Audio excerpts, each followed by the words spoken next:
go, MMA with friends. We are live for UFC 247. Jon Jones, Dominick Reyes. This should be a fun one, guys. I am definitely excited about this one. How many of you seen my preview earlier today? Breakdown on my picks for the main card. And also, if you have not voted yet, up on the homepage under the community tab, you can vote right now for who you think will win, Jon Jones or Dominick Reyes. You can also vote. I have a Derrick Lewis and Ilir Latifi. I just didn't happen to not get the other. I didn't happen to get the other ones up.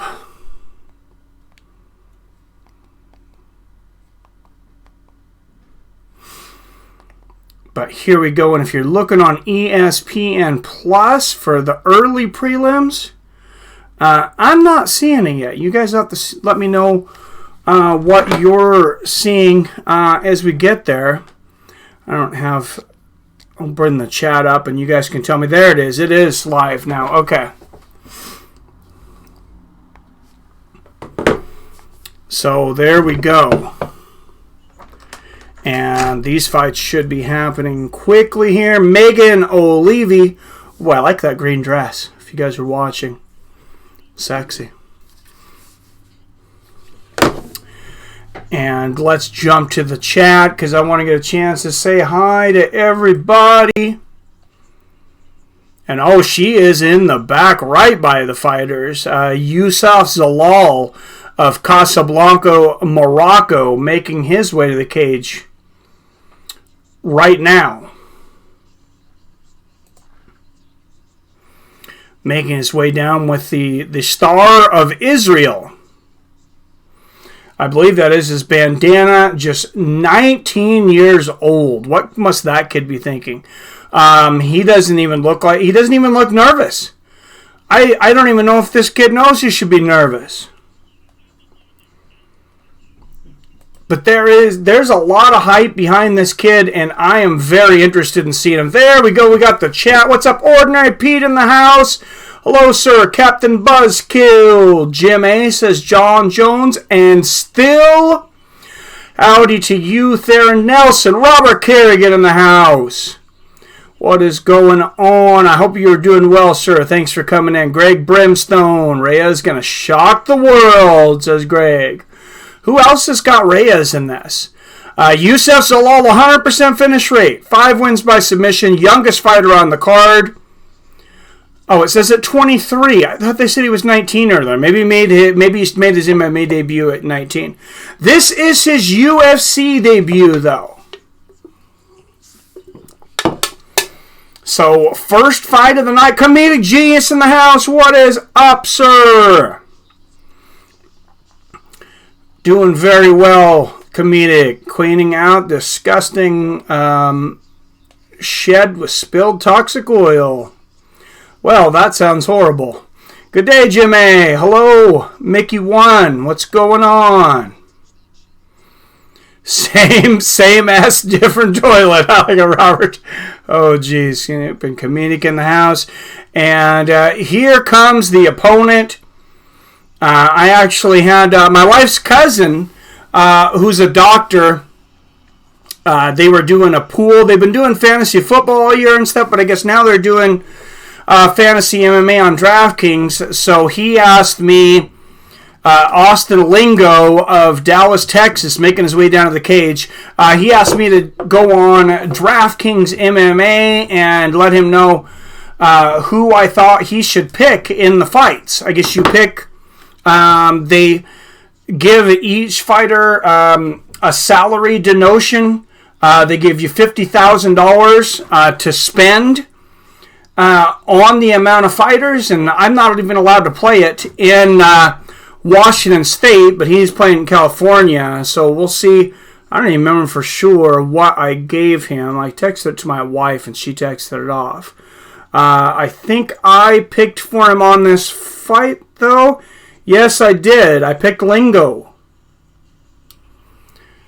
So I picked Lingo in this fight, and he was a more expensive one.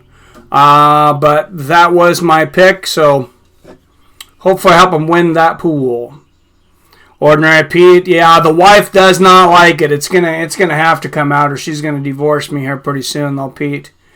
Man, this should be a very good fight. People are sleeping on this fight. Theron Nelson. Of course, Theron Nelson knows what's going on. Austin Lingo, undefeated, also his UFC debut, 5 first-round finishes. Last 3 wins in a combined minute and 3 seconds, and he's a Taekwondo black belt.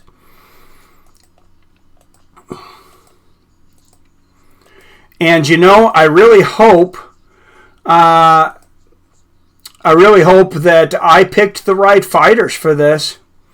I'll tell you that, because my reputation apparently is on the line. His cousin says, well, let's see if Mike really knows what he's talking about. I said, I don't even play this, but I know I'm going to be held to my picks. Austin Lingo, 25 years old. Yusuf Zalal, 23. Both men 5'10". Both men weighed in on the 145-pound limit. Zalal will have a 2-inch reach advantage at 72 inches.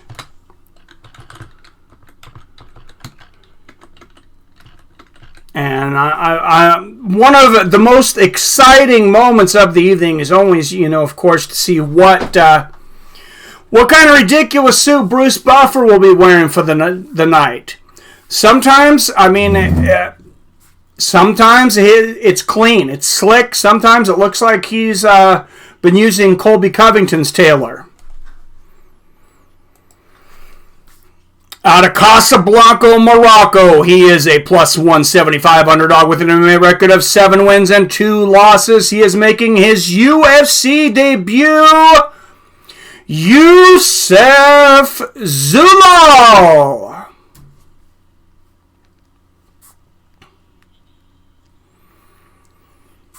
And his opponent, fighting out of the red corner, out of Dallas, Texas, he is a minus 210 favorite. He is undefeated at 7-0. 5'10", 145.5 pounds, Austin Lingo.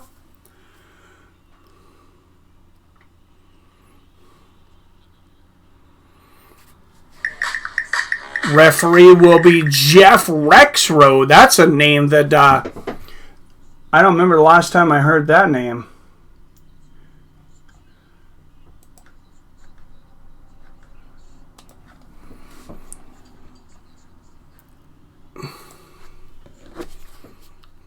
All right, here we go, guys, and we'll get the time clock going so it is synced.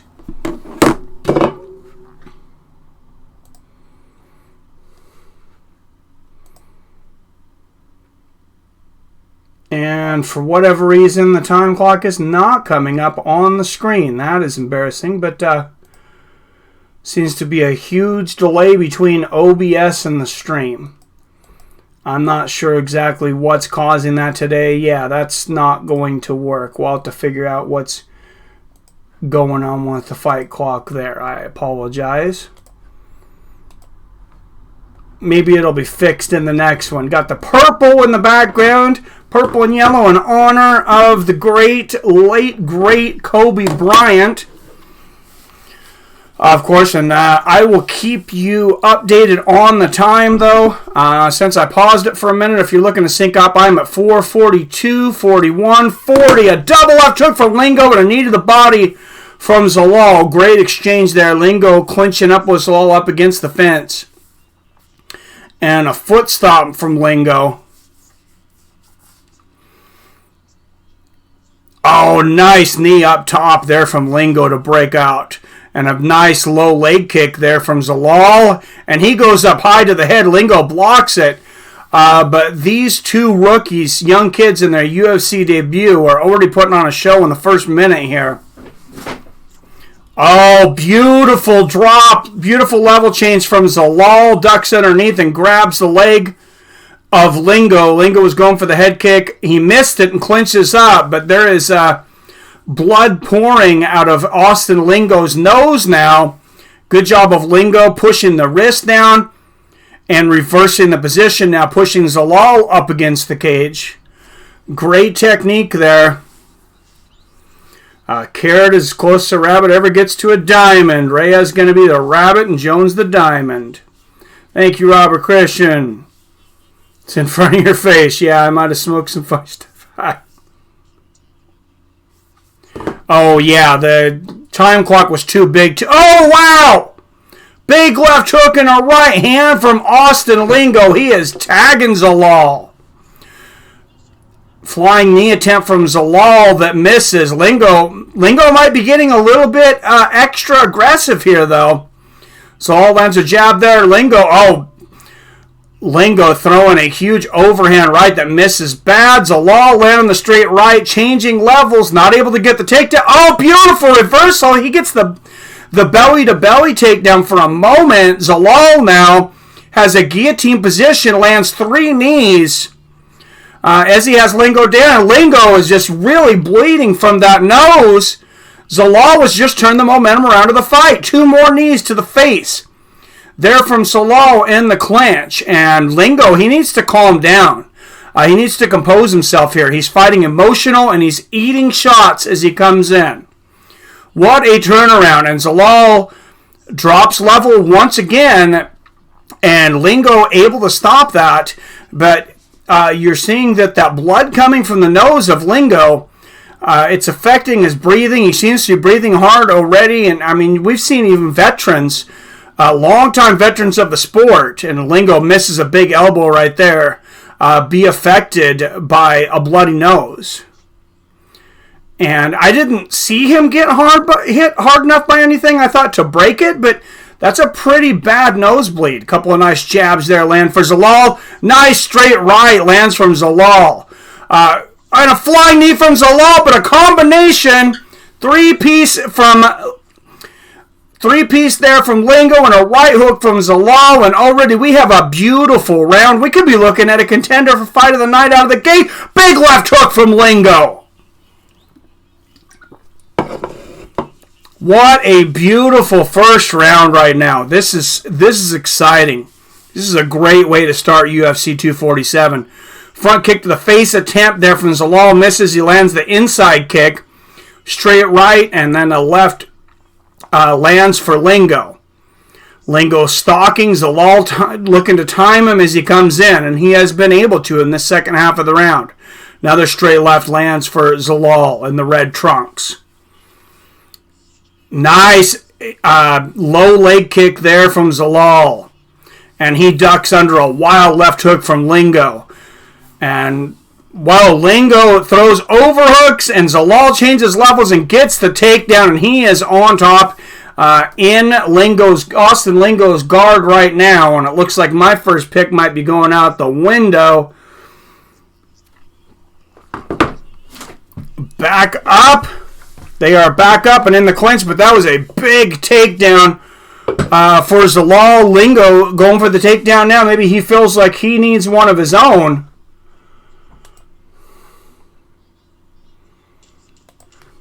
Seconds left, and he gets it. Austin Lingo with the takedown there, which is going to make this round very tight. Wow, very, very hard round to score. I think that could have went either way. I'm going to say Zalal probably pulled it out in the end, but I might be putting a little bit of bias on the second half of the round. That was a very, very close round.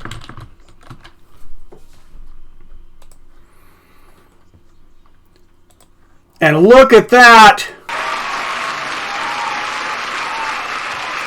PBR with the big donation coming through. Thank you so much, my friend. PBR coming through with the super chat. There you go. PBR Street Gang with the $15. Hey, how's it going? Ready for fights? Let's get it on. Beautiful. Thank you so much, PBR.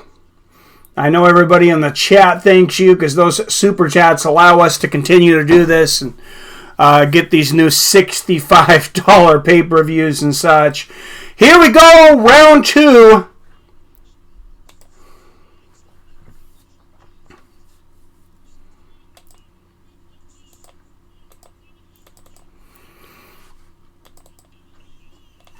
And Lingo continuing to move forward. Zalal dropping levels again. Has a single leg. Lingo not really going anywhere. Zalal dropping another level and trying to drag Lingo to the ground, making him hold all of his weight. That is a unique takedown defense there from Lingo. It's kind of almost going for a Kimura to try to stop it. And Zalal finishes the takedown and gets the slam. And, Austin Lingo, the first couple of minutes of this fight, came out on fire. Ever since, it has been all Zalal. PBR says, hey, how's it going? Ready for fights? Let's get it on. Yes, thank you for the donation, sir. What's up, Trevi McTrev in the house? All right, guys. Thank you guys for coming in. I am so happy you guys are here to experience these fights with me. I hope you guys all had a great week. And the time clock, we are at 3:30 right now if you're looking to sync up. Here in the second round, 3:26, 25, 24. Zalal on top. In the open guard of Austin Lingo, Zalal pushing that head in. Only reason I was going for Austin Lingo in this in his UFC debut is, like I said earlier, is I picked him. My wife's cousin was doing a pick 'em all where you had to pick 5 fighters on a salary thing on DraftKings. So that was one of the fighters that I picked. Right now I'm not looking so well. And Austin Lingo almost grabs the fence there. Kind of grabbed the padding part. Didn't put his hands inside the link or he didn't actually grab onto anything. He's just kind of pushing up against that pad. And nice elbow from the bottom there from Lingo. Zalal with the right hand. Lingo really working to get back up. And he's moved this to north-south position here. The cage may be working against him to get up now. Now, if this was ONE FC or Pride, Zalal, of course, or Ryzen, Zalal right now could land some brutal knees to the head. But that's still legal in the UFC, of course. Phil 187, evening, sir. And Lingo makes his way back up, but Zalal still has that grip and lands a brutal knee to the body. Zalal, he has been great inside the clinch, and now he drops with a deep guillotine. Looks like a Peruvian necktie, possibly. Austin Lingo could be in a lot of trouble here. It's a little hard to see from the angle. You got arms wrapped up everywhere, and Lingo is out. He moved out of it, back to the center of the cage. Head kick lands for Zalal. 127, 26, 25 left here in the second round. And Lingo now chasing Zalal once again. Straight left lands for Lingo. What a great match between two young guys, 23 and 25 years old. Another straight left lands for Lingo there. I think Lingo knows, he's behind in this fight right now. And Zalal shoots for a takedown again.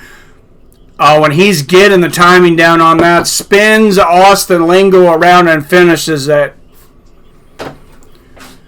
Lingo has got to figure out a way to stop that.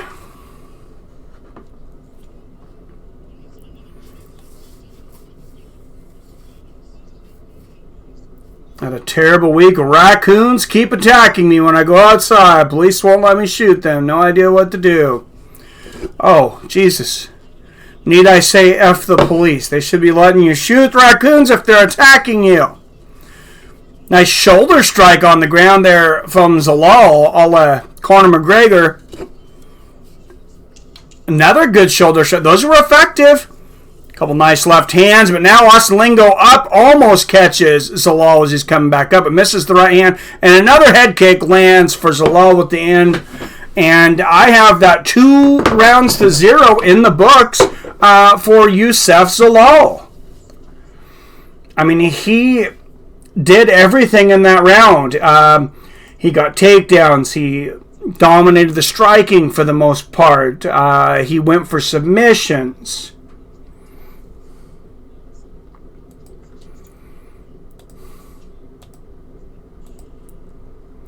So, I mean, that's a hard one. That would be hard to argue that Lingo won that.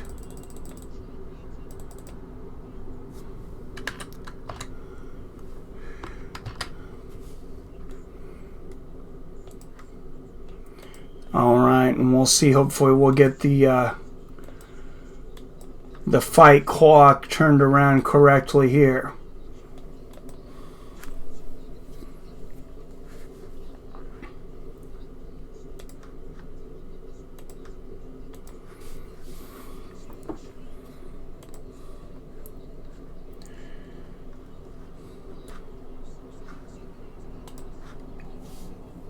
All right, here we go. We got it.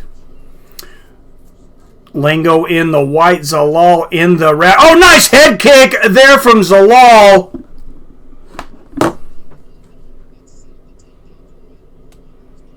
That was a beauty. Front head kick attempt there from Zalal. Doesn't get through, but... Oh, nice single leg takedown there from Zalal. Poster old school UFC. Woot woot. Yeah, I was looking for that one for a while. Thank you, sir. He was scared to death to do the rematch. I don't know about that. Are the early prelims only on Fight? Oh, they're on ESPN Plus as well. They just make it hard to find for some reason. I'm not sure why. But they got several different prelims up, and the hardest one to find is that one. And looks like time clock is still off. I'm at 250, guys, so I'm going to kill that again. I'm not sure. Hopefully it'll figure itself out. YouTube seems to be putting more of a delay on this. Might be some kind of new policy, which is going to make us hard with... I might have to get a clock, like a physical time clock behind me. I know other people have done that. Oh, nice elbow from the bottom there from Lingo. I'm at 225, 24, 23.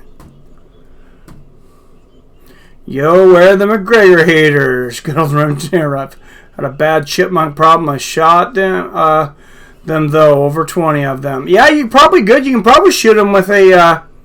I don't see why you couldn't shoot them with an air rifle. I don't think they can stop you from that, especially if it's on your property. And Lingo able to get up there, but Zalal immediately back to the tie clinch, landing knees to the head. And I'm not looking real smart on this pick of Austin Lingo. And Zalal dropping again, looking for the guillotine. Doesn't look like he's going to be able to get it in unless he gets the arm in guillotine. I don't think he's got it, but... trying to turn this to the Peruvian necktie again, and then he loses it. And Lingo back up, right back to front headlock now, and Lingo is out. Back to the center of the cage. I think Lingo needs a finish here. I don't know if anybody's seeing anything else, but in my mind, Austin Lingo definitely needs a finish. Straight left lands there for Zalal. And did you guys get notifications? I have almost... Oh, nice combination there from Lingo. But like I said, I'm pretty sure he needs a finish. If you've lost the instinct to protect yourself, police said, you may have much larger issues than rodents. Oh, geez. What's going on, 7 in the house? This card is good, my friend. And good to see you. Good to see y'all. And Zalal shoots for the takedown again. Beautiful finish at the sweep. Lingo, great transition.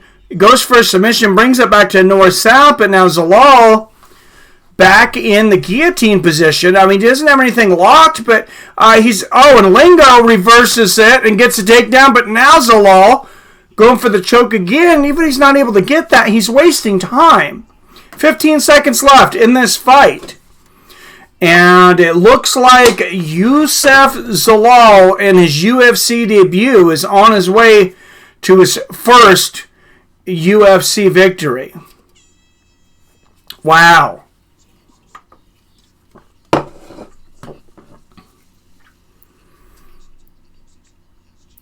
Man, get a dog. Oh, yeah, that's a good idea. I had a big raccoon. I can't believe raccoons are attacking you. Are you serious? I almost kind of feel like you're messing with me a little bit. Are they really attacking you?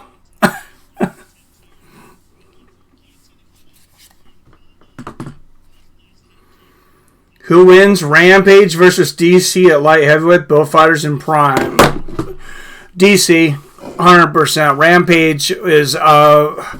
I loved Quentin Rampage at one time. Overrated fighter, though, I feel like. Probably throughout his career. I think... he did well against like Chuck Liddell. He did well against Vanderlei Silva in the UFC, but DC's, even though he's similar age, I consider him of the next generation.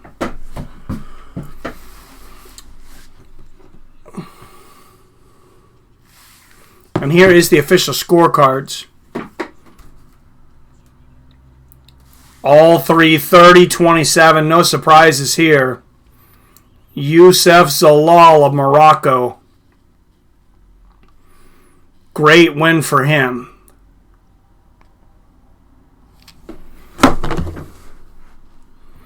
And we look to our next fight. The Moroccan Devil. And he's going to get an interview with Joe Rogan. Forrest Gump's mom would just chase him off with a broom. This is true. My dog years back was Rampage is better in a ring than a cage. Absolutely, that's a very good point.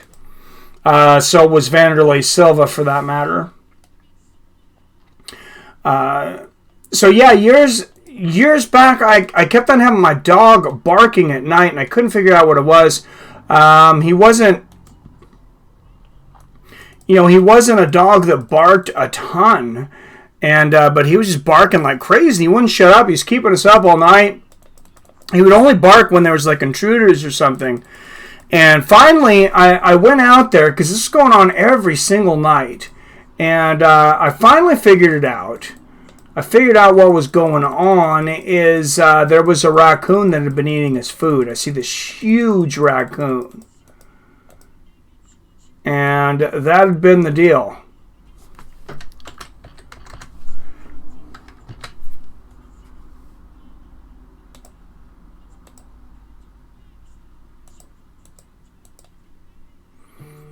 All right, he says, watch my boy Pedro next. Youssef Zalal. Wow, what a moment that is for him. I imagine you never forget your first UFC victory. DC IPOC cheater. Oh, yeah, he addressed those eye pokes recently while he called Stipe out for not giving him the rematch, not coming back yet, saying, it was saying that, of course, it was an accident. He wasn't a dirty fighter. I'd never thought that, that DC was a dirty fighter before that. But, I mean, he definitely gouged the crap out of Stipe's eyes. Whether it was on purpose or not, I mean, I have no idea. But he's never been accused of purposely fouling in the past. So I think we have to give him that benefit of the doubt. And I'm going to reach down back here, just plug my phone in, make sure I don't lose that, because I'll be watching you guys in the chat during the fight on there. That's the easiest way. And they're showing way back in 2011 when Jon Jones defeated Mauricio Shogun Rua. That was when he first won the title. Looks like 18 of you watching so far. Everybody, please hit that like button if you haven't hit that like button yet.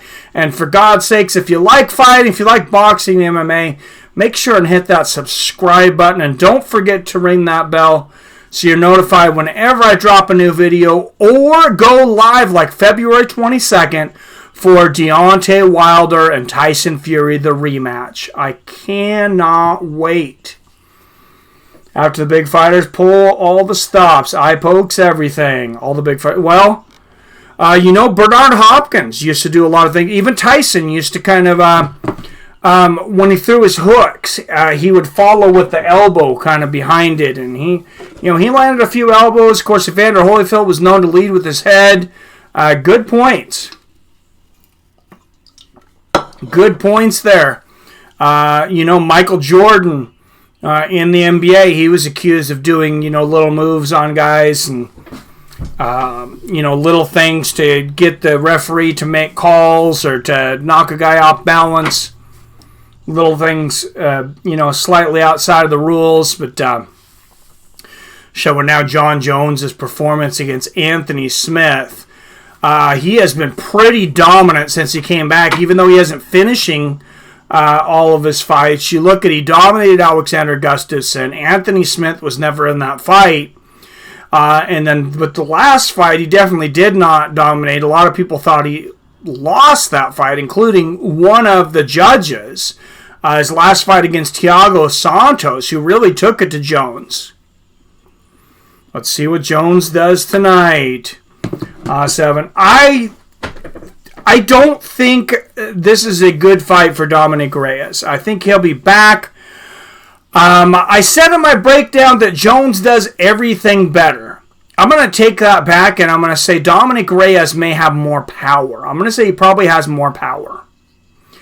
Jon Jones, even over the days, he has been extremely successful and accurate against southpaws. And of course, Jon Jones is tied for most title fight wins with George St. Pierre, 13 apiece. If he should win tonight, he would break that record. Second is Demetrius Johnson with 12. Third, Anderson Silva with 11. Some great company there.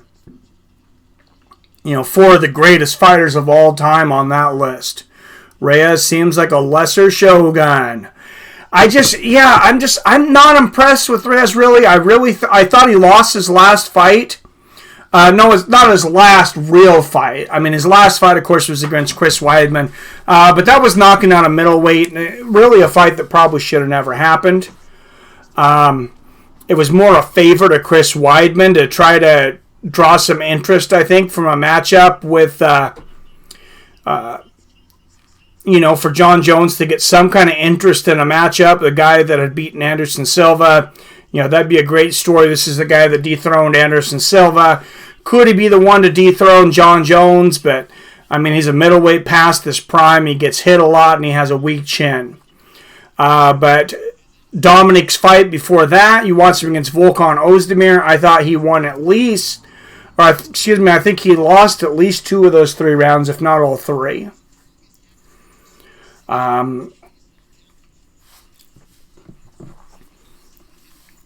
So Reyes has a shot, yet I don't see him beating Jones. I'm watching that Volkan fight right now. It's a 7. Yeah, I watched it. I watched about half of it yesterday, and I watched the second half of it this morning. And I just felt like he didn't do anything. So I'm going to go into one of the things that Reyes says he's going to do against Jon Jones, and he says he's going to move forward and he's going to push the pace.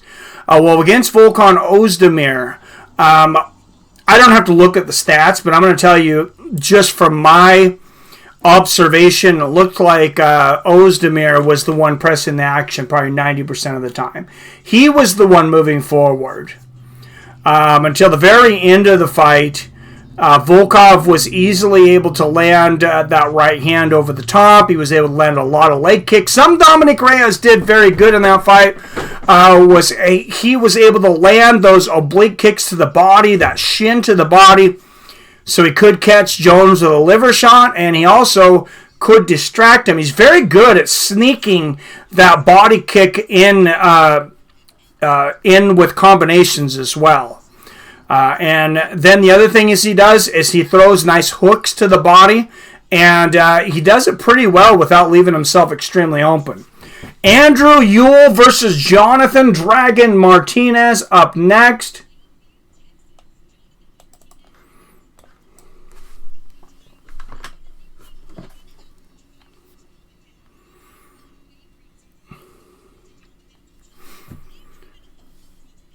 Wow, Jonathan's parents drove all the way across the United States, 19 hours to see their son.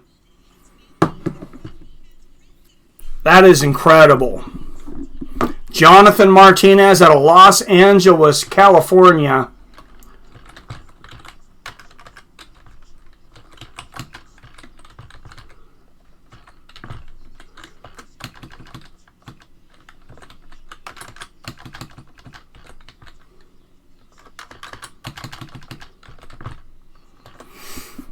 Jonathan Martinez.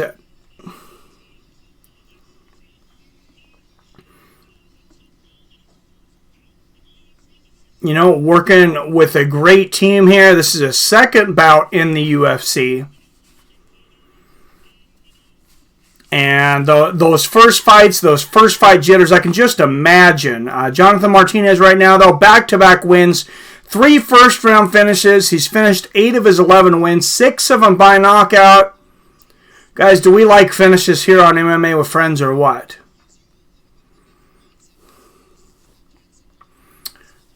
I would love to see a finish right here. Odds coming into this, Andre Ewell just a slight favorite at minus 140. Jonathan Martinez, slight underdog at plus 110. That's basically even odds. Does not get too much closer than that. And making his way down to the cage right now is Andre Ewell.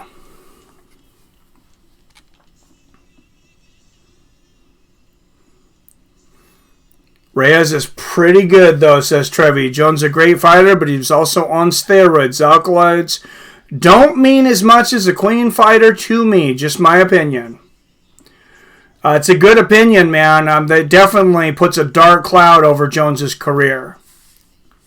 You can't just ignore that. Jones looked better in the roid age, but he's cleaned out the light heavyweight division. Bones' biggest challenge for this foreseeable future is himself, and he may have to go up to heavyweight. He says he wants to go up. Dana says he wants to see him go up to heavyweight, so I think we will see that. 25 of you beautiful fight fans in the chat right now. Don't forget to hit that like button for me if you like what I do here. And if for some reason you're not subscribed, make sure and fix that right now. And don't forget to ring the bell so you're notified whenever I drop a new video or go live. Andre Ewell, former CES Bantamweight champion, 8 first-round finishes, 5 of them in 54 seconds or less. He's finished 11 of his 15 wins, 7 of them by knockout and 4 by submission. And what up, bro, to you, Torrin Brown. Good to see you, my friend. Love to see him and DC do it one more time at heavyweight. That's what I would like to see. If I want to see that fight again, I only want to see it at heavyweight.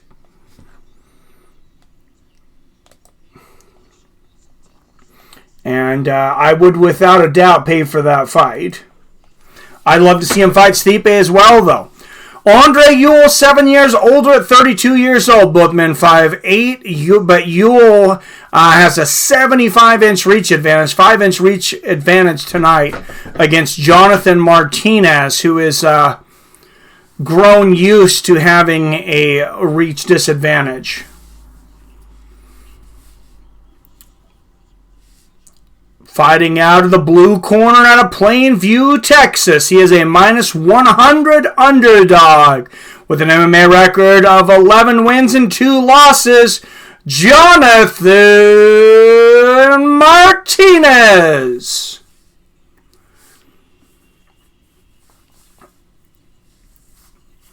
His opponent out of the blue corner.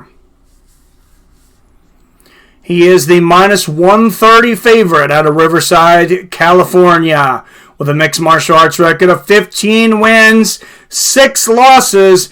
Andrew Ewell.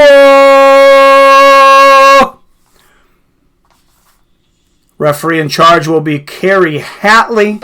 This fight in the bantamweight division. Of course, former bantamweight king T.J. Dillashaw said to be making a return soon. How old is Martinez? 25 years old. All right, here we go, guys. 450. They exchanged leg kicks there. 450 left here in this first round. 45, 44, 43.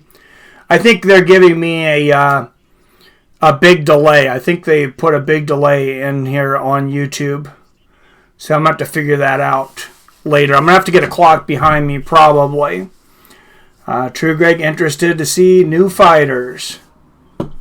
Absolutely. Yeah, that clock unfortunately is not close to correct. I'm at 4:18, so I will have to kill it. Yeah, there's a 30-second delay for some reason on the screen. And I don't know if that's something I can fix or if it's something that YouTube has done. Nice high kick there from Martinez, and Ewell answered. Like I said, these guys very evenly matched. And the odds show that in being almost 100% even. Cool tattoos on Andrew Ewell. I got to say, I like those. Nice outside leg kick and a nice body kick there from Martinez. Ewell flips him up for a second. Nice move there from Ewell, getting Martinez, getting Ewell off balance. Nice straight right and a left hook there for Andre Ewell. His boxing looking very sharp right now. Nice straight left for Ewell, and Martinez lands the body kick. Martinez was reacting like maybe that was low, or Ewell was, but he didn't say anything. That one was low. Front kick to the groin is what it looked like, but no word from Ewell. Nice low leg kick there from Martinez. Martinez moves forward. 3 minutes left, and a big right hand lands for Ewell. Floors Martinez for a moment. Nice flurry there from Andre Ewell. 250, 49, 48, 47. I believe Jones still beats DC, even at heavyweight. Probably, man, but God, I would like to see DC get that win over him, at least somewhere. Nice low leg kick from Martinez. Those are those ankle breakers. And a nice, big left hook to the body from Andre Ewell. Throws a 1-2 to the body and then the left hook. Now the 1-2 upstairs. Andre Ewell's boxing is looking magnificent right now, but Martinez lands a flying knee to the chin.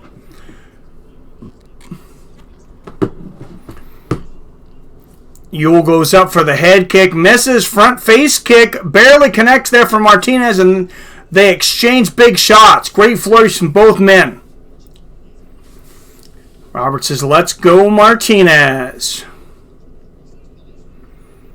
Andre Ewell, so lengthy, 75-inch reach at 5'8", 5-inch reach advantage. Nice left hook to the body from Ewell, but Martinez bulls his way inside to go for the takedown.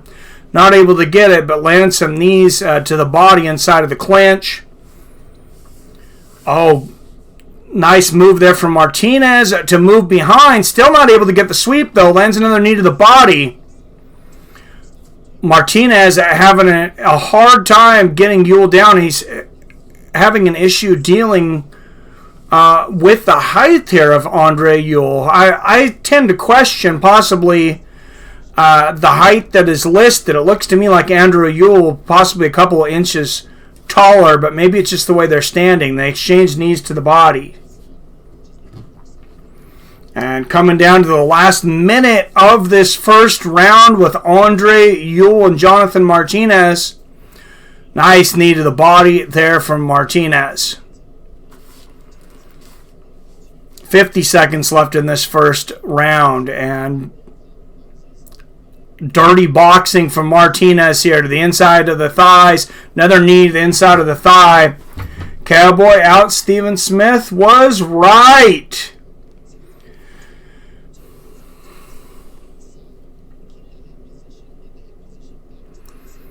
Some of the most unexpected barn burners happen in prelims from practitioners I know little nothing about.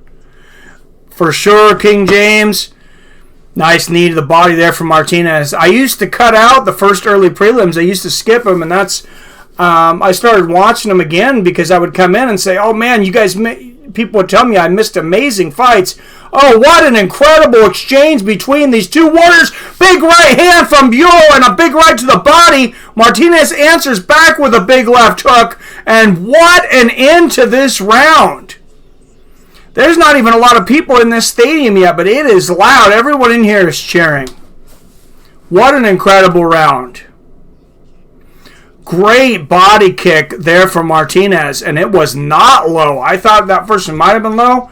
I was wrong. It definitely was not. Andrew Ewell looks taller than 5'8". Looks like about 5'10". He could be, man.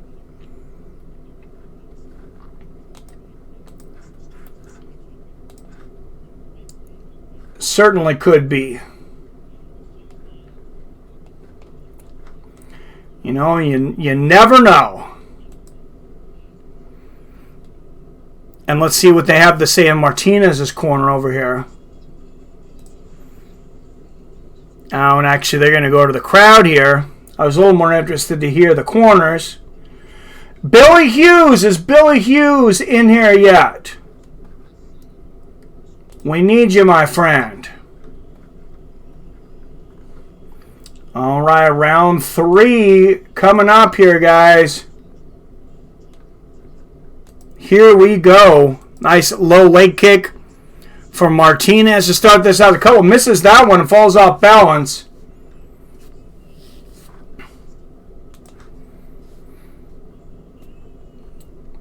Martinez whipping those leg kicks. 27 people watching now. For everybody, if you could hit that thumbs up button for me, please.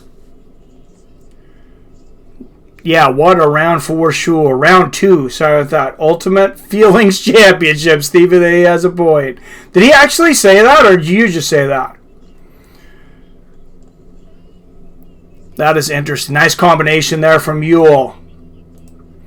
And I'm in the... if you guys are wondering what I'm looking at my options and the stream options to see if I can figure out what's going on with the delay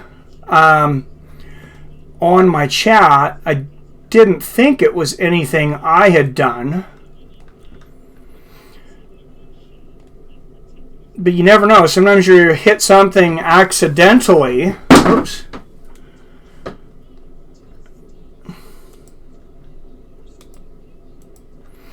And it looks like it's nothing on my side. I see no delay or anything. So maybe YouTube is just adding a delay now. So sorry for any inconvenience. Nice flying knees there from Ewell and a combination up top, knee to the body. And Ewell talking some smack now as Martinez moves forward.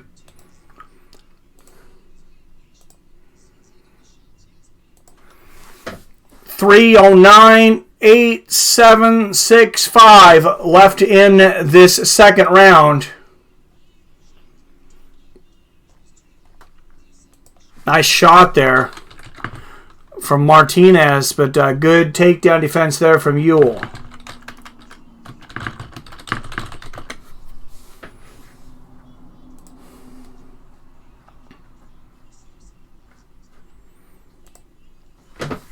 Oh, Ewell going to the body again. Great combination. Land that right hook to the body. 2:35 here left in the second round.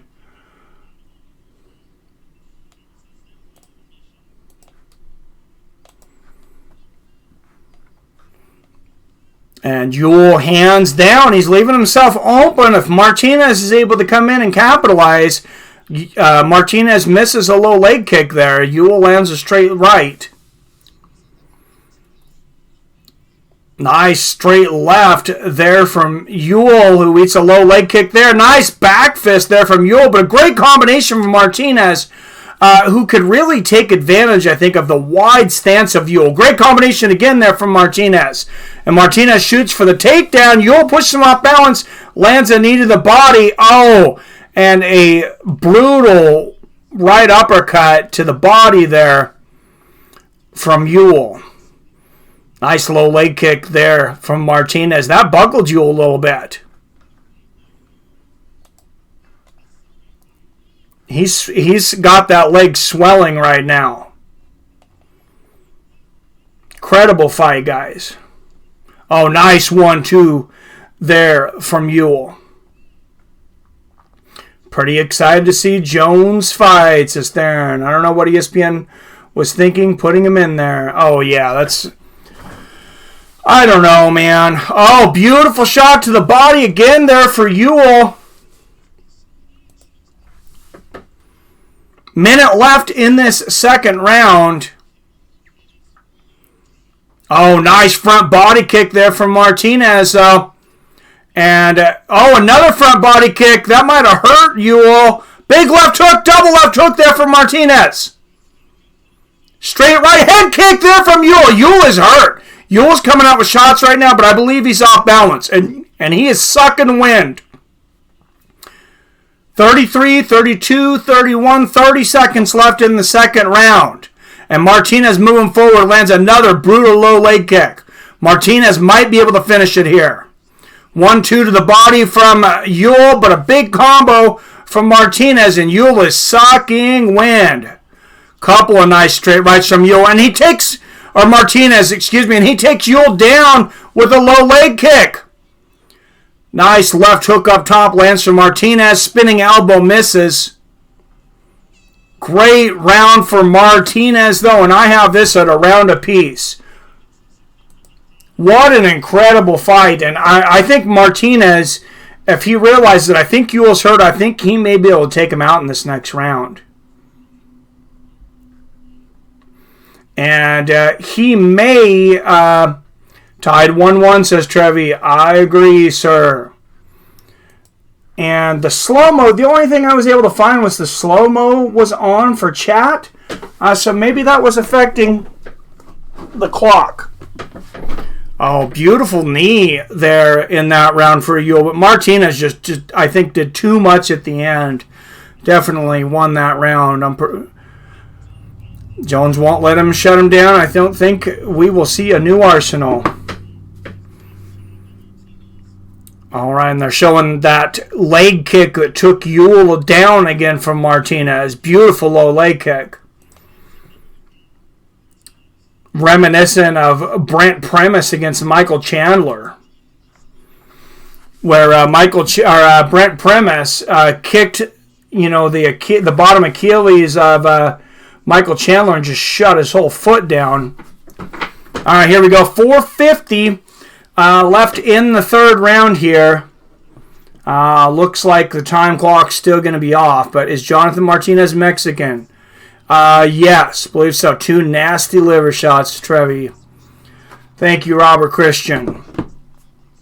And you look at the significant strikes. That syncs up with us as being 1 round apiece. It looked like Ewell had a sizable advantage in the first round. Martinez with a sizable in the second. Standing hammer fist there from Andre Ewell. That's a little unorthodox. Front face kick attempt there from Martinez that misses.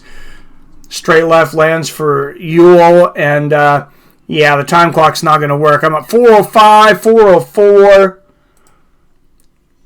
4 minutes now.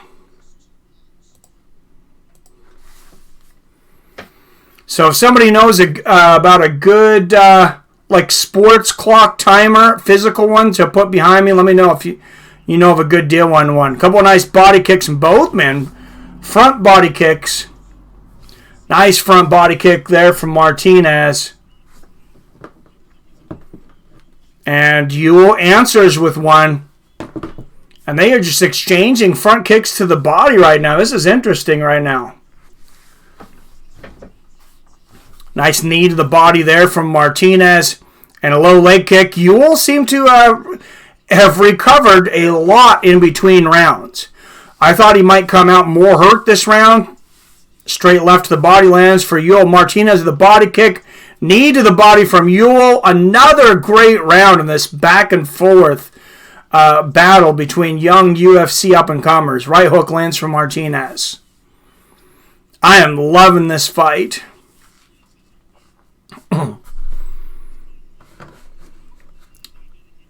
First one was great, too.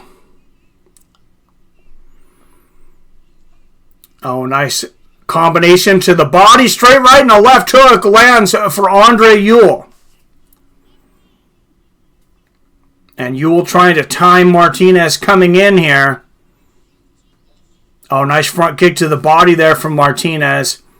2:25 left in the third round. 23, 22, 21, 20. If you're looking to sync up. Great front kicks from Martinez. Yes, they are. Sounds like Martinez running away with... I have it around a piece. I thought Ewell won the first round. I thought Martinez won the second.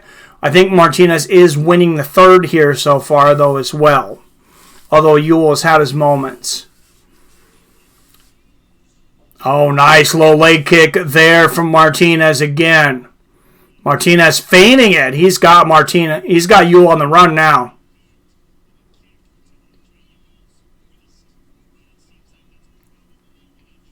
And Joe Rogan saying Ewell with an injured wrist. Looks like his left hand from eating a kick to the wrist from Martinez.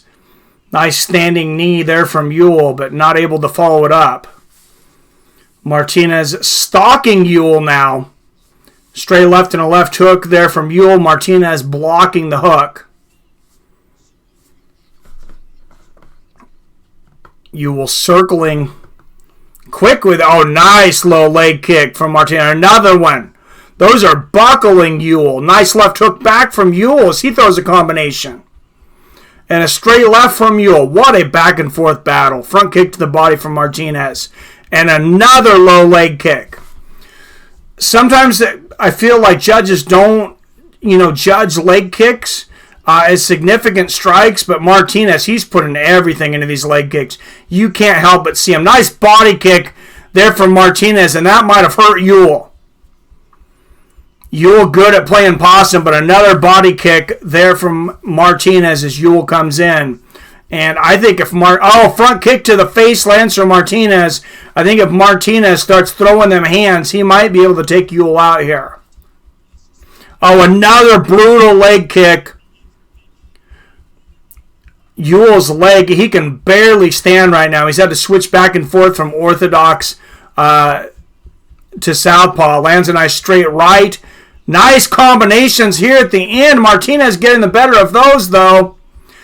Wow, catches a leg kick from Ewell and ducks under a hook, does Martinez, and lands a couple combinations of his own.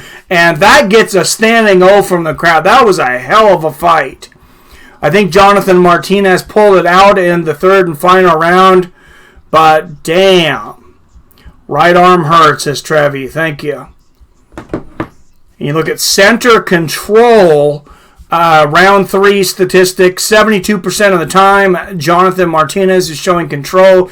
Whether you like that stat or not, it is one of the stats under the unified rules of MMA that is available for judges to use. So they are able to take that into consideration. Nice knee to the head there and the replays there from Martinez. Ewell coming back with the flying knee. Great third round and just a great fight from both guys. Yeah, it was, Trevi. I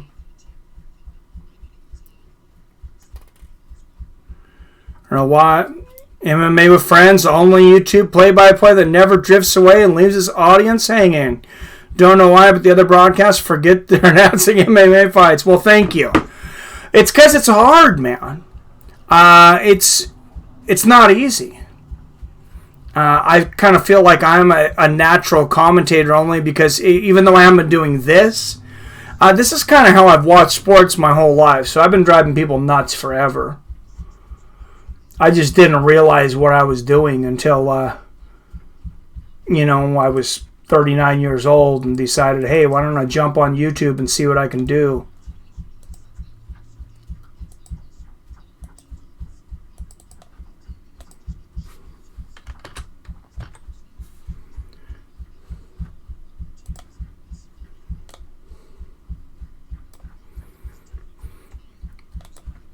All right, we'll see what the judges think about this. I've got Martinez in this one. And I'll talk about some other stuff sometimes because you get a lot of dead air in between rounds. I love to do the MMA trivia. And I'll bring you guys inside a little bit of the family and stuff. But I know why people are here. You're not here for me, you're here for the fights. So I try to be respectful of that. 31 people watching. If I could get your kind fight fans to hit that like button for me if you haven't already, greatly be appreciated. If you hit that subscribe button, it'd really mean a lot to me. Make sure and ring the bell if you do so you're notified whenever I drop a new video or go live like February 22nd for the rematch Tyson Fury and Deontay Wilder. That is going to be a great fight. And talk about the electricity and stars coming out. That fight is going to blow the roof off of that stadium.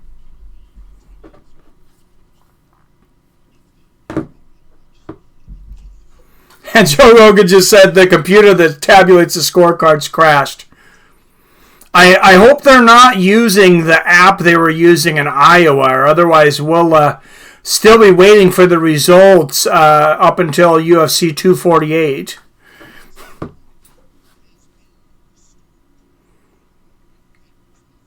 All right, and now we got a decision.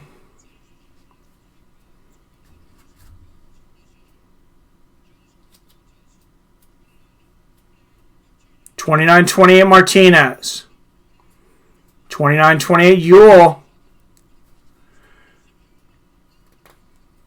And $30-27 was that last one? Andre Ewell. And I vehemently disagree, and Joe Rogan agrees with me. He says that is ridiculous. 3 rounds to nothing. That is unacceptable. Joe Rogan says it is criminal. I agree with him. That judge was not watching the same fight as we are, and you could see Andre Ewell. He knows he's not getting an interview. He doesn't want to talk to anybody about this. He does not have a smile really on his face. Now somebody looks at me, has a little smile. But he, even walking away from the cage, he seems to be looking like he got away with something, like a kid that just stole something from the candy store. That is very sad for Jonathan Martinez. I feel like he got robbed. A 29-28, I mean, I wouldn't agree with, but I would understand more. 30-27 is absolutely unacceptable.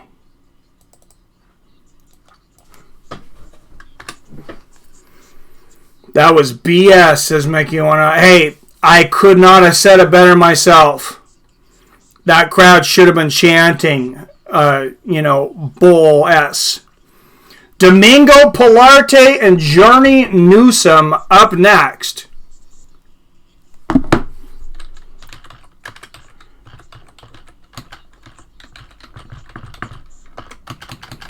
Hopefully we get some better judging. God, that was horrible. Domingo Pilarte, son of Fire Pilarte, taking on Journey Newsom up next.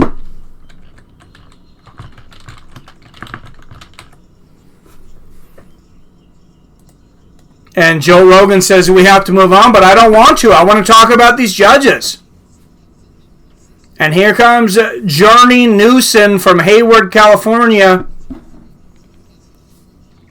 And I agree. I don't want to. We can continue to talk about that disgrace of judging as these guys walk to the cage. That was horrible. What are these guys going to do about this?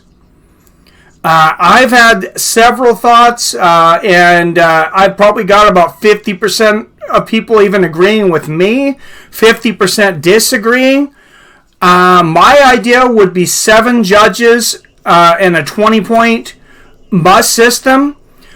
So those rounds where, that way, when you have those rounds where you're like, man, I don't know who to give it to, and I'm just really trying to find anything to pick a winner, those can be removed from that basket of those rounds where, hey, I definitely know who won this fight, but it's not quite enough for a 10-8.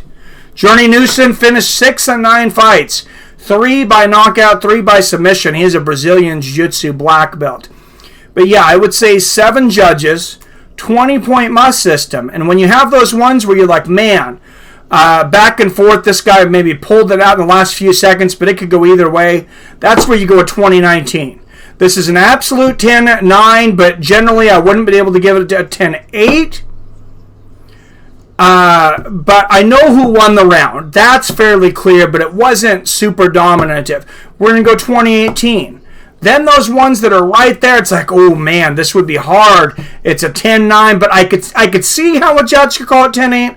I wouldn't scream at him, but I don't call it a 10-8 myself. You're going to go 2017. And then the old 10-8s, of course you go 2016. And, all the way down to 2014. Right now, where you go in the 10-7. That way, you don't have a round where somebody just squeaks by being judged the same way as a guy who, basically dominated. Who won in that fight? Andre Ewell. They gave it to Andre Ewell, but I thought Martinez won it. Domingo Pilarte, he has 4 first-round finishes. Finished 6 of 8 wins, 2 knockouts, 4 submissions. He came into the UFC via Week 5, Season 2 of Dana White Contender Series, which I hope is starting again soon because I love that show. Who the hell gave him 30-27? I wish I would have gotten the name on that judge. Domingo Pilarte, are you kidding me? 6-foot-tall bantamweight? Jesus Christ. Journey Newsom, 5'5", both men 30 years old. Domingo Pilarte will enjoy a 6-inch reach advantage at 73.5. Oh my God, 6-foot tall bantamweight. That is ridiculous. Wilder Fury 2, I believe, is February 22nd. Whatever that Saturday is, like February 22nd or 21st. Journey Newson here out of the Pacific Northwest out of Portland, Oregon. He's a plus 110 underdog with an MMA record of 9-2. And fighting out of the red corner, he is out of Houston, Texas, a minus 140 favorite. He has a mixed martial arts record of 8-2. Domingo Pilarte. 6-foot-tall bantamweight. I cannot get over that, guys. Yes, February 22nd. Referee will be Jacob Montalvo.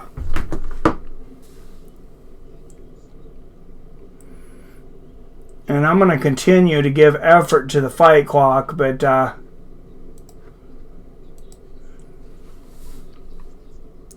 seems like YouTube has just added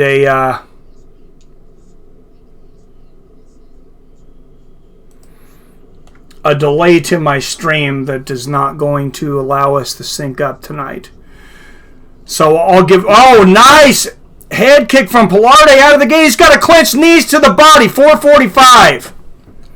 Left in the first round. 15-second in. Pilarte coming out like a rocket. Head kick, big left hook from Pilarte. Wow. Right hook there from Newson, but... Domingo... Oh! Oh my God! A huge right hand from Journey Newson, and it is all over! Good night, Domingo Pilarte. Congratulations, Journey Newson.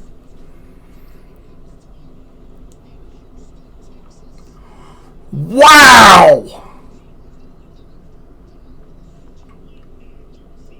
Let's watch the replay on that. And a right hook kind of bounces by the fence right on the chin. Boom! What a counter. The ankle crumbles.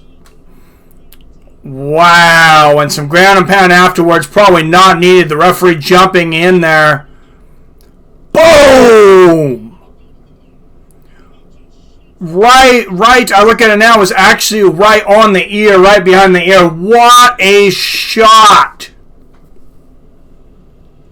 Somebody forgot to pay the light bill. My goodness. Domingo Pilarte came out here on fire. On fire, landing everything he was throwing. And Journey Newsom says, I don't care. I don't care what you have because I got something for you. And he just separated him from his consciousness. What a shot.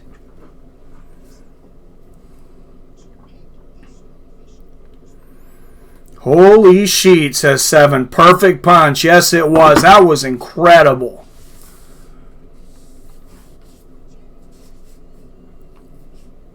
And that's a guy who knows he deserves an interview. Andre Ewell, he was limping back to the locker room. He's like, man, nobody wants to talk to me, and I don't want to talk to them. But Joe Rogan here with Journey Newsom. What a shot. 38 seconds of the first round.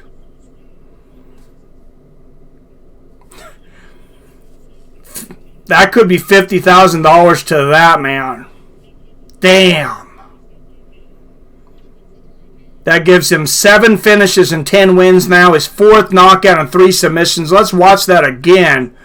And he catches Pilarte as Pilarte's moving in too, which is the worst time to get hit by a shot. Boom! Head bounces off the canvas. Wow, that was beautiful, beautiful violence. Journey Newsom more than earned his paycheck tonight. And I hope he pockets a big bonus for it. Interested in your opinion. Healthy prime Kane versus John Jones at heavyweight. What do you think would happen and who would win? Very hard to go against a guy that is undefeated. Generally, I would just go with Kane. Because I always say a great fighter can move up in weight and beat a good fighter. But when you have 2 great fighters, I will generally pick the fighter that was at the natural weight, the bigger fighter. I'm not sure Kane's a bigger fighter. I still kind of got to go with Kane, though. You're not going to mess with his cardio. John's going to be faster, but through 5 rounds, I mean, Kane puts on such a pace. I think he would have a hard time taking Kane down. I got to go with Kane to eke it out. But like I said, it's obviously that's hypothetical. Very hard to go against John Jones never losing. Little guy won. The 5'8" guy won. That was beautiful. Yes, it was tight. One of the levels on your mic is peeking out, man. Oh, shit. What does it sound like? So what is going on with the sound? What does it sound like?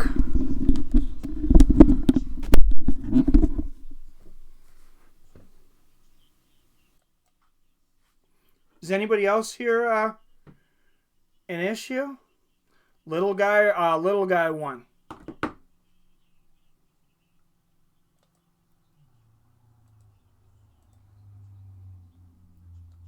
Let me go on my settings and try to look at the audio here and see what in the hell's going on.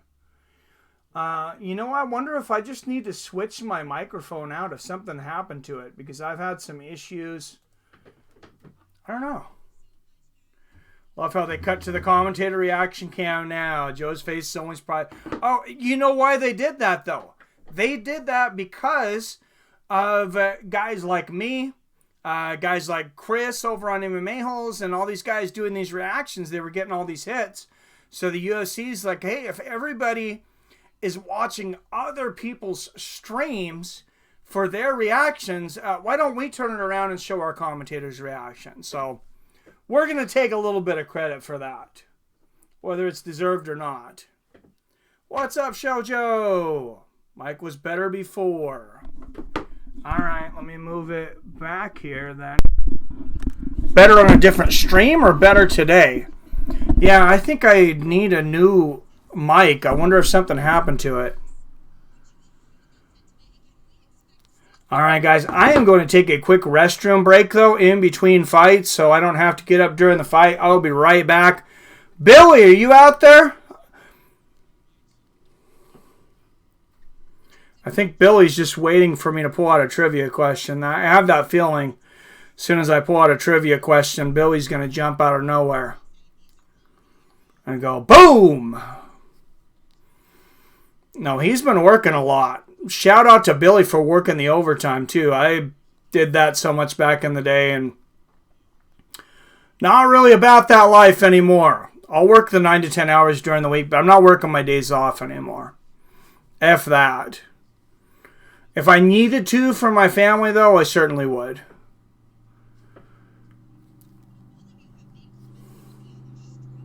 I'll just turn down a hair. Oh, thank you, Trevi. I could do that easy enough. How's that?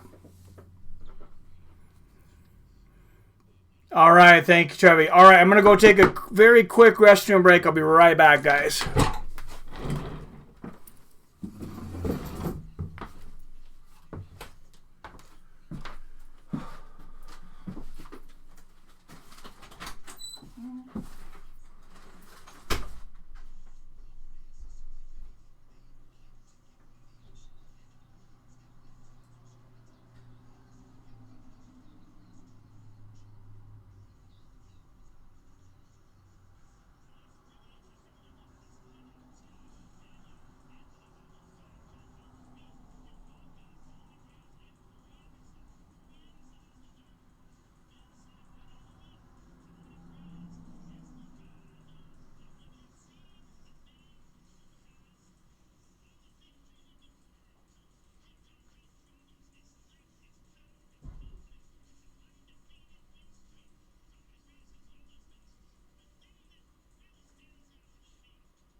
All right, ladies and gentlemen, fight fans, we are back.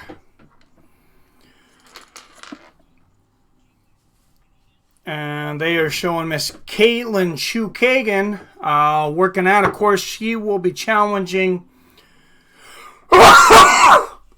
Excuse me. I believe I'm allergic to animal abusers. Wow, Kaitlyn practicing with the blind look there. Got the sunglasses on covering her sight. Interesting.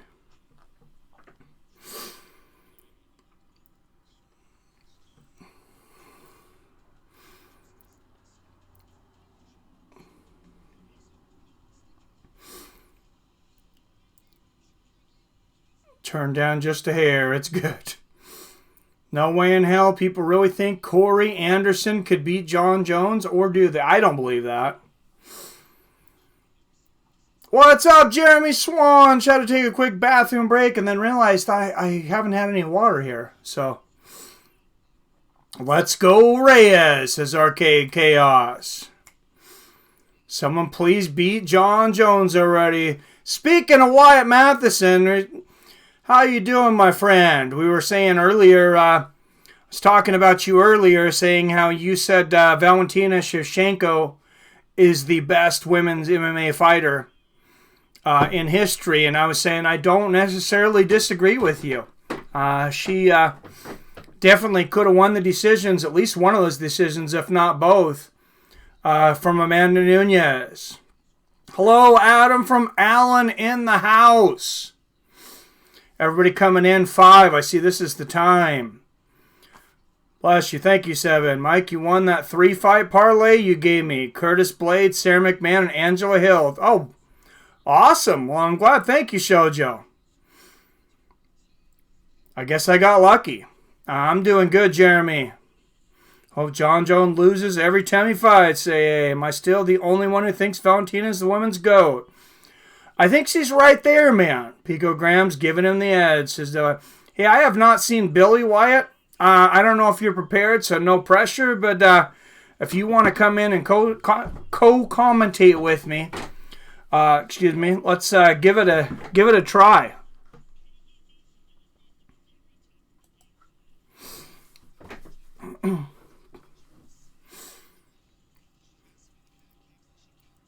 Shevchenko, a.k.a. Russian Spies, the woman's go. That lady is such a badass. I mean, my God, she can shoot. She does all the special forces crap. She is just a badass lady. That head kick knockout was insane. And I think Shevchenko and Nunes, they are the two. It's hard to choose between them. Wyatt, but something I would say is Shevchenko, if you're looking for like pound for pound better fighter, Nunes is in a higher weight class. Nunes is a bigger fighter. So generally, you kind of give the advantage to the person that's in that weight class. Look at the main card. Derrick Lewis versus Ilir Latifi. Mirsad Bektek versus Dan Ige. Juan Adams versus Justin Taffa. Valentina Schevchenko versus Kaitlyn Chookagian. And John Jones versus Dominick Reyes. That is the main card. No Connor on this card, but a much less top-heavy card, I feel, with 2 championship belts on the line. Mirsad, Bektek, and Dan Ige. That fight's going to be incredible. As well as Ilir Latifi and Derrick Lewis. Joanna looks more like a goat, in my opinion. Oh, jeez.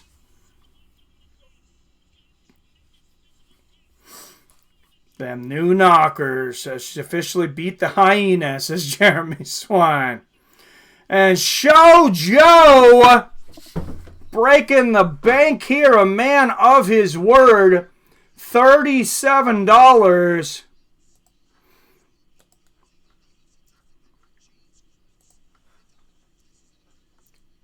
Donated here. Thank you very much, sir.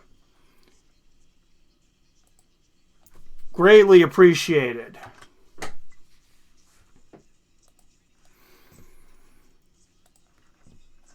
Everybody give a hand to Shoujo here.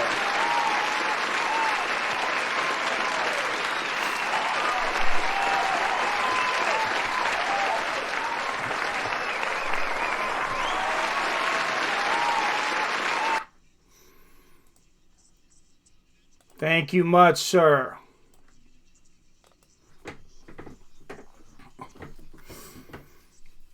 You think a cowboy not getting any pay-per-view points? Reported $200K to fight McGregor. I heard he was getting at least $1 million, and then I heard he wasn't getting pay-per-view points. I think it's BS, especially if they promised him that. Main event of a pay-per-view always gets pay-per-view points. So this is ridiculous in my mind. She does look Mo Beta, says Jeremy. Comedic says they need to add my girlfriend to this card to make it top heavy. Oh, jeez. Yeah, Shojo's the man, 7. Nice. You won, bro. Nice picks on your part. I won 2 with the same bets. Nice. That is great. Yeah, that is an awesome one. I will gladly give you picks if we're gonna for a deal like that. Anybody that wants my picks beforehand, let me know. If you're gonna let me do a parlay, and we both get paid. Hey, great deal.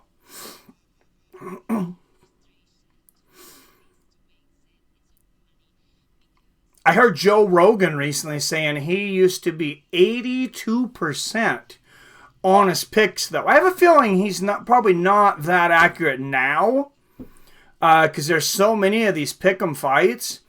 But unless I really watch a lot of tape, generally I don't feel like I'm the greatest fight picker.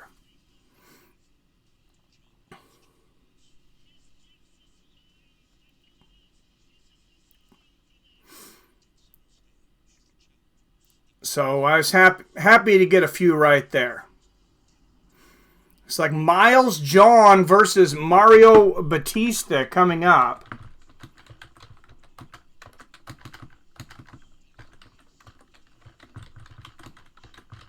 And like I was saying earlier, my wife's cousin, doctor, has a pool with the other doctors. They've been doing fantasy football, and he leaned on me for some fantasy MMA, and I said, hey, I can't guarantee anything.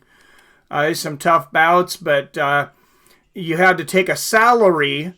Each fighter was worth a certain amount of salary on the DraftKings MMA, and of course, better fighters are more expensive, and then you got $50,000 to spend on 6 fighters. So I'll tell you, the fighters I chose, one of them already lost. First one I picked was Mario Batista, and he is next. I picked Mirsad Bektik to win, James Krause to win, Ilir Latifi, and Austin Lingo, who already lost. And a lot of those were cheaper fighters. I went light on a lot of these fighters so I could pick up $9,500 Valentina Schevchenko, who I think should come through big. Fury got robbed. Hashtag never forget.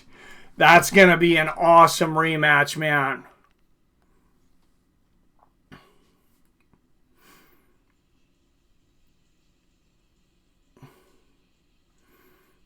Absolutely incredible. John doesn't look the same without his Pico diet.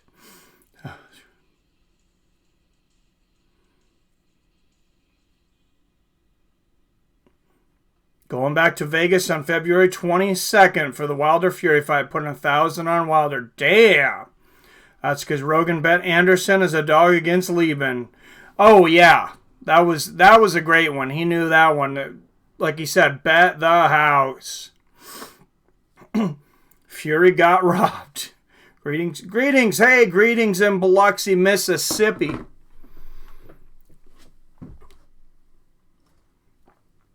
Good to see you guys over there. And this ESPN thing is weird. Wilder won 3 rounds, says Trevi. Also had 2 knockdowns. Now, I had Fury winning on the scorecard as well. But I would also say I can honestly say if I was the referee, I'm pretty damn sure that I would not have allowed Tyson Fury to go on after that knockdown. I thought he was out. I probably would have called it. I probably wouldn't even counted. I don't even know if I would have counted. I mean, he was out. So what a comeback. All of Reyes' finishes take place on fence. If he can't back Jones up, he's in trouble. What's up, Chris Jackson? What I was saying earlier, his fight before that joke of a fight against Chris Weidman, Dominick Reyes fought Volkan Ozdemir in a fight I felt he lost. And he says he can push John forward, but he was backing up probably 90% of the time against Volkan Ozdemir. What they both did. Tyson technically got knocked out. Ref didn't stop it. Tyson outscored Wilder. Yeah, what an incredible fight is that? I mean, either way, we got to see a second fight, and we get to see it. 2 weeks from now. I'm excited, man. Reyes is a giant torso. How much of a chance do you give Reyes against Jones-Wyatt? I don't give him much of a chance myself. But if you guys go to the home page of Fights with Friends right now, click that community tab, and you're going to see a couple polls up. One for Latifi versus Derrick Lewis. The other one for Jon Jones versus Reyes. So far, 120 of you have voted on Derrick Lewis versus Ilir Latifi. 83% of you have Derrick winning, 79% by knockout, just 17% for Latifi, 10% of you by finish. Similar numbers for Jones versus Reyes, 73% of you have Jon Jones winning, 51% by finish, 27% of you with Reyes, 24% for him by finish, just 3% of you with Reyes by decision. Those polls are still open. So feel free to go there and vote.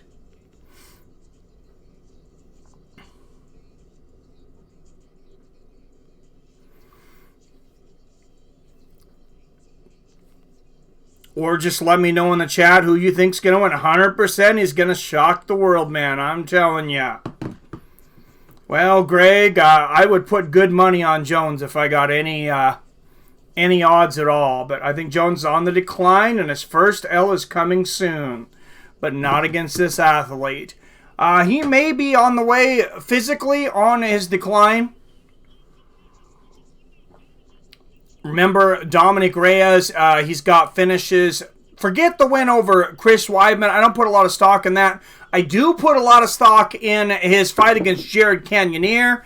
He looked very impressive in that fight in 2018. His fight against Ovin St. Preux, he won. He looked boring. Jon Jones, same thing though.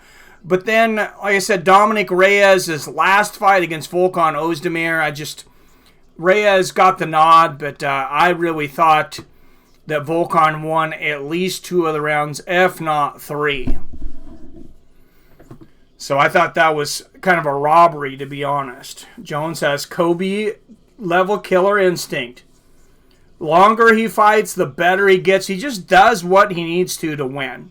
And whether you like Jon Jones or not, I mean, the guy, he's a killer. He comes out to win every time.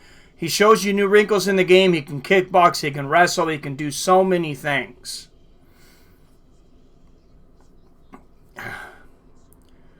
I wouldn't put $1 on it, mind you, but I'm telling you, I still think Raychik is the man to dethrone. He may be, man. Miles Johns and Mario Batista up next.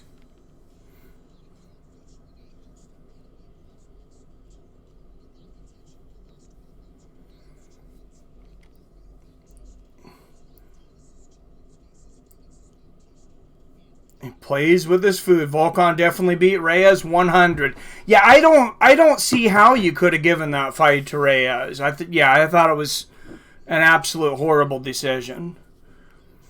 But he has more wrinkles in his game, and oh Jesus, Tim Johnson.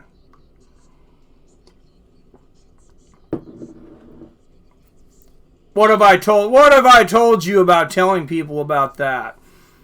Thanks for calling that out, Mike. Volkan definitely won that fight. Hey, thank you guys for being behind me and being so educated. It's nice to have a great community. I mean, we might be smaller than a lot of communities, but I feel like if we're not the most, you guys are definitely one of the most educated communities in all of MMA. You guys are teaching me and about things all the time. Johns used to sub a legend every 5 months in his early run. Oh, that submission over Lyoto Machida. For anyone who hasn't seen that, that's one of the most brutal submissions probably in UFC history. That guillotine choke was just amazing. What's up, Kyle Woodward? I seen it, Tim. Not much. Good to see you, Kyle Woodward, in the house. Glad you could make it, sir. Mario Batista, 5th most significant strikes in a 3-round UFC bantamweight fight with 129. He's finished 5 of his 7 wins, 2 by knockout, 3 by submission. Last fight, he defeated Jay Sun. Unanimous decision, July 20th, 2019. I'm going to be honest, I have no idea who the hell that guy is. I thought you were calling in, Wyatt. I was hoping you were calling in. You didn't tell me you would, so where's Touch Guy? I have no idea. It's a nasty standing guillotine, then dropped him like a stack of bricks. Yep. Oh, God, yeah, I remember one of my friends, his girlfriend was here. She was visiting on a visa and trying to get... she was trying to get citizenship, but she was here from Japan, but she'd never watched MMA. And that was the first card she ever watched. And that's when she really started paying attention, was the fight Jones against Machida. Needless to say, she never watched another MMA match again. She was kind of horrified about the way Machida dropped, blood coming out of his mouth. Miles Johns. We aren't in Kansas anymore, Miles, but he's looking to put on a great performance against Mario Batista anyways. Co-hosting with him? No, I don't believe he is. All right, good to have you, Kyle. It says, who won the first fight? I have it here in my records. Give me a second here.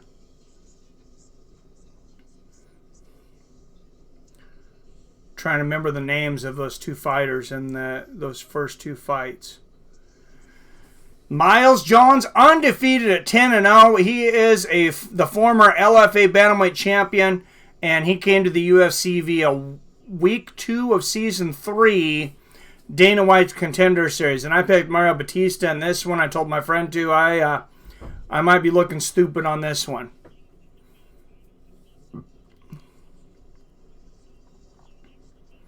I think I lost track of who that guy was. The first fight, Youssef Zalal pulled off a big upset over Austin Lingo. And I picked Austin Lingo on that one too. So, Miles Johns, 25 years old. Mario Batista, 1 year older. Mario 2 inches taller at 5'9", and have a 3-inch reach advantage at 69 inches. This in the bantamweight division.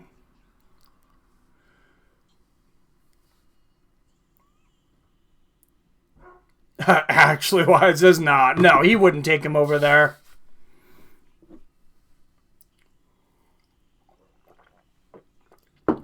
All right, from Houston, Texas, this is the ESPN prelims now. You can watch it on either ESPN Plus, ESPN News, maybe ESPN 2, I don't know. I'm watching it on ESPN Plus. Out of Phoenix, Arizona, a plus 105 underdog with a mixed martial arts record of 7 wins and 1 loss. Mario Batista. It's a damn fine suit for Mr. Buffer, says Matt John Jones by 2nd round KO. Fighting out of Dallas, Texas, he is a minus 135 favorite. With a mixed martial arts record of 10 wins and 0 losses, he is the former LFA bantamweight champion of the world, Miles Johns. Referee in charge will be Dan Mergliotta. What's up, Jack? Good to see you, man. Hey, I'm doing great. Watching a great night of fights. That was pretty disrespectful to let Machida drop like that when he choked him out. What was he supposed to do, though, Brett? I'm not sure. Bam, here we go. They touch gloves. Batista in the blue, Johns in the black. Like I said, Miles Johns, former LFA world champion. And slight favorite tonight. Straight left lands for Johns. Oh, flying knee attempt for Batista there, misses. Even tried to put in a Superman punch at the end of it. That was interesting, but nothing going. 432, 31, 430 left in the first if you're looking to sync up. Oh, big left hook attempt there from Batista and the leg kick attempt, but both miss. About that. Oh, Jesus. Yeah, I managed not to get that yet, comedic. Nice right hook there from Batista.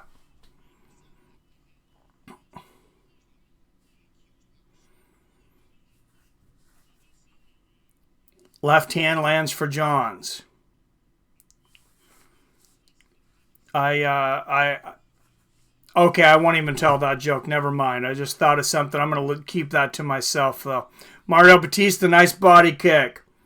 Disrespectful. Was Jones supposed to hold him until his heart stopped? Rep was clueless. Yeah, King James, I don't know that it was disrespectful. I don't know that he really could have dropped him any other way. Nice left hook from Johns.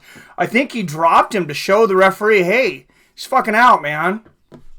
Excuse my language, but, I mean, you don't want to see a guy like Machida, a legend, get brain damage. Nice right hook to the body from Johns. Batista with the 1-2. Johns a good defense there, though. Now, watch the way Johns really bends down and springs forward on his punches. Nice straight right there from Johns. Batista keeps showing that right uppercut. Not throwing it. Whoa.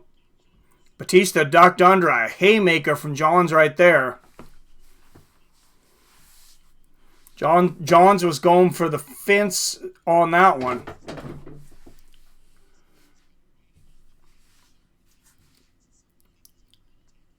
Both guys being pretty patient here. Halfway through the first round, 2:30, 29, 28.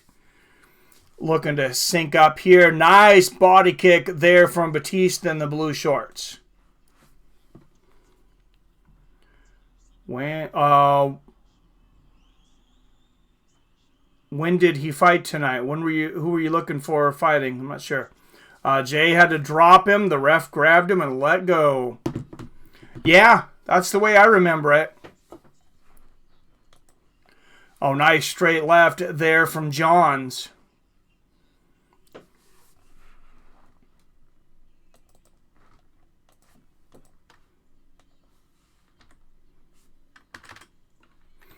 Nice low leg kick there from Batista. Nice right hand from Batista and a body kick. 137, 36, 35 if you're looking to sync up. Like I said, oh, big right hand from Johns. That floored Batista temporarily. I mean, he hit him on the top of the head. Luckily, it wasn't right on the temple, but that was a flying knee from Batista. That landed right on. Wow. That's incredible. And Batista goes for the head kick. Amazing.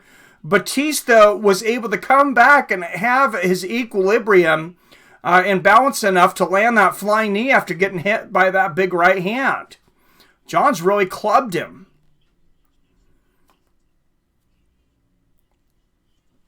Oh, nice left hook to the body there from Johns. And 47, 46, 45 left here in the first. 1-2 misses for Batista. Nice straight left lands there from Johns.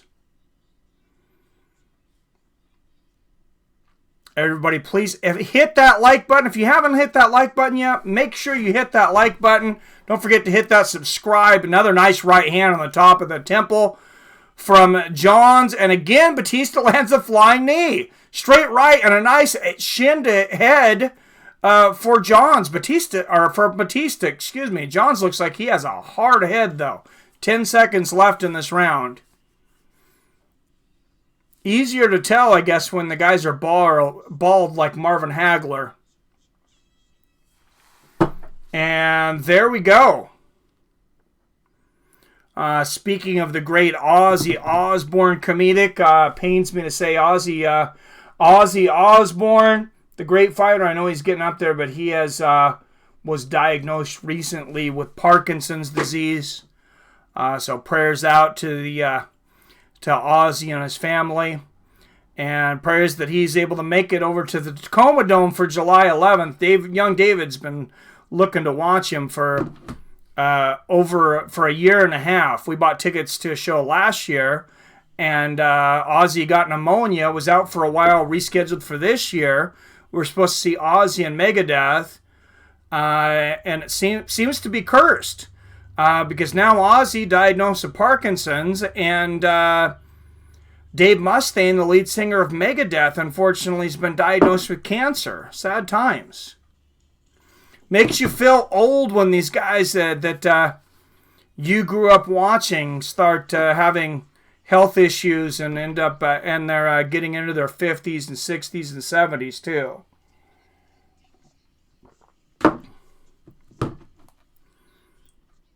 All right, here we go. Round 2 between Miles Johns and Mario Batista. 454, 53, 52, 51, 50 if you're looking to sync up. Oh, both men throw big shots. Mostly misses there. Straight right gets through for Batista. Low leg kick for Johns there. Both guys coming out with flurries though. Low leg kick lands for Batista. Fast start. Oh, nice left hook up top there from Johns. Very fast start in this first round. Another big left hook there from Johns. I thought Batista pulled up the last round, but it was very close. What's up, Kai's 25? Who's winning this fight? I gave the first round of Batista, but I thought it was very close, man. I'm at 4:10 left in the second. 9, 8, 7, 6, 5. Straight left lands for Batista. Whoa, and Batista barely misses with that spinning head kick there. John's missing by a mile right now with these haymakers. Lands a straight left. But Batista seems to be finding range here. At least more than John. Still, a lot of inaccuracy from both fighters right now. Oh, nice straight left lands for Batista, though. And John's a shorter fighter even. I mean, he ducks down lower to try to... Oh! Flying knee for Batista, and John's is down! Big hammer fist and strikes, and it's all over! Mario Batista with the flying knee knockout in the second round. Wow, and Mario Batista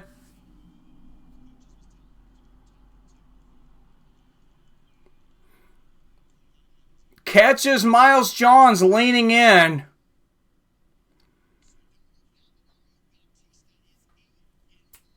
Wow, Mario Batista moving to 8-1 with the flying knee knockout. Talk with Lyle, I'll keep you posted. Well, thank you. Appreciate that. Mega Dave beat cancer, he just announced it. Beautiful, Travi. That is awesome to hear. I hope he's there with Ozzy in July, because I really want to see young David. Just really interested in Ozzy. I'm really interested in seeing both of them. And he likes Megadeth. But yeah, Dave Mustaine, one of the greats as well. Benson Henderson, good to see him in there, in the corner. Wow, what an incredible victory there for Mario Batista. Yeah, thank you, guys. 25. I look forward to talking to Chris Lytle. I actually have a couple fighters backed up right now to get on the show. They just haven't...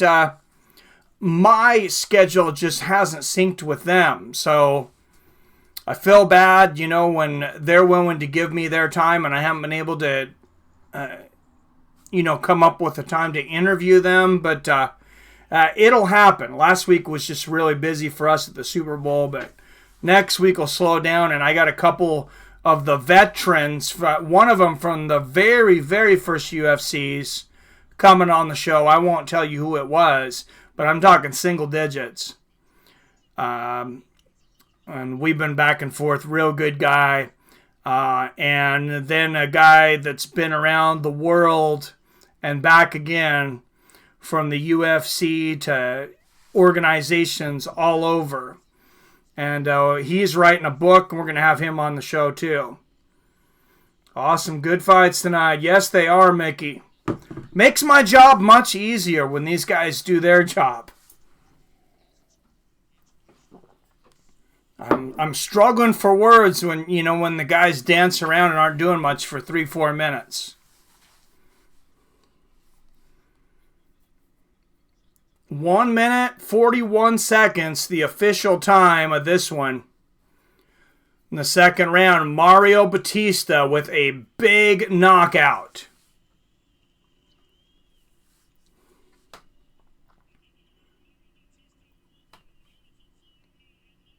Wow, great flying knee.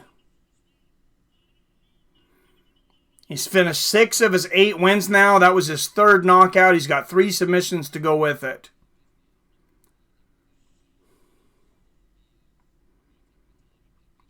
Back-to-back wins for him. He said he wanted to prove he wasn't just a brawler like his last fight. And he wanted to pick his shots.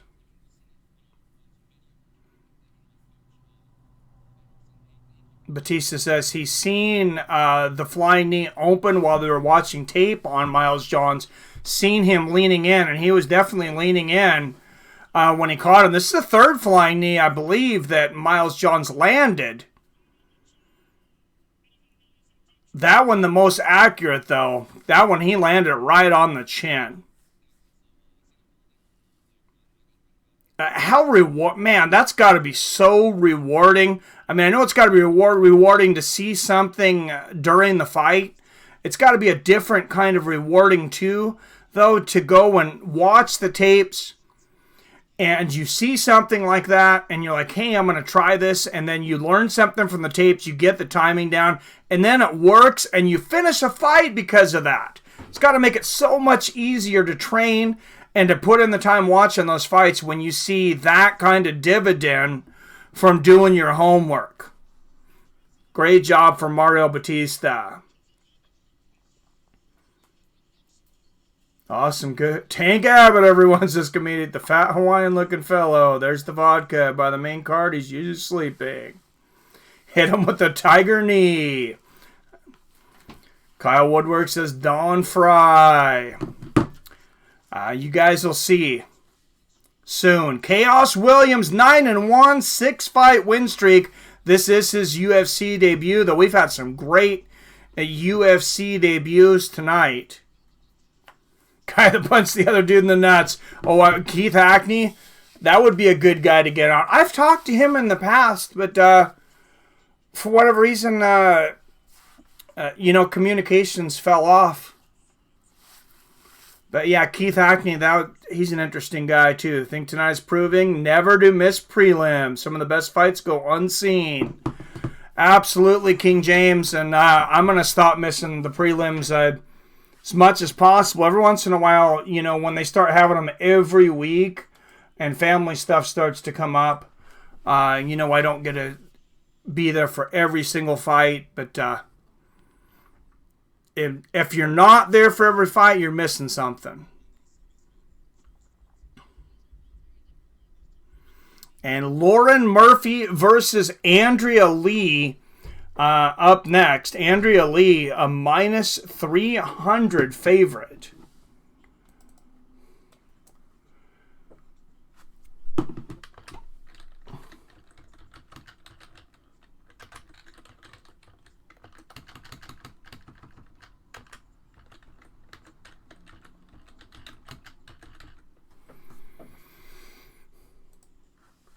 Anybody picking Lauren Murphy in this one? I think Andrea Lee, pretty much a lock. Thank you, guys. I appreciate it.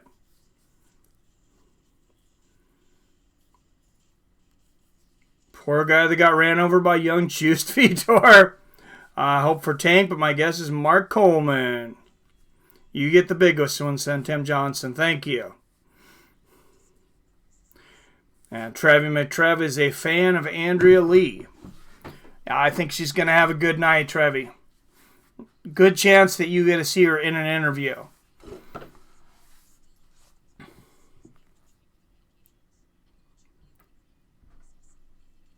Tim Johnson says she's hard to look at.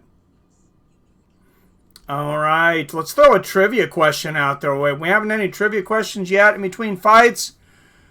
Everybody refresh your browsers, and 3, 2, 1. All right, guys, first question of the night here. This female fighter was recently criticized online for leaving her dog in a crate all day while she was out training and doing her daily errands. This female fighter was recently criticized for leaving her dog in a crate all day while she was out training and doing errands. That guy just said you chickened out on him. Yeah, I don't think he said that. He knows what happened. What's up? Take care. I know better than that. That guy hasn't answered my messages. I was messaging him for a flipping month, and he cut off. Tim Johnson, you are correct. It is Kaitlyn Chookagian.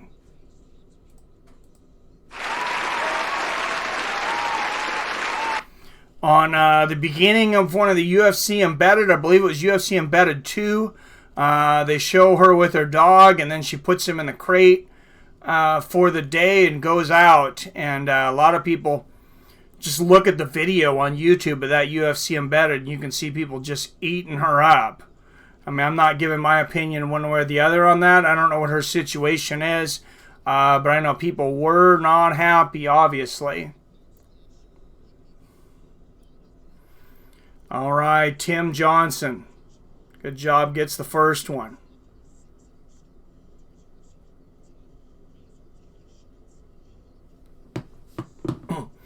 Don't forget, like I said, polls are still open. Derrick Lewis and Ilir Latifi and Jon Jones and Dominick Reyes.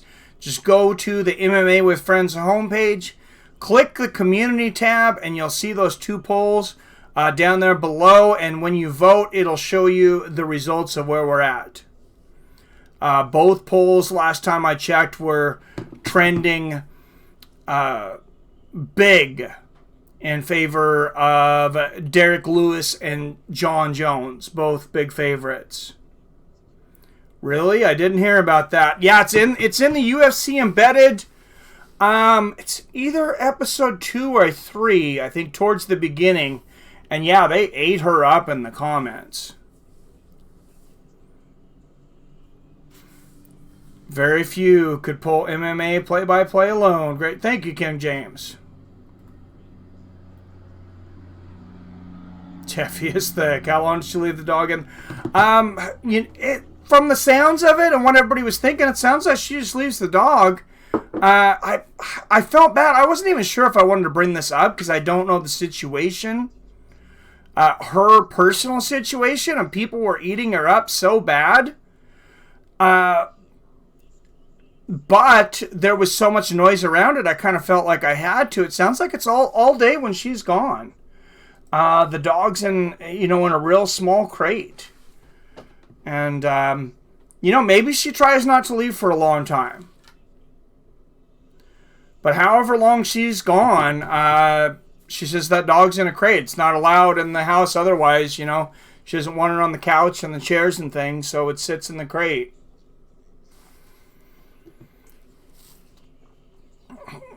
So wow, they're showing some training here of Dominick Reyes. You can really see him training his legs for this, and that's interesting. Almost all the training I see him on the bike. I see him doing leg extensions. I do see him doing a lot of ab work too, but just a lot of leg work. I'm wondering if that's to fight off the sprawls from Jon Jones. Like I mentioned, Volkan Ozdemir coming into their fight. Coming in the fight with Dominick Reyes. Dominick tried to take Volkan down and struggled. Volkan Ozdemir had 2 takedowns in his entire career headed into that fight. And Volkan was able to take Dominick Reyes down. He got 2 takedowns. I believe he only attempted 3. So if John decides to take him down, I think Reyes could really be in trouble. Crate Training 101. She left Bisping with a bar tab. Did she really? Oh, man. I didn't know a lot about her personally. I'd watched her in the cage. I liked her. She seemed like a nice lady. And I'm not trying to judge her. I'm not saying she's not a nice lady. But I am talking about, what's out there. And that's in the media. It's hard to avoid right now. And she's, maybe that'll help. Maybe her doing that. Obviously, she didn't think that it was that big of a deal letting them film it and put it on Embedded. And as she commentates how she does it, maybe that will help her try to figure out a better situation. Maybe somebody can help her, cut her a deal during the day for the trainers that she can, have her dog go somewhere where it can play during the day. Keeps her boyfriend in a crate too. Oh, that is hilarious. That is incredible. Take care. All right, guys, let's throw another trivia question out while we're waiting for this next fight. They're showing lots of highlights of Johnny Bones Jones and Dominick Reyes. Of course, that big choke submission on Quentin Rampage Jackson as well. But everybody refresh in 3, 2, 1. What's up, Third Eye Trader? Good to see you, my friend. Yep, let's do this. Dog may choose to hang in crate. I don't know. Good point. Don't know, King James. All right, here we go. Second question of the night. This fighter recently complained on the Ariel Helwani show that he was called out for low blows on a kick where he actually landed a clear body shot, but when he was poked in the eye, the referee didn't call it. Says he lost the fight, that this is a big part of him recently losing this fight. What fight are we talking about? I don't think you had to have listened to the broadcast to know. Fighter landed a body kick that was called a low blow. The other fighter was given time. You watch on the replay. Looks like it was just a clear body kick. And then the other fighter lands a eye poke. Mac 209, you are correct. It is Colby, Trevi McTrev, and Kyle Woodward right behind you.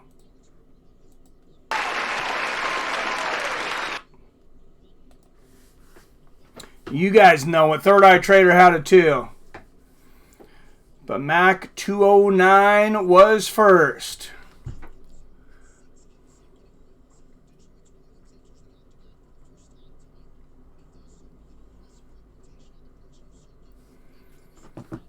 All right, Lauren Murphy, Andrea Lee coming up. Or excuse me, it's actually, they've changed the order of this. Chaos Williams. I don't remember that one.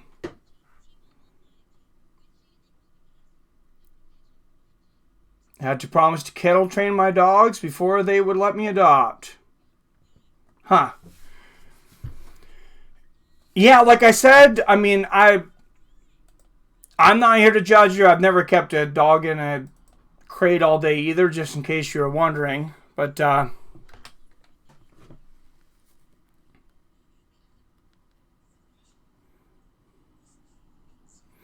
Alex Morono and Chaos Williams coming up. Alex Morono, a minus 340 favorite.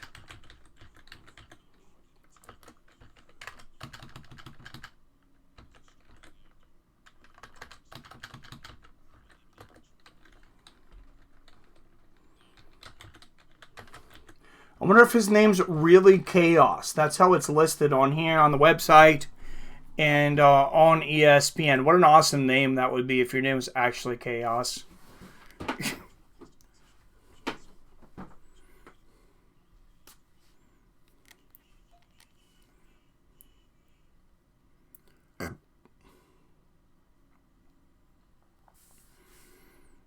What's up, virtually identical in the house? Good to see you, my friend. 48 people watching. We're almost to that 50 number. That great number of 50, and then hopefully we get into the hundreds later. But thank you very much, everybody that's in here. If you haven't hit that thumbs up button yet, please make sure and hit that thumbs up button. If you're not subscribed, one of the regulars, please hit that subscribe button. I greatly appreciate it. Make sure you ring that bell so you're notified whenever I drop a new video or go live, like February 22nd for the rematch. Deontay Wilder and Tyson Fury. It's finally happening. Michael Pauly, it is good to see you, my friend. Jesus Christ, comedic. I hope you're talking about the 3 pieces of chicken. The one at KFC, right? Think Murphy could pull the upset? I think it's a long shot. I think Andrew Lee is pretty tough. I mean, you know, just about anything can happen in fighting, but I'm going to say I'm leaning heavy on Lee. Got friends whose dog chose the comfort, safety of pet taxi crate when they feel crowded. Well, thank you, King James. I appreciate the insight on that because I wasn't really familiar, and that's a good point, kind of given the other side of that. I said I was trying not to judge really of what was going on. I mean, obviously, I'm not an expert on that stuff, so it's good to get other people's opinions. What's up, CJ Smith? I am doing great. It's good to see you in here tonight. And good to see your MMA Facebook community growing, sir. Doing a great job over there. The South African UFC page. Popeye Mike. Alex Morono, Chaos Williams. Morono 4 years older at 29 years old.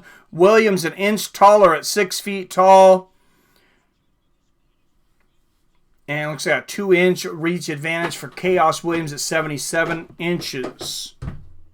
How long until the fight starts? Obajak, there's fights on right now. Out of the red corner, fighting out of Detroit, Michigan. He is a plus 275 underdog. 9-1. Chaos Williams. I don't think you need a nickname when your name's Chaos. That was the blue corner. And out of the red corner, fighting out of Houston, Texas. He is a minus 350 favorite with an MMA record of 17-5 with 1 no contest. He is the favorite, Alex Morono. Morono got his, says Dennington. All right, here we go, guys. Alex Morono, Chaos Williams.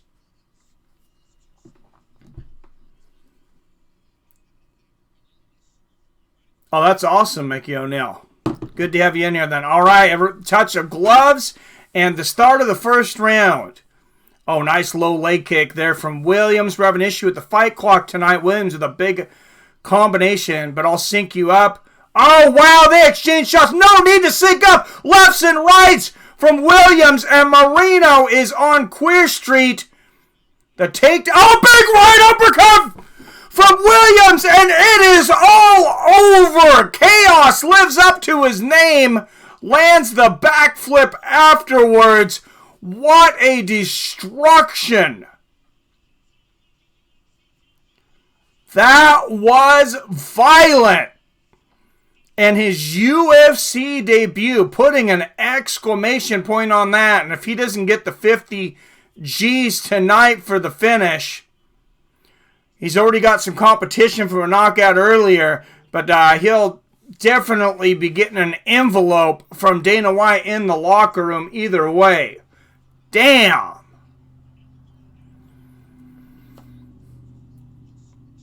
chances I'm giving Reyes tonight, very little, less than what the odds are.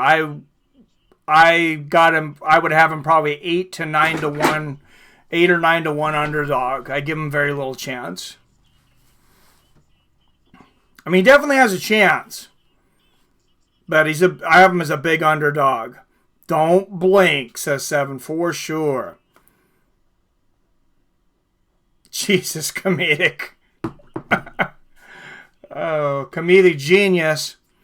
Towing the line as usual, and we have over 50, like I was talking about earlier, over 50 of you in here now. That is awesome. If you haven't got a chance to hit that like button, you like what I do, definitely really helps out, and I really like to get those subscriber numbers up. YouTube's really watching that. Hit that subscribe button, and don't forget to ring that bell so you're notified whenever I drop a new video or go live like February 22nd for Tyson Fury versus Deontay Wilder 2. Damn this basketball game, says Kyle Woodward. Oh, I heard there was an overtime basketball game that was going on, keeping some people from watching the fights. I'm watching on ESPN Plus, so fortunately I'm not being affected by that. But yeah, that is unfortunate. Doesn't everybody know the best sport in the world is mixed martial arts? That is clear to everyone, right? I thought everybody knew it, but apparently ESPN hasn't quite gotten there yet. Maybe they should ask Stephen A. Smith what to do. Just kidding. All right, now it's Lauren Murphy versus Andrea Lee coming up next.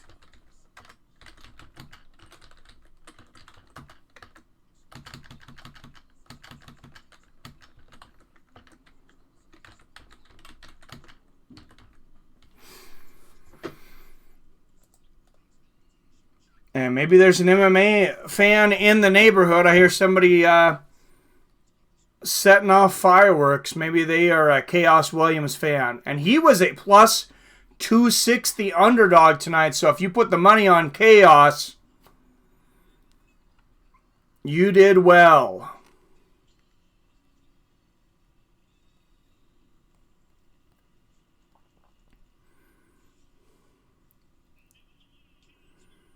And I was just looking, and I'm glad I didn't put Alex Morono as one of my picks on the DraftKings fighter pool. Chaos Williams moves to 10-1, 7-fight win streak, and that was his UFC debut.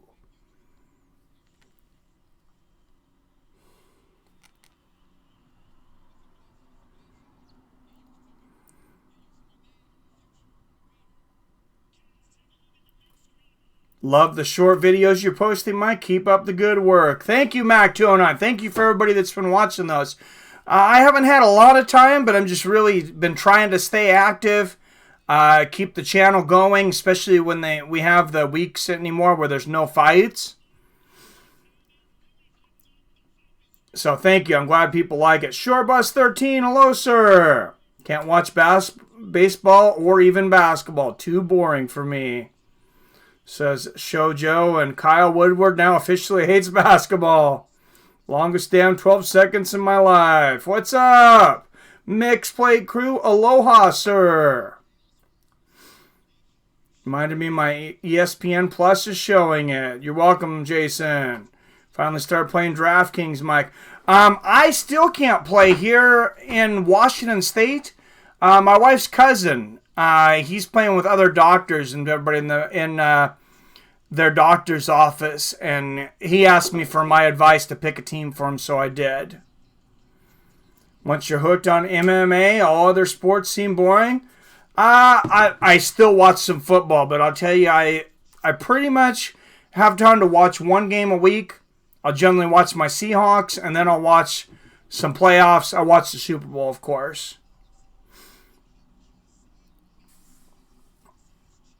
You'll be at UFC Norfolk? That's awesome, Michael Powell. I haven't been to a live UFC since Boise. I enjoy calling them with you guys so much. It's hard to miss a week on the mic. It really helps me throughout the week. Lauren Murphy, 7th ranked in the world. She has a mixed martial arts record of 11-4 from Ultimate Fighter season 26. She's taken on the number 8th ranked Andrea Lee, who is 11-3, but she has won 7 of her last 8 fights. And I don't know who does these rankings, but when you see the lower ranked fighter being a 3-1 favorite, really makes you wonder. Chael Sonnen up in the booth. Good to see him. Yes, sir, be my first in 27 years. That is awesome. Congratulations, Michael Pauly. I'm really happy for you that you'll be there. I've been to 3 now. I went to Portland. I haven't traveled too far for him, but Portland, Seattle, and then Boise. And I liked the Boise stadium and crowd the most. The Seattle one I liked the least just because Key Arena is unfortunately a dump here in Seattle.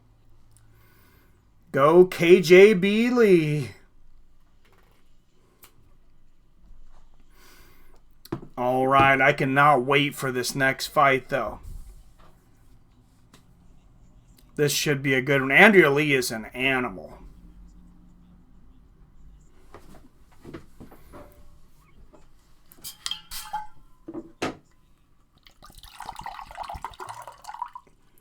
Make sure and stay hydrated. And I don't know about you guys, but sometimes I do get hungry during these streams. I could eat a little less, though, so that's fine that I don't eat during the streams. But if you would like to eat during the streams and you don't want to go anywhere, guys, Grubhub is where it's at. And with the Fights with Friends MMA with Friends code, we're going to get you $12 off your first order of $20 or more. Every time you guys do that, I get a bump back from them. I went on their app the other day, and I have more free food and deliveries and stuff than I can probably spend in a lifetime. They actually told me, they actually did tell me as well that as long as I keep advertising them, I have free deliveries for life. But they pay me on top of that. So why not use the code, get $12 back yourself on the first order of $12 or $20 or more, And they even deliver beer here in Washington in a lot of states. So no reason to leave your home. Pizza and beer, what a great combination. And bringing it right to your door. Kaboom.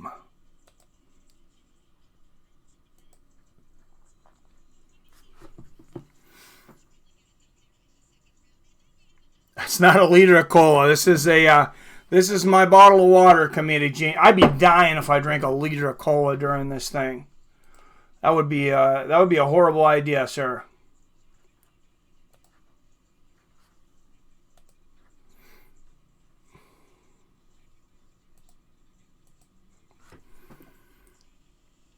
Key Arena is being transformed into the Kraken Arena. I hope they make those damn seats bigger, Rob.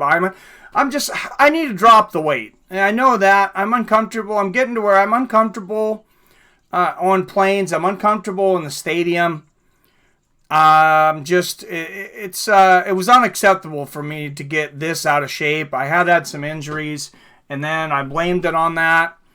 And it's just not acceptable. I've really cleaned up my eating lately, though. I've been working out. My wife, she's been pushing me. She's been in the gym every day. I've been loving swimming and hitting the bag, and the weight is slowly coming off. I'm pretty motivated this time, so say a prayer for me that I'm able to keep this motivation. Rooting for my boy, Violent Bob Ross. Woot. Oh, I like that guy, too. Lots of upsets tonight. Mike Murphy might beat Lee. Very true, Shoujo. That's the way it's been going so far. UFC is unofficially sponsored by Roundtable at my house. Oh, that is the best. That's my wife's favorite pizza. Probably my favorite, too, Rob. I'm kind of happy actually, that we don't have one by us, or we might be in trouble. Need to end this basketball game already. We don't care about no interviews. They are still haven't changed it to the UFC? Oh my goodness. Been working out your wife. Oh, she's been at the gym every single day. I'm proud of her. She's been eating like she trains. I will tell you, and I need to follow suit. So I've been trying to institute some more chicken and salmon and broccoli and that kind of thing in there. Replace the beer with the water most of the time.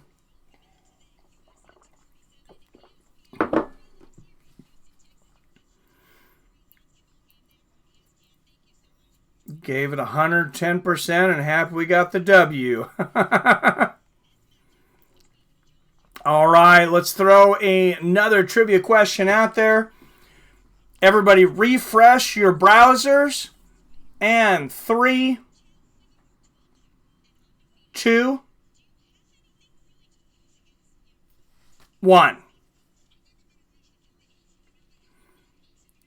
All right, guys. This UFC welterweight recently said he wants to be a marriage counselor in his post-MMA career. This UFC welterweight famously recently said he wants to be a marriage counselor in his post-UFC career. That'd be interesting to have a former UFC fighter as your marriage counselor, to say the least. Burien, Washington, try Pizza Palace. So good. I will take you up on that, Shoujo. We go through Burien sometimes, so I will have to remember that one. Mac 209, you got it, sir. Adam from Allen right behind you, but it is not Woodley. It is Kamaru Usman.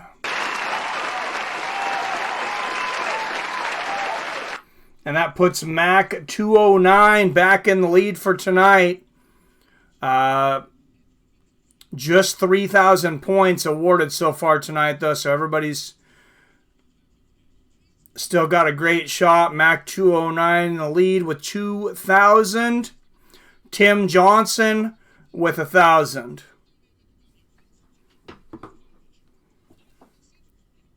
Street Jesus. Third Eye Trader said Askren. Askren would be he'd be an interesting marriage counselor in a comedy movie. Dr. Drew. All good answers, but no, it was Kamaru Usman. Coming up, Lauren Murphy, Andrea Lee in the flyweight division. 62 people watching. You know I love you guys.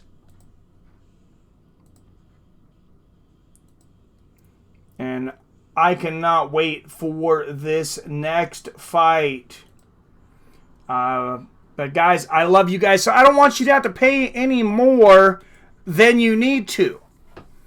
That's why every time you go to Onnit has said, put respect on the end of my name. Joe Rogan said that, so I said, respect is spelled / fights with friends. Every time you put fights with friends on the end of Onnit, you're going to save some cash.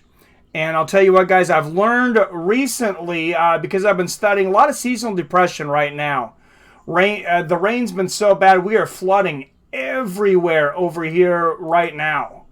The whole state is flooding, unfortunately. And I will tell you, new mood. You need serotonin. If you're depressed, if you're facing seasonal depression or anything else, nothing to be embarrassed about. What New Mood does is it has vitamin D in it, which is awesome. 250% of your vitamin D per capsule. You take 2 a day. What else it does, though, is it has serotonin in it, and it has all kinds of supplements and ingredients in there that help facilitate the production of your body's natural serotonin levels. When you take artificial serotonin through drugs, through, God forbid, illegal drugs and different things, your body can actually shut down its ability to make its own serotonin. One of the things that tricks your brain's receptors into becoming addicted to illegal drugs, Numu does exactly the opposite. It facilitates these receptors to build more serotonin on their own. It frees them up. The vitamin D on top of that, and then vitamin B12 and B6, which always helps nutrients get into your body faster and makes your body more able to easily retain them instead of urinating them out in the bathroom. Of course, Alpha Brain, I am all about the Alpha Brain.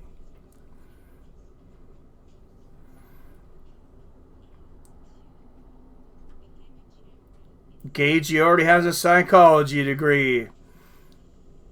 That is great. Oh yeah, Mike, I'm living in Tampa now, so hopefully more UFC comes this way. We got the Super Bowl this year. Go Bucks. Wow, I don't know. I will probably never be able to visit you, Michael Poway, because I'm kind of scared of Florida. I'm not scared of very many things, but pretty high murder rate over there and a very high unsolved murder rate. So be careful over there, my friend. I think Mersad needs this win. Give them to your infant. No, please don't. But Alpha Brain, same kind of thing. Concentration. I mean, I was taking Ritalin, and I replaced that for my concentration with Alpha Brain, and I feel like my concentration is as good or better than when I was taking these pharmaceuticals, and I don't have the side effects that I was having with some of these. You guys know the side effects some of these cause. I'll tell you some of the things I was experiencing: horrible stomach aches in the morning, horrible headaches when I woke up, mood swings, and now my mood is so much more balanced. My wife really appreciates that. Just even if you don't go with Onnit, if you can find natural supplements to help you out, I think that's really the way to go. Florida is nuts, bro. Yeah, I'm not interested, man. How did you end up down there? Cali is way worse than Florida, says Trevi. Lived in Florida for 40 years. And you know, I've never been there. I just hear things, Kyle, so I'm talking out my ass. I don't really know. Florida is the original home of the pain management clinic. All right, guys, before this starts, real quick, I'm going to fill up my water bottle so I'm not running back and forth. Let people know as they're coming in that I will be right back.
All right, guys. Thank you for being patient. It looks like everybody's still in here.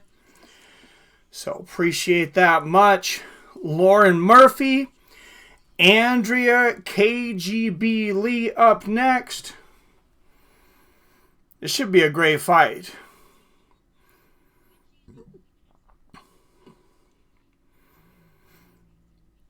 Oh, I'd love to go to somewhere fishing. I wish I had some more time to fish. LA is worse for sure, but Tampa would be pretty crazy too.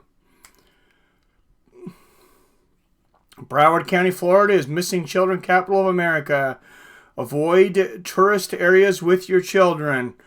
Good advice, King James. That would be one of the most horrible things ever. Pretty much ever. Thank you, Shore Bus. You know, there's a 1 week old missing right now. Oh, man, that is horrible. Overeem versus Walt Harris just announced. Next fight night, main event. Thanks for the update, Robert. Of course, that was scheduled before and before the horrible death of Walt Harris's stepdaughter. Our thoughts and prayers with his family, and glad to see him getting back inside the cage, but that can never be undone. So horrible. Well, thank you, Trev McTrev. He's from Tampa. Hey, I don't know. Committed Genius. Get in water, sir. Hey, Arcade Chaos in the house. Good to see you, my sir. What? Y'all act like Florida is Mexico, says Trevi. Who watched XFL today? I didn't. Do you know if Seattle won? I seen Seattle was playing. What's up, C the G? SoCal way worse than Tampa. Damn, yeah. You know what I do like? I've only been there once now, but I guess I've been there more in Florida. Is San Diego, and that's just all about the weather. Everybody seems happy because the weather's just absolutely damn perfect. The women are beautiful. There's plenty of stuff to do. That seems to be the move. Although very expensive, just like over here and everywhere is getting now, though. Watch the XFL, and I love the ball hit the guy right in the crotch at the end, and he kicked the ball. I thought that was a penalty. It's hilarious. Yeah, I think today was the first day. XFL was on point today. Nice. Only way I'd leave Florida is for South Carolina or somewhere else in the South. Oh, yeah, I lived in SoCal, too. I love Washington. The rain is really getting to me. My parents recently, for those of you of whatever you believe in, if you believe, in a God or religion, if you give some prayers out to where my parents are at. They're up above Walla Walla in the mountains there, and they've been evacuated from their homes. A lot of people have lost their homes up there because of flooding. People by us on what's called EB Island, and just all over here, there's a lot of flooding, road closures, trees down, people have lost houses, and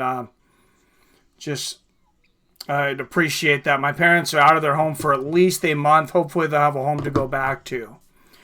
And they were ineligible for flood insurance, so I really hope it doesn't hit their house. All right, here we go, guys. Out of the blue corner from Shreveport, Louisiana, she is a minus 330 favorite with a mixed martial arts record of 11-3. Andrea Lee.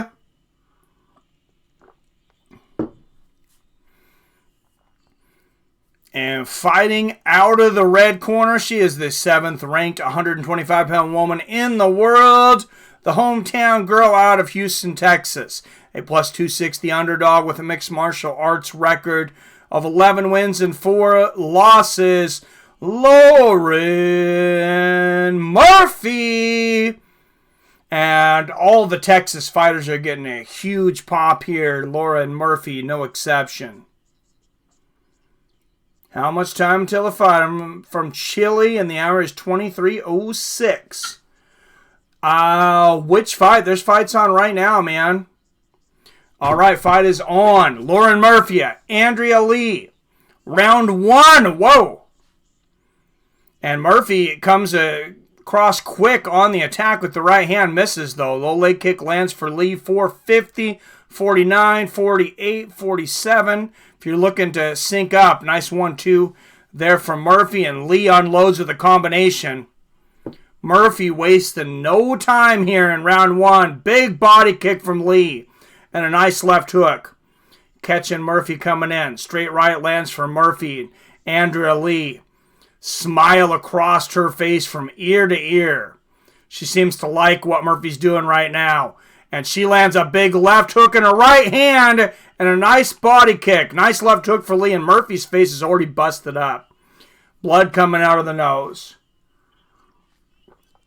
Big left hook lands for Lee. Her boxing is looking great coming out of the gate. Nice inside leg kick there from Lee on the left leg, and then on the back leg, and then to the front leg, and then the body. Combination of the body and a kick to the body, a straight right. Andrea Lee just picking Murphy apart on her feet right now. Oh, Jones versus Reyes. It's a little ways from now. They'll probably be making their way down to the cage in a little less than 3 hours. Around 3 hours. Nice combination. The body and a big elbow there from Lee. Right hand from Murphy, but Lee is definitely landing the sharper shots right now. And that was a nasty elbow. And that busted open the bridge of the nose of Murphy. And Murphy lands some shots. Straight left and a right hook. Murphy fighting through the blood here. Both women landing big combinations. Straight right and a left hook for Lee.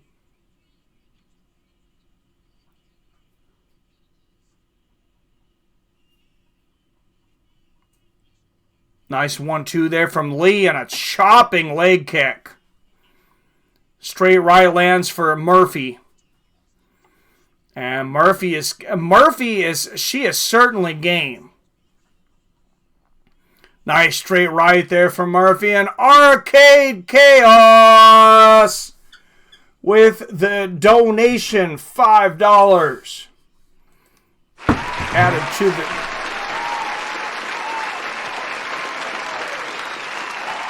Thank you so much, sir. Adding to the pay-per-view pot. Oh, nice 1-2 there from Murphy. Appreciate that. Arcade Chaos, long time watcher, long time donator.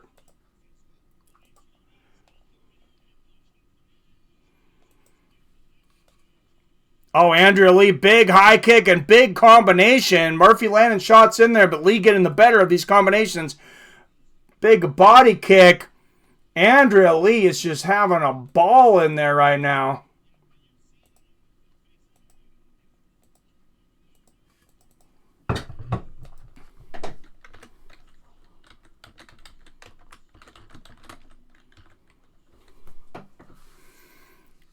Wow, and you see head strikes. 25 for Murphy, 17 for Lee. Murphy having a hell of a first round. Lee, of course, has done a lot of other things too, but great first round for the underdog Murphy as well. And this round brought to you by Super Chat and the donation of Arcade Chaos. Thank you very much, my friend. You see Lee dominating in the body strikes, 19-2. What exchanges, and a big right hand and a left hand from Murphy. She is coming on this round. And Lee landing a beautiful body kick. Superman attempt from Murphy that misses. Oh, big right hook from Lee. A left hook up top. Great combinations. Murphy has the tie clinch, lands a knee to the body. Oh, what a great throw from Andrea Lee. Great judo throw. But Murphy turns it around and gets the takedown. And she's got Lee on her back. What a beautiful transition. Andrea Lee gets the ogoshi, but she doesn't finish it. She doesn't put her body weight down on Murphy. And Murphy's able to transition and end up on top. Seconds left here in the first round. Both women back up. Knee to the body for Murphy. And a great first round and a surprising effort for the underdog, Lauren Murphy.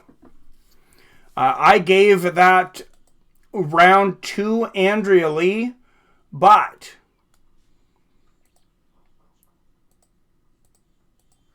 Lauren Murphy is incredibly tough.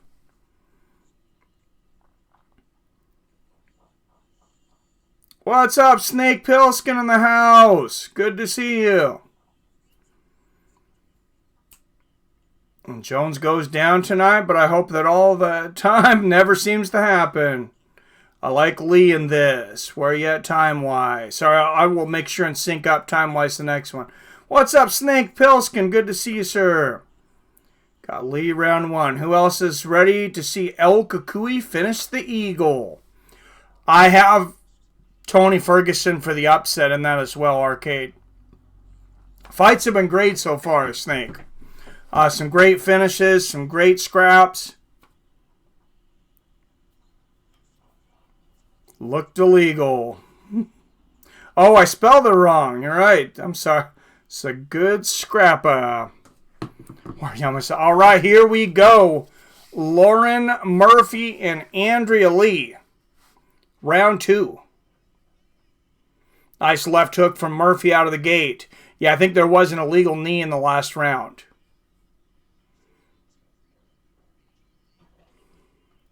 Nice left hook for Lee.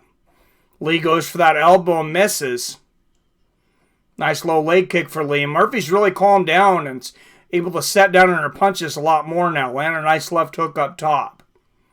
And you got to wonder if one of the reasons, nice body kick from Lee, for the discrepancy in the odds is Murphy being 7 years older at 37, but she's definitely holding her own. Straight left from Murphy. She's winning this round. Nice straight right from Murphy. And a left hook. This has been a night of upsets up to this point. Can Lauren Murphy pull off another one? The 3-1 underdog.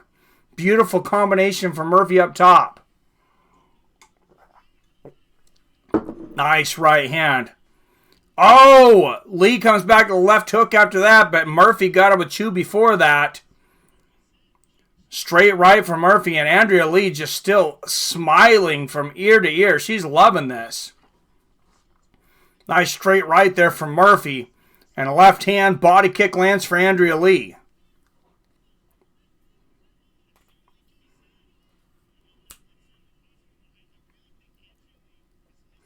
Lauren Murphy looks pretty long. Oh, nice spin kick to the body there from Lee. Fakes the spinning elbow and lands the oblique kick at the end of it. Now, she didn't have everything on it. Nice left hook there from Murphy. Right hook lands for Lee, and they're in the clinch here. And Murphy gets the better of it and lands a big knee. Murphy may be stronger. Straight left lands for Murphy.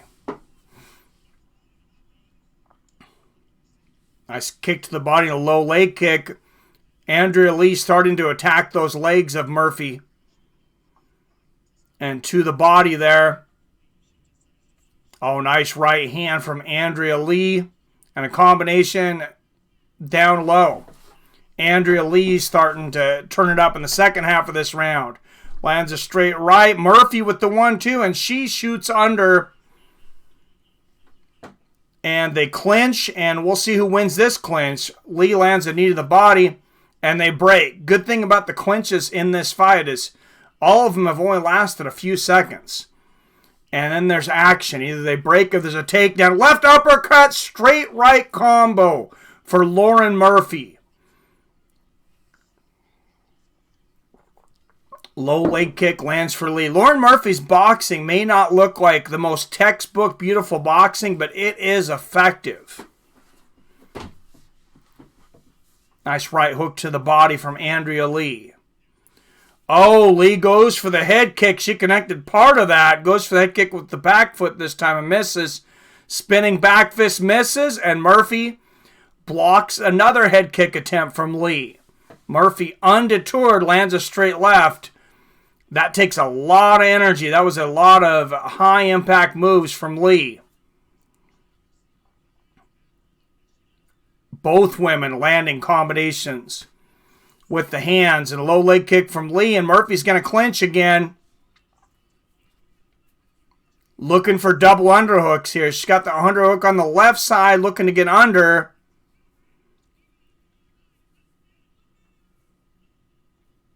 Good knee underneath. Andrea Lee turning around, trying to get a throw there, but not able to get it. They break back to the center. Straight right from Murphy. 52-51, 50 seconds left in the second round. Sorry, I forgot to say 43, 42, 41, 40.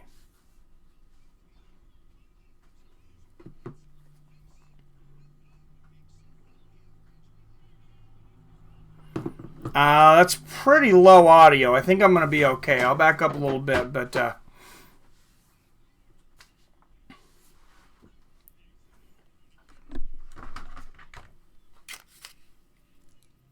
maybe I'll turn it down just slightly. Thank you, Michael. Nice takedown there from Murphy. And if she hadn't won the round, I think that cemented it for her right there. I have it around a piece. And Michael Pauly, I can't argue with you. You could have definitely given Murphy the first round as well. I gave it to Lee, but just barely. Oh, no, you got Lee 2-0. I'm sorry. Oh, I thought Murphy definitely won that second round. I got her around a piece. Mac 209 also, he's got it 1-1. So I think whoever gets this last round. But, you know, we will see. Realist. Well, that's not going to help me. Luckily, that was a commercial. Oh, you see it's right here. That was through my headphones. I'm plugging it into my Roku controller here.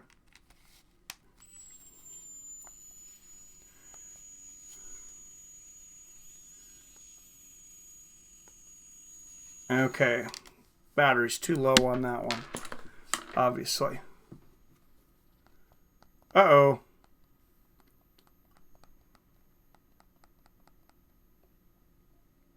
I'd be okay with the split if it goes the distance.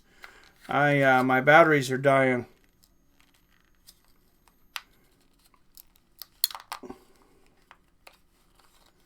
I know I got some in my room, but I don't want to have to switch them out in between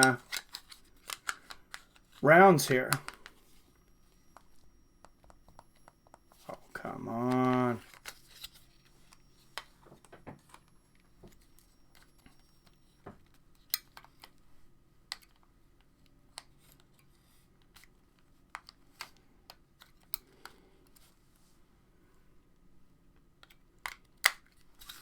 Technical difficulties here. I should have changed these out before. I just bought a bunch of new batteries too. Fortunately, I see John Jones dominating. I don't want to see that. Oh, yeah, thanks. Yeah, I had bad feedback there. Okay, I'll be right back. I got to switch out some batteries. Go ahead and feel free to update this round, everybody. I will be back.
Sorry about that, guys. I guess I will not have an accurate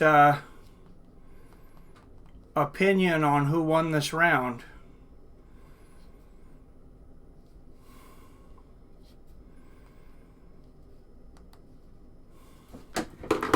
Oh, there we go. Round 3. Okay.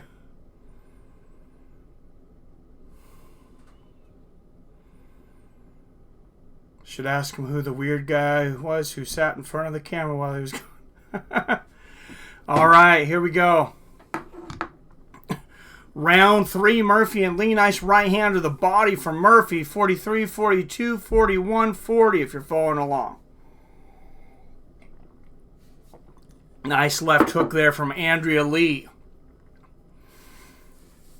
Oh, and Lee goes for the head kick. I think it's whoever takes this round gets it. You guys might be well ahead of me now, but I went back. Sorry, Smith could have got a DQ belt. Yeah, Anthony Lionheart should have done that. Nice low leg kick there from Andrea Lee.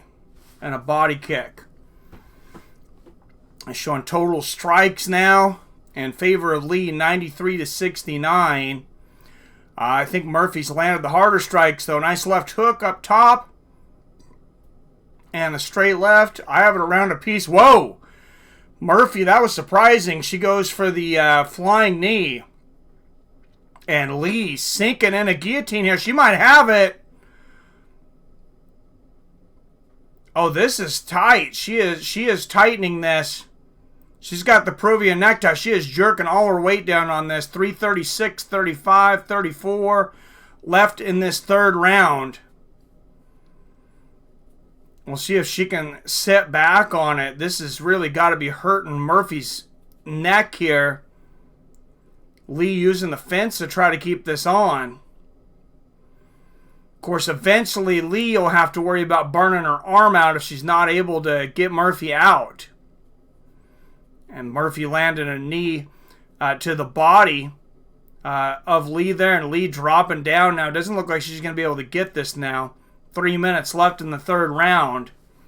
Murphy landing some shots to the body, trying to break this free.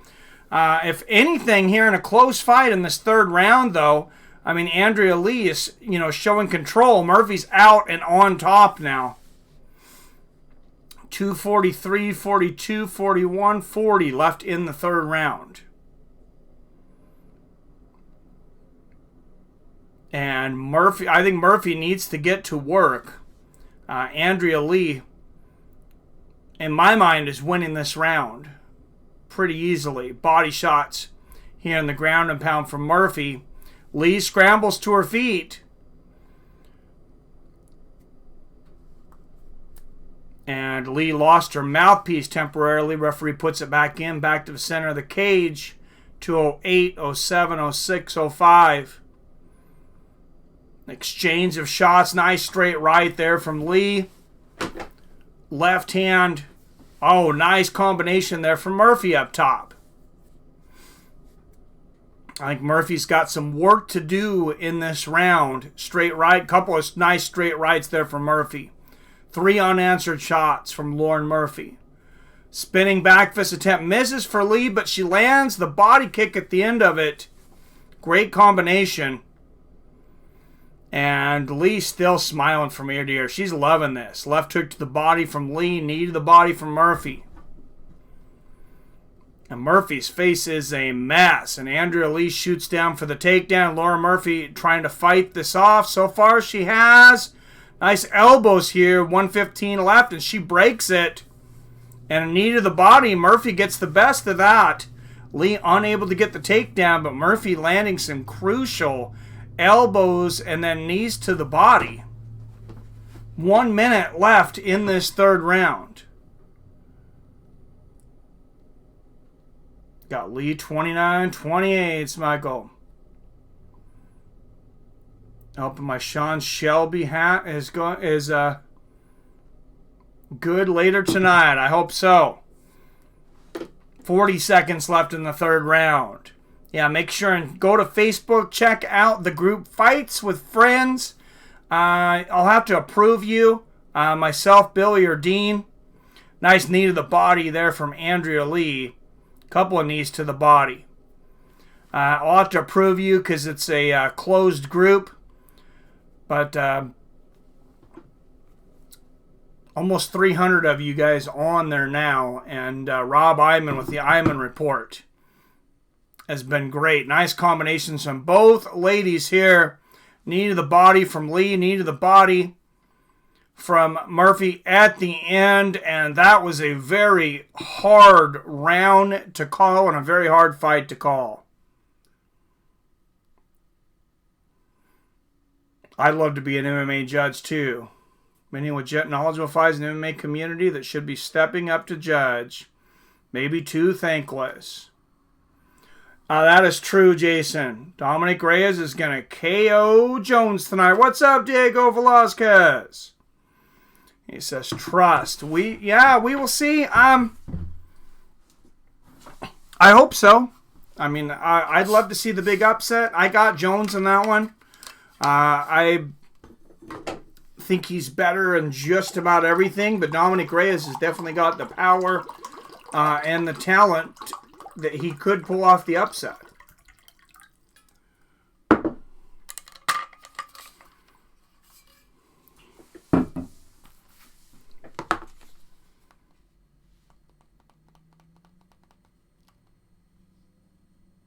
Now I can go back to I got to disagree with that. Lauren Murphy with the big upset from 3-1 winner by split decision. Yeah, I got to disagree with that one. Andrea Lee comes over, gives her a hug and a fist bump.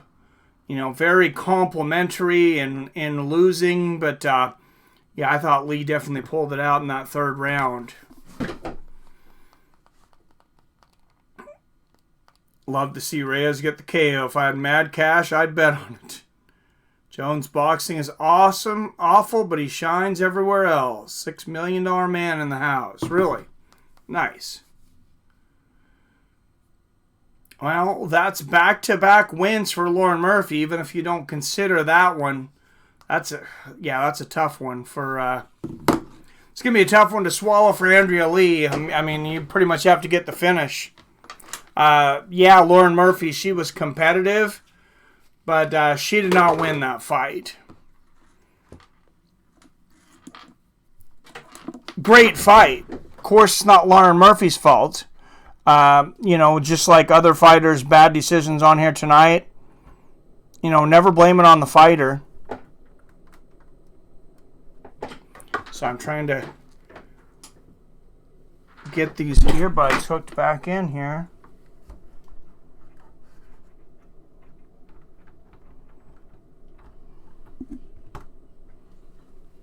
There we go. Sorry about that. Hopefully I didn't blind anybody.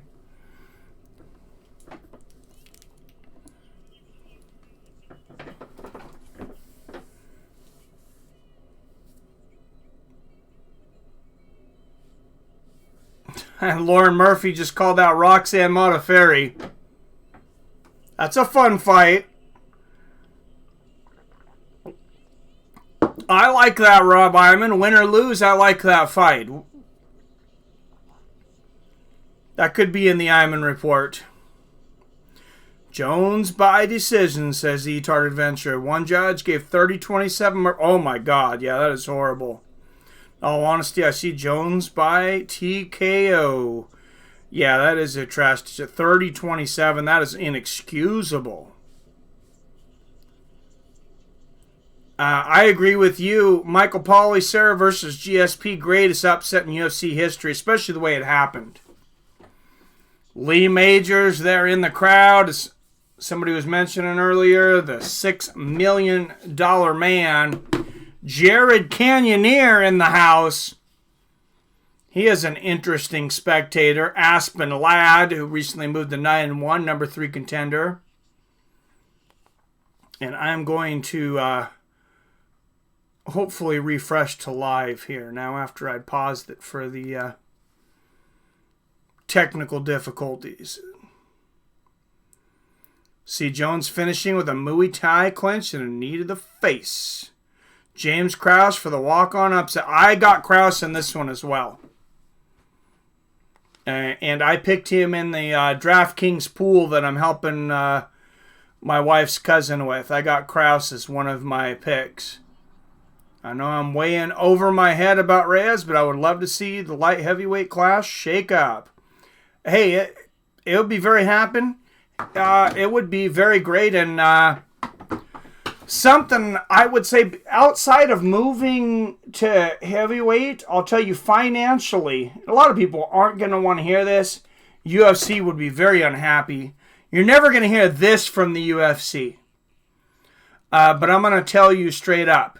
The only other thing that would come close financially to helping Jon Jones would be moving up to heavyweight, but maybe the most lucrative thing for Jon Jones to do would be to lose.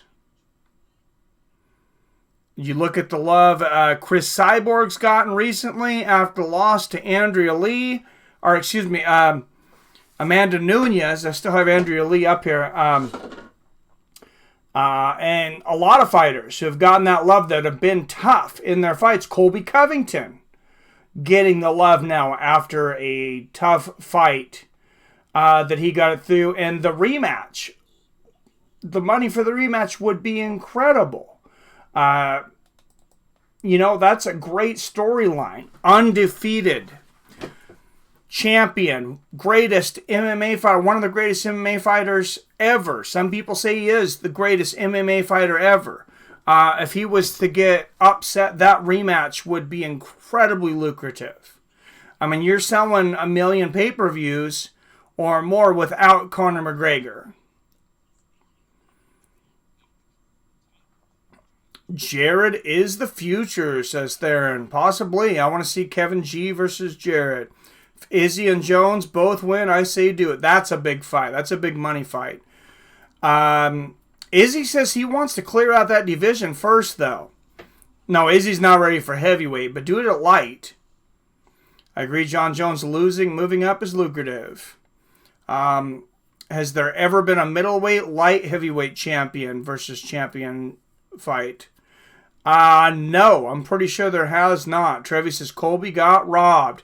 It looked like there was definitely some bad decision making. For sure, man. That low blow that they saved Kamaru Usman on what was supposedly a low blow, definitely not a low blow. It was a liver kick. Referees should never, ever stop a fight and give time to somebody just because they said that there was a low blow and they didn't see it. It is better to go the other way and say, hey, I'm sorry I didn't see it. My bad if it happened, but I can't call what I didn't see. It's better to have a guy eat a low blow and, not get the time than to have it happen the other way. Because the other way is extremely dishonest, in my opinion. Unless you just really thought you seen it. Trevin Giles, 27 years old. James Krause, 6 years older at 33. Krause, 2 inches taller at 6'2". But Giles will have an 1.5 inch reach advantage at 74 inches.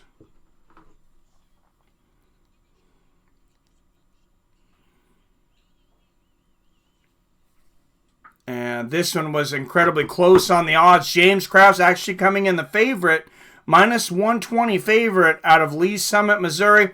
He has a mixed martial arts record of 27-8. James Krause. I believe Trevin Giles opened up a favorite.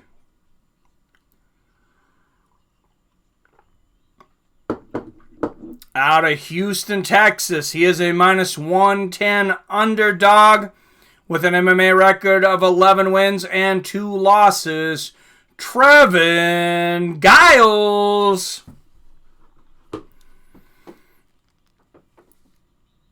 Referee in charge is Jacob Montalvo. Trevin Giles. James Krause. Here we go. Giles very experienced for the win. All right, nice low leg kick out of the gate from Krause, but a right hook over the top from Giles. And I believe Krause took this on very short notice. Nice left hook and a straight right there from Giles. Kraus moving forward. Lands the low leg kick. Big left hook and a right hand from Giles. Heavy hands on Giles right now. And a big left hook. And Kraus is not taking these shots well right out of the gate. I am at 426, 25, 24, 23, 21, 420. If you're looking to sync up. Nice straight right and a double left hook for Kevin Giles. Straight right for Giles. Kraus lands a big right hook, but he clinches up. He's going to try and take this down, and he gets it. Giles immediately shrimp crawling to the fence, though. Kraus has got the back, though, and he's got hooks in. Great transition here from James Kraus. And he's got the backpack on top of Giles. He doesn't have any hands around the necks and things here, but this is a bad position here for Kevin Giles. And Kevin Giles drops straight forward trying to shake him off. Almost gave himself a concussion. And now Kraus is under the chin. Trevin Giles is in a world of hurt right here. This could be all over. Giles trying to rip that hand off. Kraus is an animal on the ground here. And he's... Oh, wow! Look at the power of Giles ripping the hand of Kraus off. But Kraus going back underneath. He's not under the chin, but he can get a neck crank here without being under. Wow, that is some strength on Giles. Just grabbing the elbow of Kraus and just pushing it off. Kraus was deep. This is still a horrible position for Trevin Giles, but just brute strength ripping Kraus's hands and arms off of him. Oh, and now Kraus landing the ground and pound from this, trying to get under that neck. Kraus has got almost a perfect position here with this triangle. And Giles kind of seems a little clueless here. He's worried about transitioning, about going to his back or changing position, because he's just concentrating on keeping Kraus from getting under his neck. And Giles, I mean, he's defending this pretty well, but he's got a lot of time left. 2:05 left in this round. And he is in the shark tank right now. Can Trevin Giles get out of here or last another almost 2 minutes in this shark tank? James Kraus is... Oh, now he's pulling the neck back.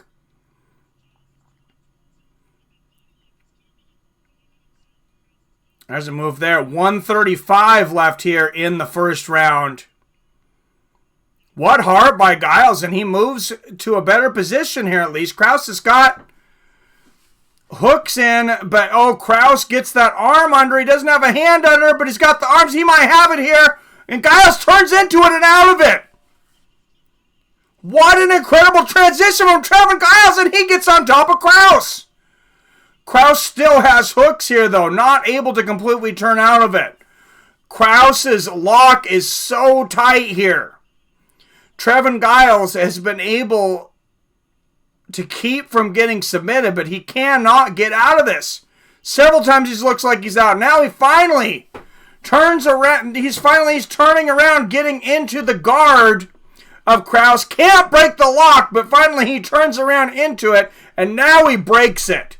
Wow, what patience and heart from Trevin Giles. And now he's landing the ground and pound to the body and head.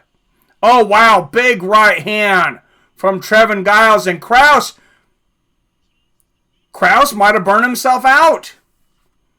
Kraus looks very tired right now. Oh, big uppercut attempt from Giles. Misses, but he lands a big right hook. And Kraus lands a kick to the body, immediately clinches. 13, 12, 11, 10 seconds left in this exciting first round. Wow. Knee to the body there from Kraus. What a first round. Damn. That was incredible. Wow. Jones hasn't started yet. Giles might be cut with a loss. I don't think anybody should be cut from this fight so far. Michael said, I got Krause round 1. Giles got choked twice, so he's been working that choke defense. Yeah, Krause looks very gassed now. Hopefully he's able to recharge in between rounds, because I got Krause on my DraftKings picks, or at least that I gave to my wife's cousin to make on his pool picks. Guys from Houston, I'll bet judges gave him round 1. Yeah, that's what I was thinking too, Mac. They've definitely been getting some favorable decisions tonight. Maybe in shape, but he didn't train for this. I believe it was James Krause. I believe it was Arroyo that was originally supposed to fight Trevin Giles, and James Krause came in on short notice. If that's the fight. I might be thinking of another fight.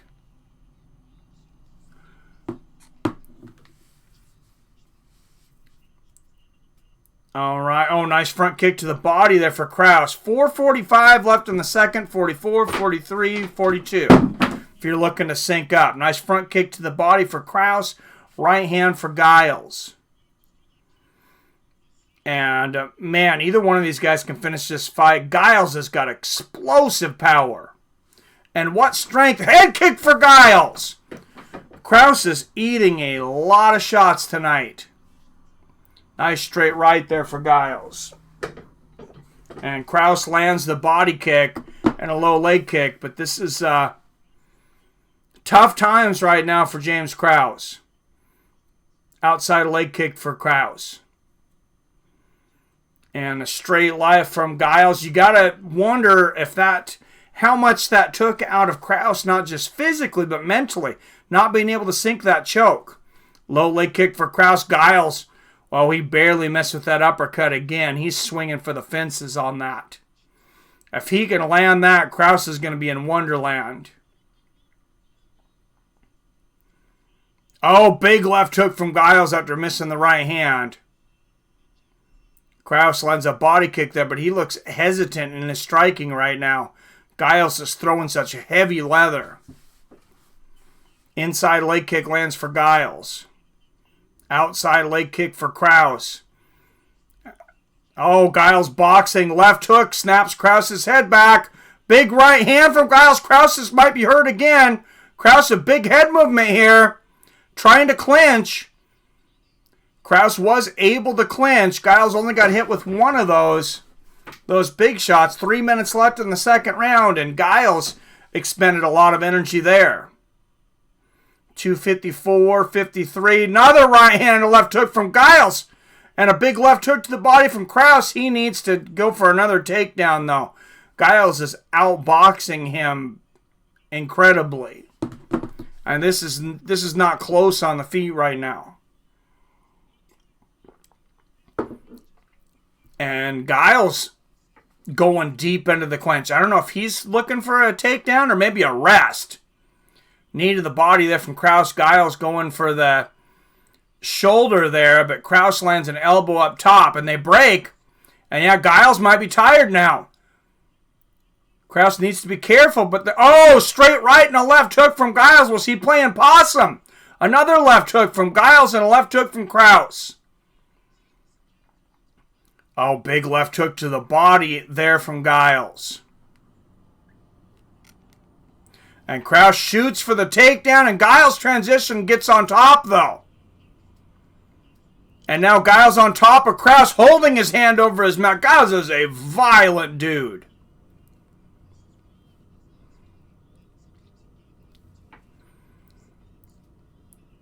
Oh, and Krause tries to transition, but not able to get out from underneath. 135, 34, 33, 32 left in the second.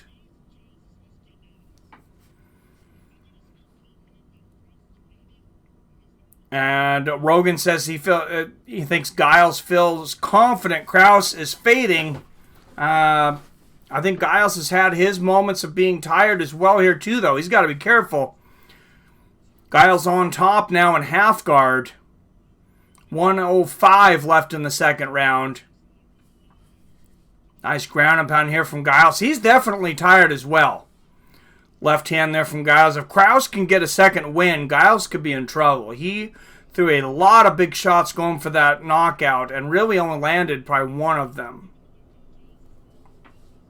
Oh, big right hands in the ground and pound there for Trevin Giles. So another big left hook.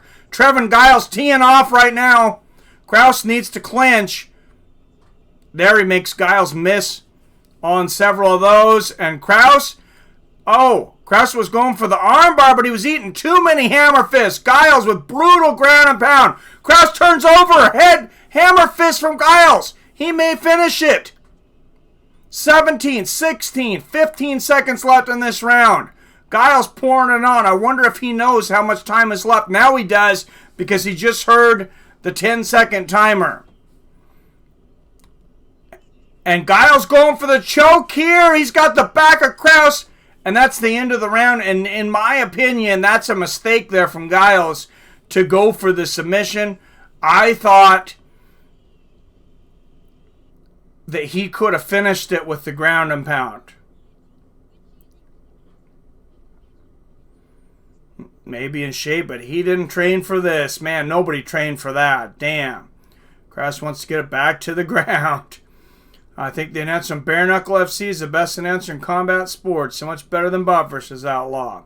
He's pretty good. 1-1. They're both tired. My sentiments exactly on both.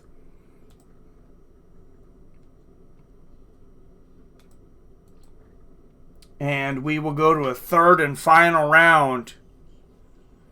Never a doubt. Giles for the win, says Adam. 71 of you beautiful fight fans up in here. If I could get you to please tap that like button and hit that subscribe button. If you're not already subscribed, love to invite you to the family. And don't forget to ring that bell so you're notified whenever I drop a new video or go live on February 22nd for the rematch. Tyson Fury and Deontay Wilder. These two warriors touch gloves, and here we go in the final round. Low leg kick lands for Krause. Straight left from Giles. Another left hand from Giles. Giles just seems to hurt Krause with everything he lands. Straight left and a right hook from Giles. Right hook from Krause. When Krause hits Giles, though, you can tell. Giles seems to punch harder. He also may not have the same chin Krause does, though. Low leg kick from Krause. 4:20 left in the third round. 18, 17, 16, 15. Krause faking the head kick there. Lands the low leg kick. Whoever gets this round, I have them winning this fight. But remember, judging has been suspect at best tonight.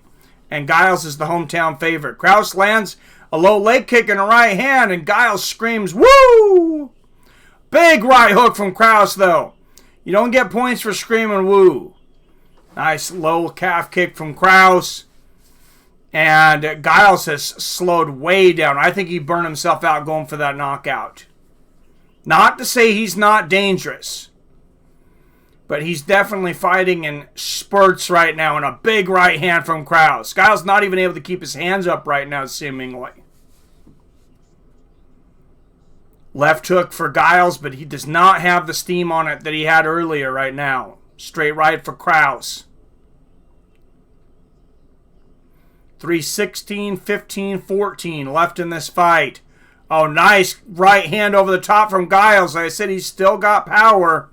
They exchange low leg kicks and then the right hand. Another low leg kick from Krause and a big right hook from Krause. Head kick lands for Krause. Right hand and a left hook. Krause still being careful. Body kick lands for Krause. Giles just standing there moving forward like a zombie. He ate some big shots and now he swings big. Misses the right hand, lands the left. Throws a haymaker right. Low leg kick from Krause. Giles lands a straight right. Another big right from Krause. These guys are both landing bombs tonight.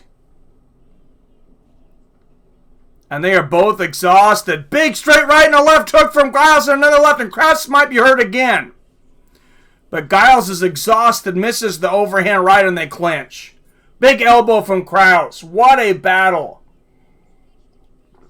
James Krause looking up at the clock now.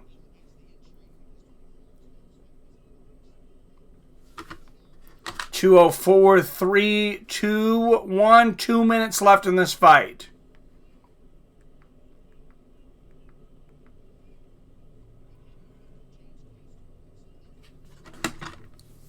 Nice shots there from Krause. And like I said, Giles just exhausted. Goes for the spinning elbow, though. Still dangerous. Not close, though. Krause shoots for the takedown. Not able to get it. Lands a knee to the body and an elbow. Nice left hook to the body there from Krause. This is still anybody's fight. Right hand counter lands for Giles. Big left hook to the body from Krause. I think Krause needs to continue to go to that body.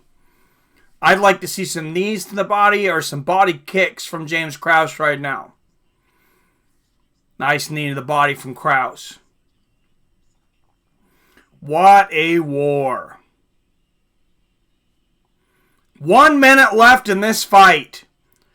Oh, big right hand from Krause, but Giles lands the counter right and points his finger in Krause's face. Almost pokes him in the eye there. And Krause shoots down for the takedown. Giles still good takedown defense. Krause trying to sink this thing. No, it's going to feel weird fighting a cop. You know, Giles is a cop, right? No, I didn't realize that. What's up, Mo Kim? Oh, big right hook from Giles. Krause misses the right hand and falls right into a bomb of a right hook from Giles. What a war. 16, 15, 14 seconds left in this fight. This is still anybody's fight. Giles going for the takedown. This could be huge. Knee to the body. Krause gets double underhooks to stop it. Lands a knee to the body of his own. Wow. What a war. I have it 29-28 James Krause. I thought he did enough to pull that last round out, but man, this is anybody's fight. I agree with you. Virtually identical. I think I have it Krause 2-1 as well, but I think Giles will probably get the nod. Meowster's Batman. What did I miss about the meow? What happened? Giles is burned out, yo. I'll give Giles second and third. Wouldn't be mad if Krause wins. Smack 209. You could. All those rounds. You know, those rounds were close. I wouldn't argue with you. Now, if I see 30-27s across the board for Trevin Giles, I would be pissed about that. But this could certainly go either way.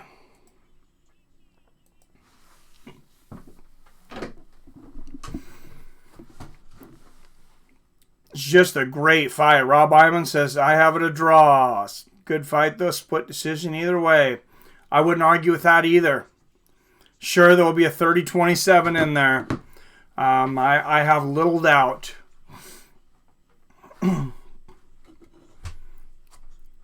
Let's see. Can the judges call this fair? Or will they go lopsided for the hometown guy, Trevin Giles? I'm not saying Krause won.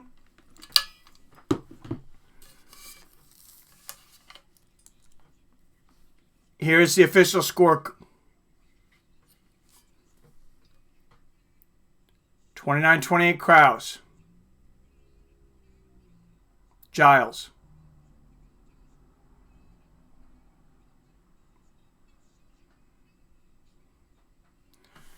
$29-28. You called it, Michael Pauly, the hometown man, Trevin Giles. And Rogan says, I'm going to talk to both of you guys. Is that fight of the night so far or what, though? That was a damn war.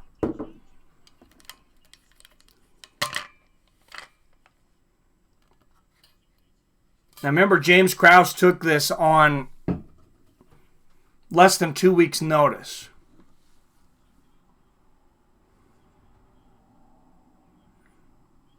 Yeah, I'm okay with it. I would have liked to have seen Krause get it on the split decision, or on the taking it on late notice, but yeah, I can't argue.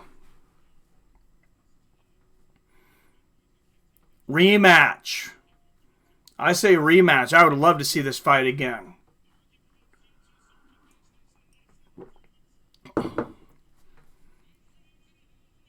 That's in my mind. That's your. I know it's early in the season, but for me, that's our fight of the year so far for 2020. Herc Krause was in Houston to corner another fighter and threw in his name versus Giles when he needed an opponent days ago. You are correct. Oh, he found out about the fight yesterday. Wow. That's a tough SOB, James Krause.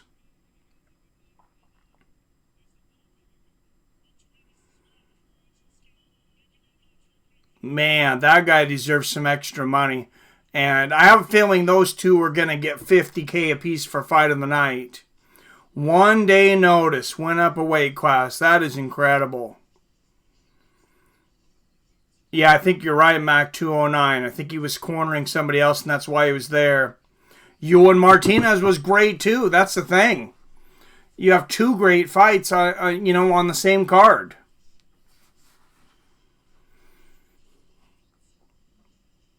Two contenders for fight of the year in my mind so far. That's my fight of the night so far, though. 1 day notice, no shame, for sure. My boy Deshaun Watson, Smack 209. All right. Still to come, the pay-per-view portion of the card. Derrick Lewis versus Ilir Latifi. Merced Backtech versus Dan Ige. Juan Adams versus Justin Tafa. Valentina Schevchenko defending against Kaitlyn Chookagian. And John Jones defending his championship against Dominick Reyes.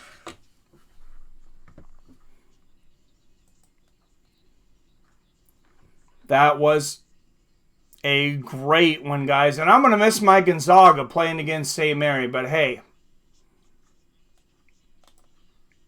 I've got to go with Jones versus Reyes over here on pay-per-view. And hurry up and get in there. If you're still looking to vote, Derrick Lewis versus Ilir Latifi. It's still here. And thank you at Michael Pauly for sharing this stream over on Twitter. I am over on Twitter. You can always follow me on Twitter at FightsWFriends. Let me know in the comments and I can give you a follow back. Dude is great over there on Twitter. Virtually identical Michael Pauly. Always coming through.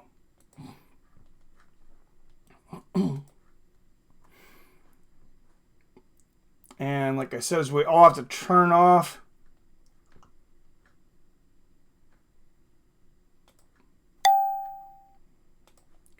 some soundy here to get to the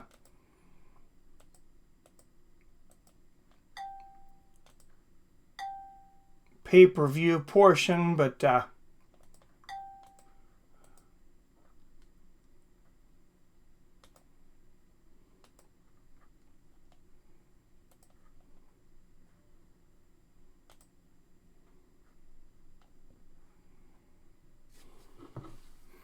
everybody a second to get over to the pay-per-view portion. Krause didn't even know he was fighting until last night. That is correct. So far, best fight for 2020. I agree. Like I said, so far, my fight for 2020. And to come in on for it to be the guy that came in on a day's notice, my goodness, that is insane.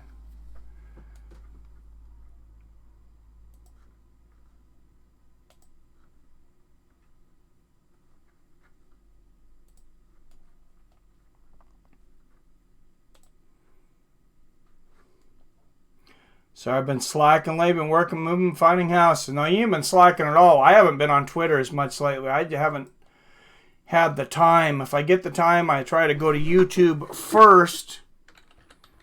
Try to spend my time there. And then if I have time to, go on Twitter and get on the Facebooks. You guys do a great job of continuing to post on the Facebook.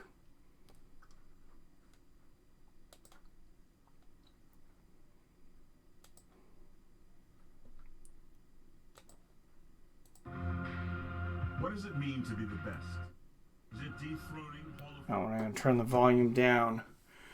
Here, Krause should have been tired, honestly, but Giles, though, damn. Oh, man, I don't blame either one of those guys for being tired, though. Giles, I mean, he throws so hard, though. That dude is so explosive. That's a lot of energy to put out. Dude puts out a tremendous amount of energy.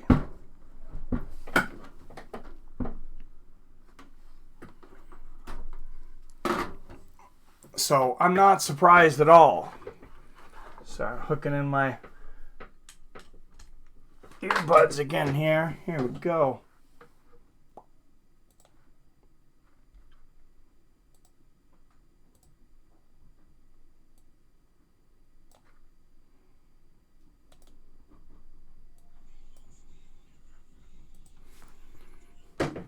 Let me know if we get any bleed over in the sound. Hopefully we don't.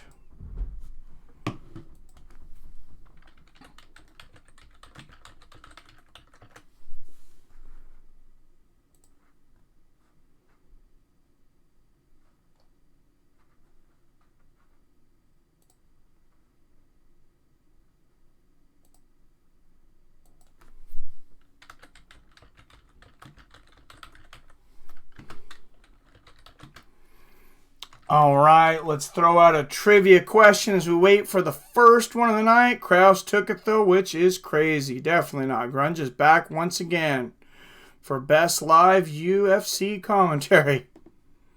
What's up, Grunge? Good to see you. Thank you.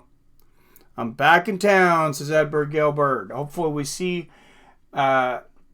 more people coming in. Yes, as the pay-per-view portion of this starts. And last one was a pretty top-heavy card. This one, this is a great card. This is a great main card. I mean, anchored by Derrick Lewis and Ilir Latifi. That's pretty incredible, guys.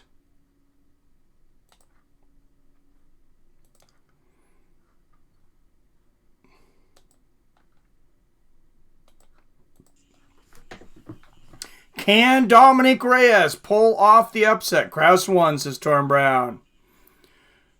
Different setup, yes.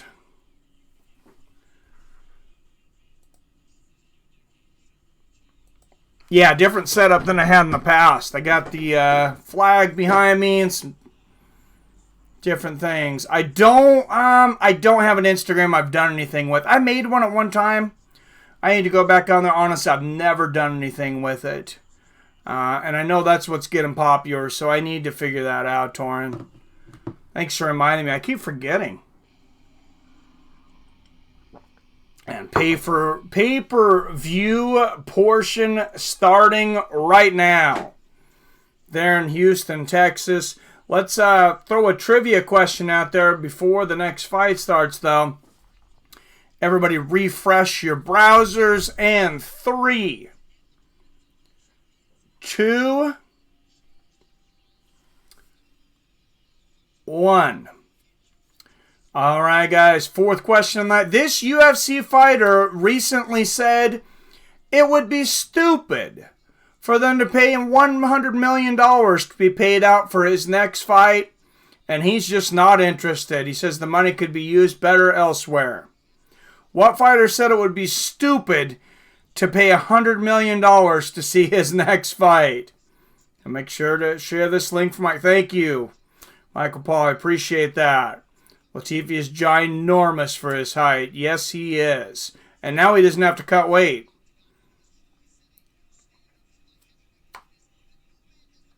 Hey, can't blame you, Robert. 64.99. That's a tough one to bite. Jon Jones will never lose by TKO or submission. Mac 209. Everybody's getting it, but Mac 209 was first. Keeps the lead. Khabib Nurmagomedov. Great job, Mac 209. And 80 of you sexy fight fans up in here. Everybody, please hit that like button if you like what I do. Don't forget to hit that subscribe button. Help us grow that subscription number. And don't forget to ring that bell so you're notified whenever I drop a new video or go live, like February 22nd, 2 weeks from now, for the rematch. Tyson Fury versus Deontay Wilder.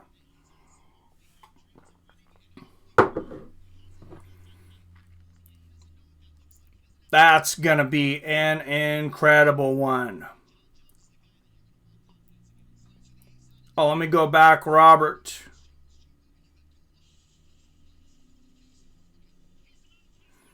On my screen, it has Mac 209. Refresh and see what it says, Robert. So I got in order Mac 209, virtual identical, Trevi, and then Robert, Jim, Matt. You guys all got it. Adam's hashtag never refresh. Billy Hughes in the house. We need the return of Anthony Rumble Johnson ASAP. I was wondering where you were at, Billy. You must have been at work. And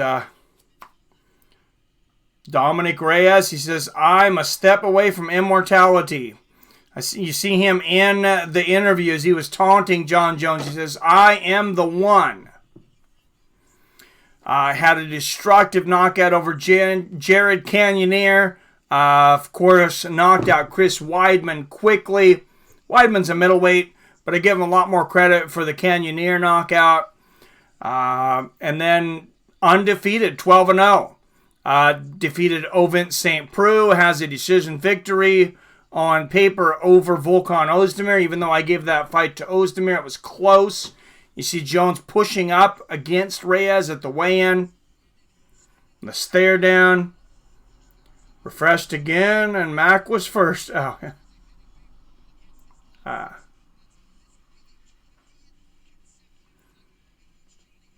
yeah, it'll say you're first on yours until you refresh it. RSS if it's close. Jones will terminate all. RSS the truth. He might, man. Good to see you, RSS the truth. Not sure who Cannonier's fighting next. I'm not sure if he has a fight booked.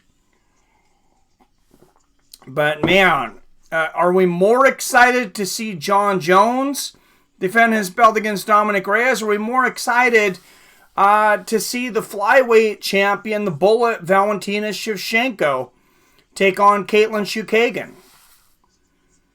Valentina is entertaining. She's an absolute beast. There's money to be made on Jon Jones' fight. Eventually, he will get cracked. Well, if you keep betting, if you had been betting against him the entire time, though, I mean, you'd have lost a lot of money by the time you ended up winning. Octastream Box will change your life. My second UFC. Nice. You're going to have to send me the info on that, Billy. I want to buy one. How long till Jones fights? Please. Approximately 2 hours. And they'll be coming down. There's 5 fights on the main card, though. It all depends on how long everything lasts. So, and I'm tempted on one screen to watch my Gonzaga versus St. Mary's game. I may sneak over on that screen a little bit.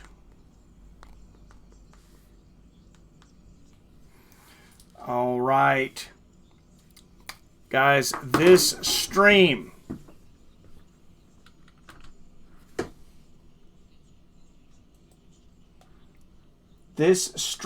tonight brought to you by the Cash App. No easier way to send cash between friends, between family, to pay for different things. No fees right now, and it's the only financial app with Boost. I have Boost. I get money back every time I spend money at Walgreens on prescriptions for my family. You can use the Coffee Boost, which means you get $1 back every time you use Starbucks, Dunkin' Donuts, and several other coffee stores. And there's a few more companies on there for Boost. It's free. You get their debit card, and there's no fees. You get paid interest for it. You can invest in incremental stocks, as well as buy Bitcoin. So if you want to invest $1 in Apple, you don't have to buy a full share anymore. You can buy a partial share. This is the future of trading, and the future of sending money, and it's on the Cash App. You can download it for free, and when you download it with my code, what do you know? We each get $5. I get $5. You get $5, and $5 goes to fighter Justin Wren, who is fighting for the pygmies in the Congo.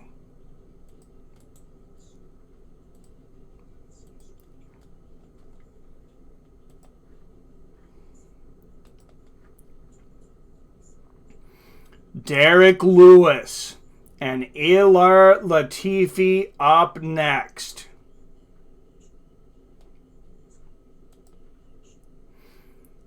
Like I said, if you want to vote in the poll, it is still on there. Go to the Fights of Friends homepage on YouTube. Click the community tab, and there are polls for this fight and for Jon Jones versus Dominick Reyes.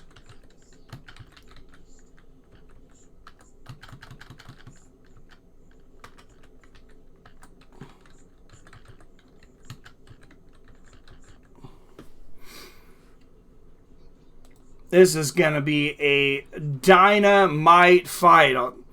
Lewis going to KO this light heavyweight. First fight like Jon more than his opponent. I didn't thought maybe I was the only one. I'm not a big fan of Dominick Reyes. I haven't cared for his attitude either. I don't disagree with you.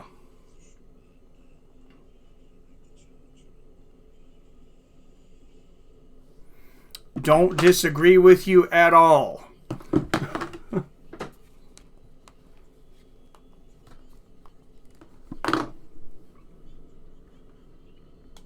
And you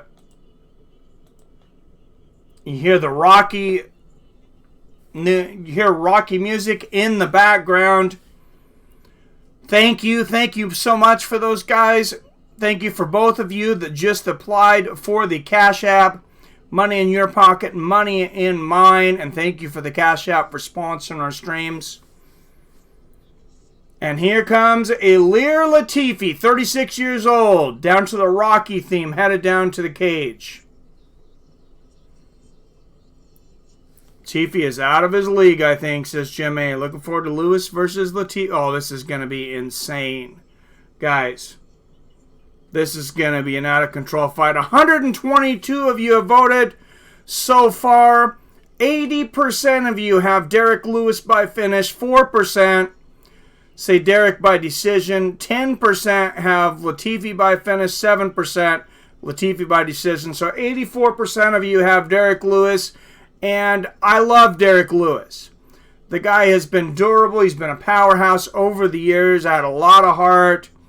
And I'm going to probably surprise most of you. And I'm going to go with the upset in Ilir Latifi.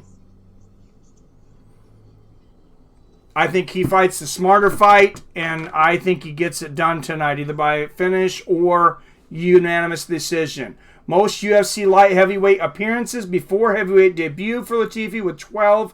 1 of 4 UFC light heavyweights with 2 finishes in 1 minute or less.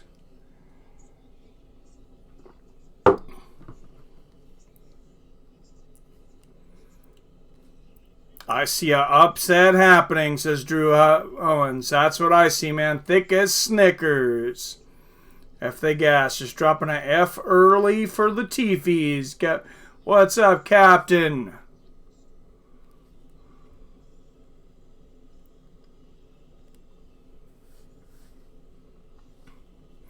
All right, and here he comes down to the cage, the Black Beast, Derrick Lewis. And don't get me wrong, I love this guy. I really do.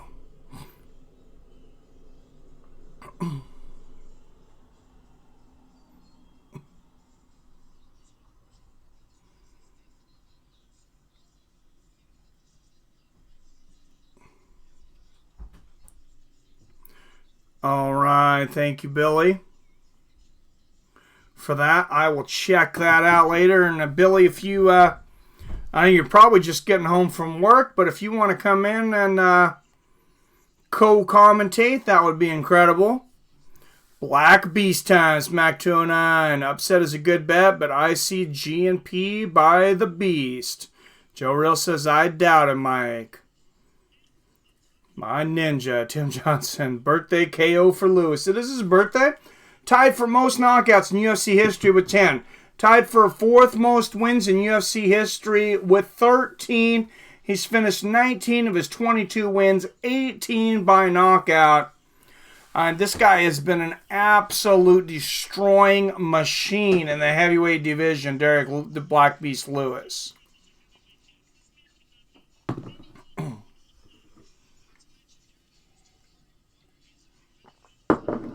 Trust me, I don't underestimate Derrick Lewis for a moment. I think some people might be sleeping on Latifi, but, and they said Lewis has been doing some water cardio. I might have to change my pick. Lewis actually looks in shape right now, more so than he has in the past. I'm not going to change it, but I wouldn't be surprised either way. This should be a great fight. All right, Derrick Lewis, 35 years old. Ilir Latifi, a year older at 36. Latifi 5'10", Lewis taller at 6'3". Lewis will have a 5.5-inch reach advantage at 79 inches, and he outweighs Ilir Latifi by 15 pounds, 246.5 to 261.5. And we are live for the main card of the evening, ladies and gentlemen. Hit that like button, hit that subscribe button if you like what I do, and ring that damn bell so you're notified whenever I drop a new video or go live like in 2 weeks for Tyson Fury versus Deontay Wilder, the rematch. But right now, we got a heavyweight slugfest. Ilir Latifi and the Black Beast Derrick Lewis. Out of the blue corner, he is from Malmo, Sweden. He is a plus 185 underdog with a mixed martial arts record of 15 wins, 7 losses, and 1 no contest. Making his heavyweight debut, Ilir the Sledgehammer Latifi. And his opponent fighting out of the red corner. Out of Houston, Texas, a minus 230 favorite. He has 22 wins, 7 losses, and 1 knockout. He is the 6th ranked heavyweight in the UFC. Derrick the Black Beast Lewis. And what an explosion from this Houston crowd for the hometown man, Derrick the Black Beast Lewis. Well, he looks more in shape than he has in the past, for sure. Can every fight finish in the first round so we can get to the main event, says Gilbert. Oh, this is going to be a crazy one. Jim A says Latifi's got no chance. Oh, and Lewis is going to be pumped up by this crowd, too. I forgot about that. A touch of gloves. And here we go, guys. 2 monsters. Latifi, 245 pounds. Derrick Lewis tipped the scales at 261. And the Black Beast moving forward. Time 4:43, 42, 41, 40. if you're looking to sync up. Lewis circling, pawing that jab out there, looking to set up that big right hand. Latifi, I'm not going to lie, Latifi looks a little nervous right now. 4:20 left here in this first round, and Lewis he's close. He's about to shoot that right hand. Oh, the big right hand. He throws it. Latifi ducks underneath it. Big knee to the body from Derrick Lewis. And the clinch now. Elbow in the clinch here from the Black Beast.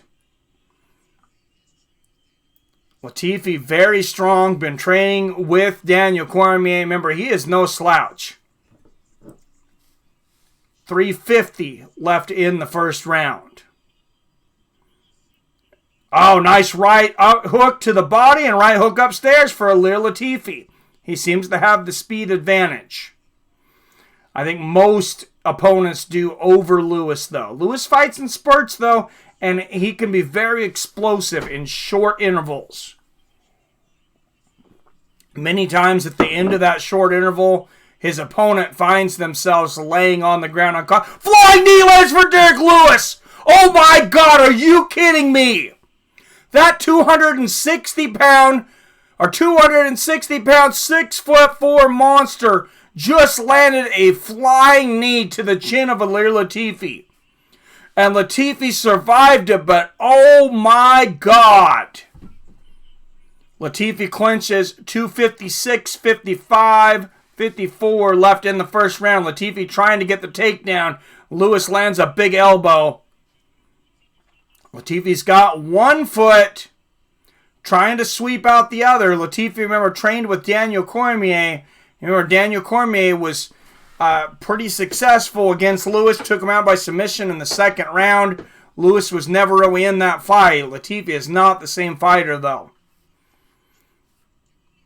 2:25 now left in the first round. Lewis with the shot to the body out of the clinch.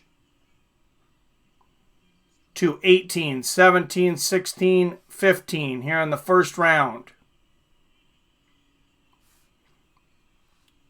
Hammer fist to the legs here from Latifi. I'm Seattle Mike of MMA with Friends. If you're new, I'd love to see you subscribe. Hit that subscribe button and ring that bell so you're notified whenever we drop a new video or go live. Nice right hook to the body from Latifi.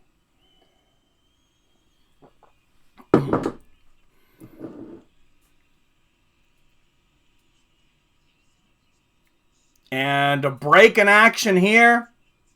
Dan Miragliotta is going to send him back to the center of the cage. I like it. 1:35 left in the first round. Head kick lands for Lewis. Like I said, he can be explosive in intervals, and few men can take his shots when he lands solid. 1:20 left in the first. Front kick to the body lands for Lewis. Head kick from the other side lands. And Latifi throwing combinations. Lewis ducks underneath. Lands a left hook of his own. Latifi going for the throw, and Lewis lands a knee to the body.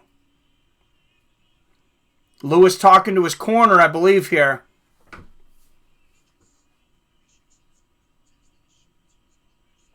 "55 seconds, 54, 53. Apparently he was telling the referee that his glove had been grabbed. Was Derrick Lewis. Latifi getting inside, trying to get that takedown. I don't think he's going to get it with a single leg on Lewis. Lewis is too big. Lewis has got good takedown defense, too. 30 seconds left in the first round. Right hook to the body for Latifi, but this has been all Derrick Lewis. Latifi about to get that old school Tank Abbott. Right hand lands for Latifi. Back to the center of the cage. And here comes the Beast with another flying knee. That one didn't land quite on the chin. Maybe towards the body. But wow, what athleticism from the huge Black Beast Derrick Lewis. That was incredible. And we are through the first round.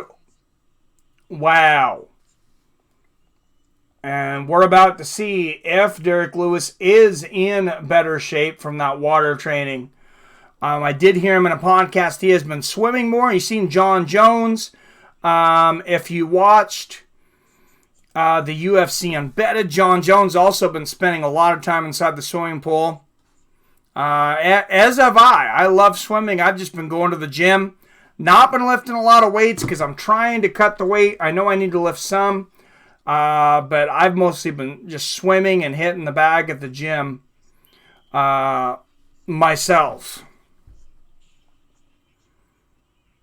Latifi can take a shot as Lewis balls. What's up, old Uncle Bob? Hey, it was a hammer fist to the leg. It was like a dead leg, I guess. Lewis round 2. I'm surprised he's still in there. All right, here we go. Oh, big high body kick there from Derrick Lewis lands at the beginning of the round. 4:48, 47, 46, 45. You're looking to sink. Lewis looking to set up that big right hand right now. Oh, fakes it and lands it the second time. Lewis living up to the name Black Beast tonight. 4:30 left in the second round. Big leg kick for Lewis. Latifi, not a lot of guys tougher than Ilir Latifi though. 4:20 left in the second. Low leg kick from Latifi. Problem for Latifi is, even if he lasts, he's getting dominated. And, I mean, good luck finishing Lewis. Low leg kick lands for Latifi. Oh, big leg kick from Lewis. Man, he just puts everything into those. Another flying knee attempt for Lewis. Latifi ties him up. Just his body slamming into him, though. Latifi's not landing much, man. Yeah, Lewis looks good. Rob Hyman says 10-8. First round for Derrick Lewis. I didn't score at 10-8, but I can see that. I wouldn't argue with it.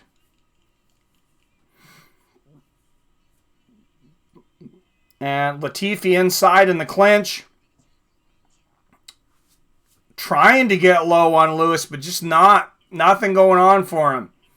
Lands a couple of short shots to the body, but Latifi just really not doing much here. Letting Lewis rest. A few knees to the inside of the thighs of Lewis. And a right hand to the body. Oh, big knee to the body there from Lewis.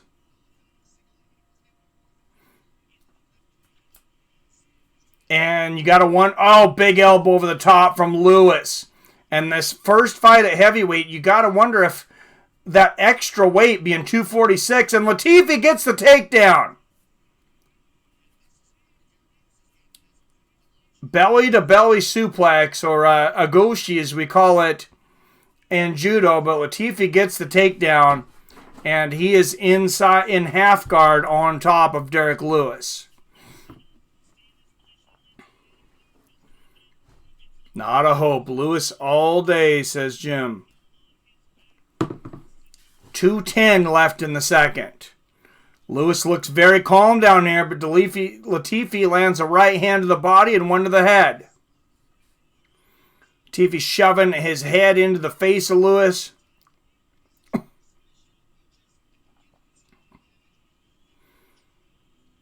Couple of more shots to the body here from Latifi. He's got to stay active, though. Dan Miragliotta calls fights up more than just about any referee I have seen for inactivity. So he's got to stay active. And Latifi's landing shots to the body, but he's not super active. He is winning here. He's holding Lewis down. Lewis is not landing anything. And Latifi's beating him to the body, but he's got to be more active.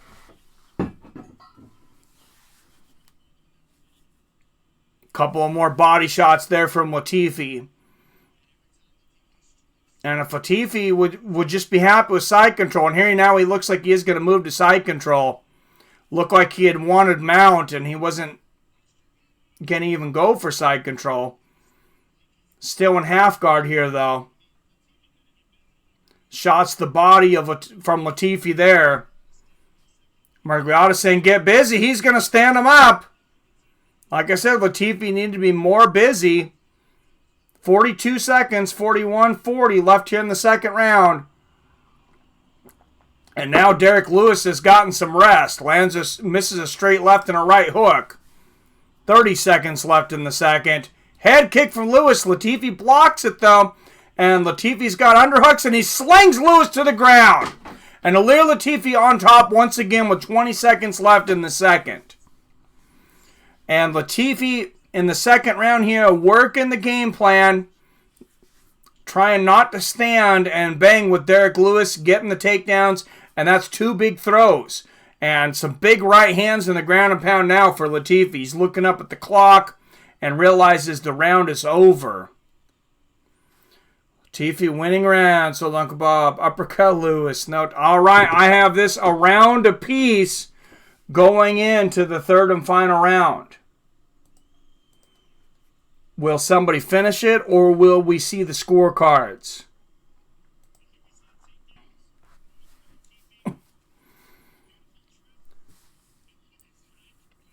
That was a great sweep from Latifi. And there you go. See that hip toss.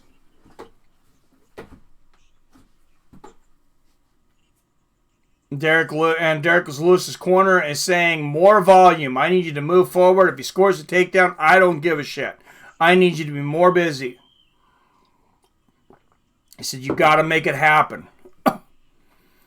Well, if you're looking at Rob Iman's scorecard, you still have the Black Beast up 19-17 because of that 10-8 round.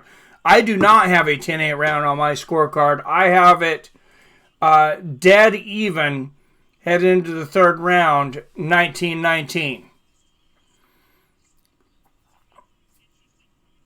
And here we go, round 3. Lewis moving forward again here. Or Lewis's corner told him, you need to be busy. I don't give a damn if you get taken down. Lewis misses the right hand. Latifi lands one of his own. And this had to have been Latifi's strategy. Take Lewis deep. Ducks under another right hook there, did Latifi. Latifi lands a right hook to the body. Oh, flying knee attempt again from Lewis, but Latifi catches him.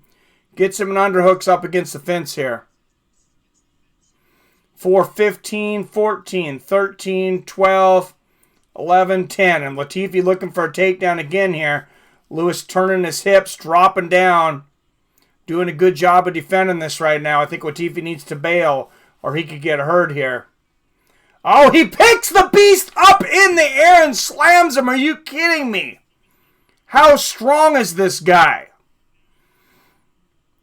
Lewis, just dead weight. Lewis was ducking down. He was trying to keep all his weight on the ground. And Latifi just picks him up in the air, double leg, and slams him to the ground. That is a strong dude. Wow. 3:30 left here in the third round. 3:25. And shots to the body now from Ilir Latifi. And a right hand upstairs. 3:15 left in this third round. And Lewis shrimp crawling. He needs to get up right now. He's got to realize he's in danger of losing this fight. And more shots to the body from Latifi. Now, of course, Latifi needs to stay very busy because Miragliotta will call this up quick. Nice left hook upstairs and a right hook to the body for Latifi. And he's trying to stay busy in the ground and pound. Another right hook to the head.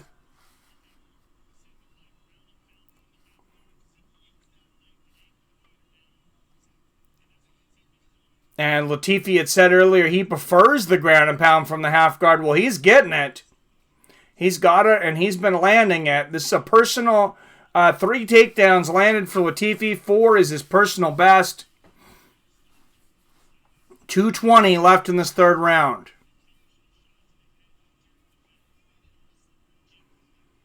And Derrick Lewis just having no answers to get up right now. Turns his back. Lewis is up on 2 knees, and now he's getting up. Latifi has him around his waist, though, And Lewis is free. 2 minutes left in the third. And now Ilir Latifi's got a pissed off Derrick Lewis. Lands a flying knee. Misses the right hand. Derrick Lewis obsessed with the knockout right now. Throws an overhand right. Latifi ducks underneath it. But Derrick Lewis smells blood in the water right now. 1:40 left in the third, and he is desperate.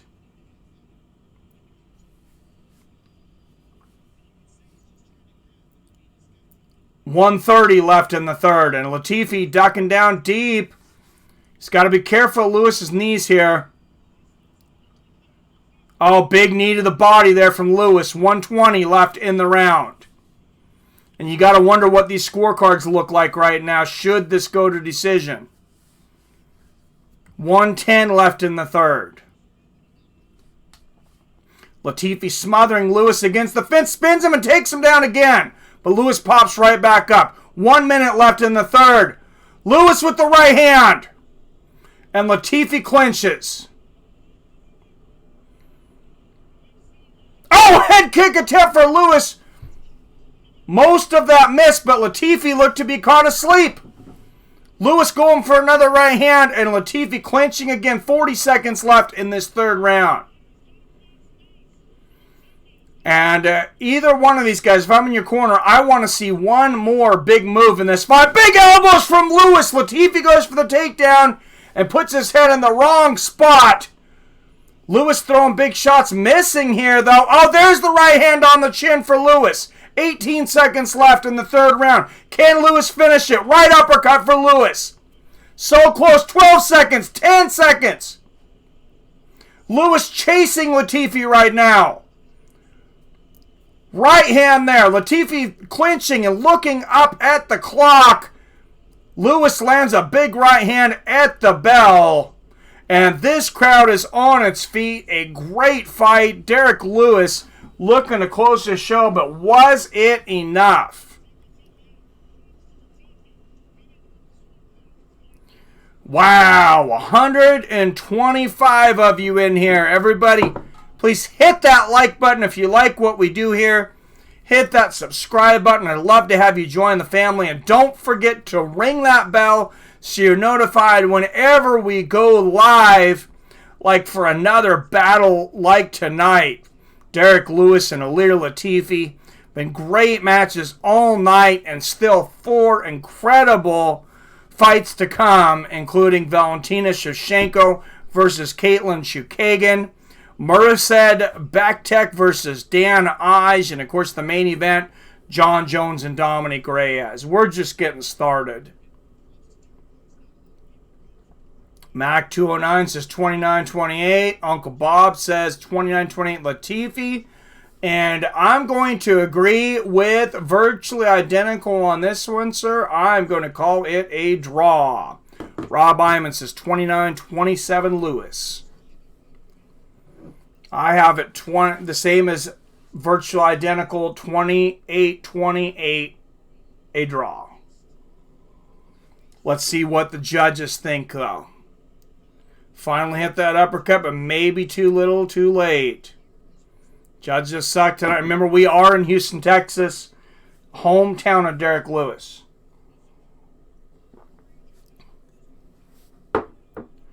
All three 29-28. Unanimous decision. Derrick the Black Beast Lewis gets it on the hometown decision on every card. 29-28. And they are excited here in Houston. That was definitely a close fight. Robert Christian says, nobody knows. One judge keeps going 30-27. I think they all had it 29-28, though. That was an incredible fight. And like I said, I had it a draw, so I can't argue. I gave Lewis the first, Latifi the second, and I had that third round a draw. I just couldn't take it away from anybody. Beautiful fight, though. Sound like Lewis won with your call, says Jim A.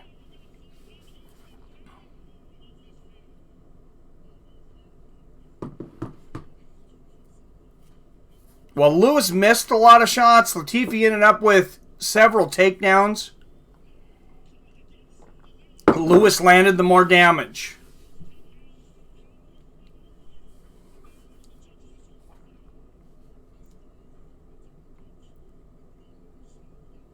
And Lewis just took over 4th place in the UFC heavyweight history, most wins with 14.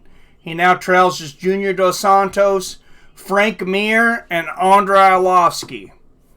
And there's the replay of that flying knee. That was beautiful. 260-pound man with the flying knee, and Ilir Latifi made the ill mistake of going for that takedown and putting his head in a position where Lewis could land some big elbows, you see in the replay.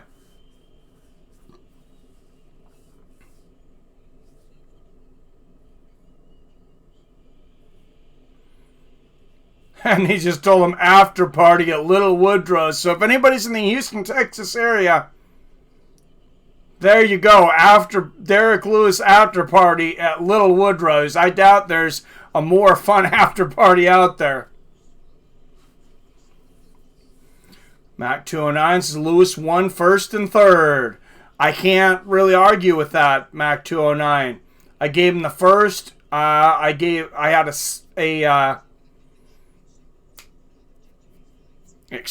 had a draw in the 3rd round. Commentators saying they should be embarrassed the way they are judging this fight. Dominick Reyes saying that. I was surprised to see unanimous decision. Did El Monchi win his fight? Which one's El Monchi? How many shots did Latifi even land? 10. Not a lot. That's the thing. Got the takedowns. He landed a lot of ground and pound, I guess. There's Dustin Poirier in the crowd. Not quite sure how he's still the number 2 contender. No disrespect. Mashard Bektek warming up in the back. He is 13-2 with 6 first-round finishes. I picked Bektek against Dan Ives, so Dan Ives is sure to at least get the decision. 12-2 with 5 first-round finishes.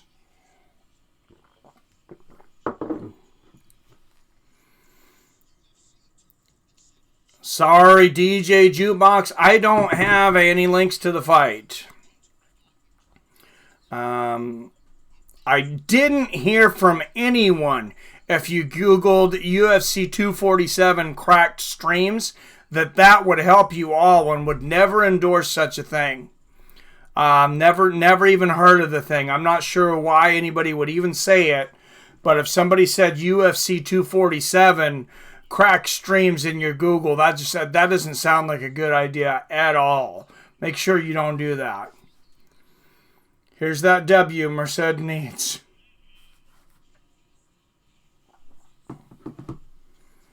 All right, I'm going to have a quick restroom break but like I said before, I do not endorse or know anything about UFC 247 cracked streams. That would be horrible.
Oops.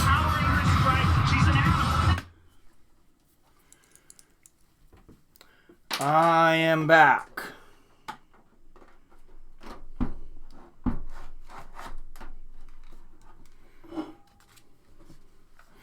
All right, everybody. Dan Ige and Merced Backtech. Like I said, this is not the top-heavy card that we had last week. This main card is full of great fights. And this next one is no exception.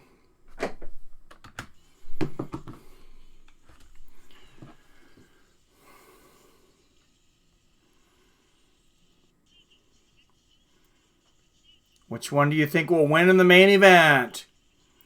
I got Jonathan Bones Jones. Derrick Lewis should call out Francis. That's hilarious. I want to see UL versus Olenek.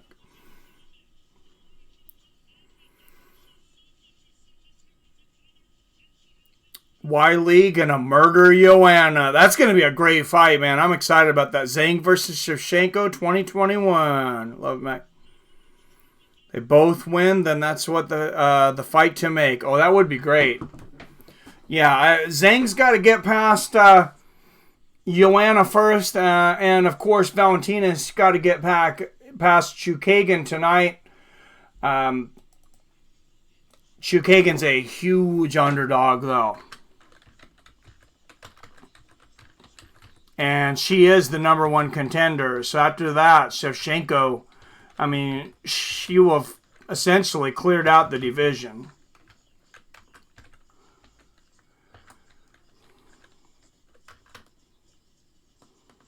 Oh.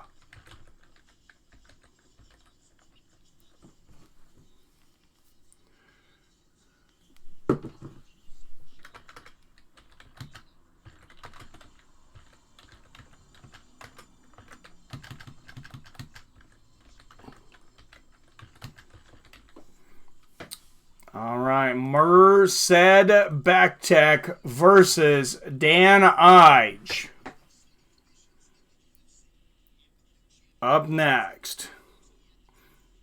No worries about the judges this fight. I love these double title pay-per-views. Oh, that is sweet. Did you see that picture Joanna posted on Twitter where she's wearing a gas? No, I didn't. That is great.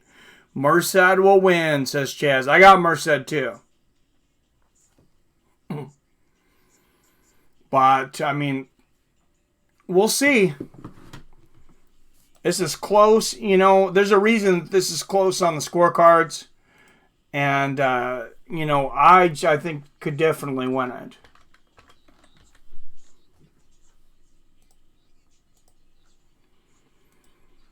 And like they said, Backtech has had some injury issues in the past. That's one of the things people have to worry about the most, I think. So you guys were right. On the poll, though, you picked Derrick Lewis. Most of you picked him by finish, but some of you picked him by decision. 122 of you voted. 84% of you said Derrick Lewis would win. And he did. If you would still like to get in the poll, 120 of you have voted on Jon Jones versus Dominick Reyes. Just go to the MMA with Friends homepage on YouTube. Click that community tab, and you'll see it at the top of the page.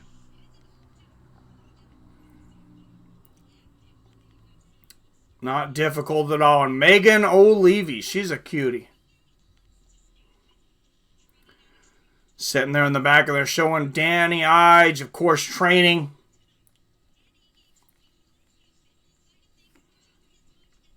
I like both of them. Pick 'em fight. All right, let's throw a trivia question out there. As Dan Ige makes his way to the cage. Never mind, I'm a little too late. We'll wait for the next fight. Dan Ige making his way down right now. Voted Reyes for Spice. It's identical. I like it. All right, Dan Ige getting ready here. Taking the socks off, taking the shirt off.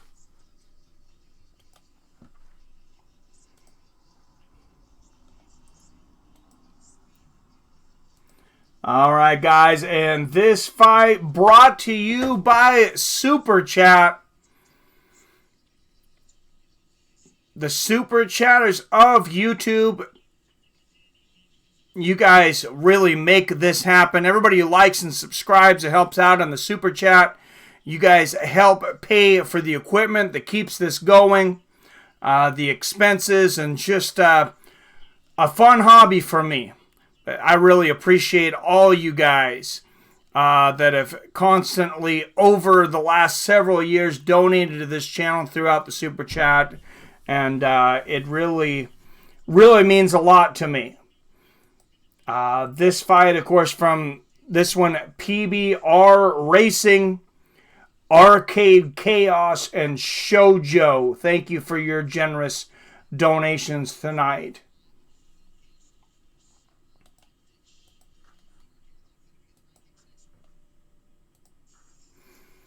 And here comes Merced Bektek making his way to the cage.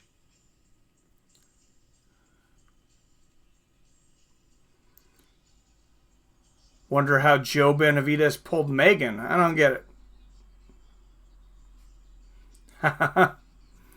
No problem, DJ. EJ, thank you. All right, Merced Bektek making his way down to the cage. Got a little swagger in his step. Never seen a Bosnian dance to Tupac. I think that's a first for me, too. That's hilarious.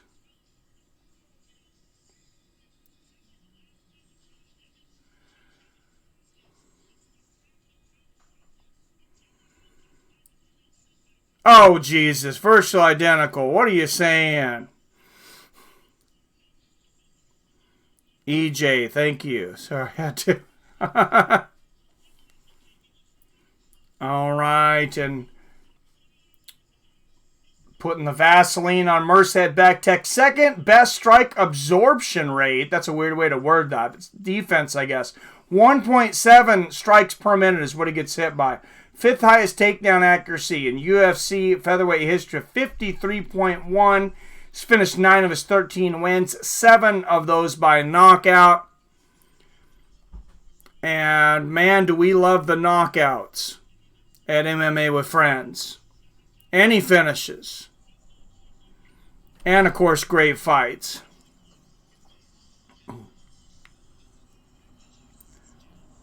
Thank you, Barry Stark. I appreciate it. You lost the video. I don't get what you're saying.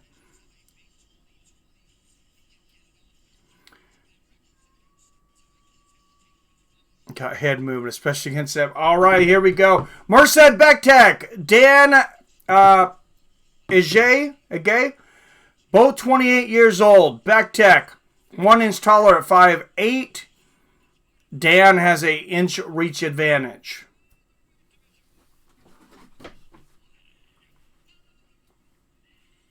And first, fighting out of the blue corner, out of Hawaii, Hawaii.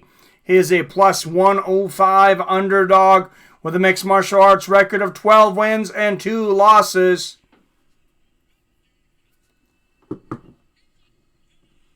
Dan Ige.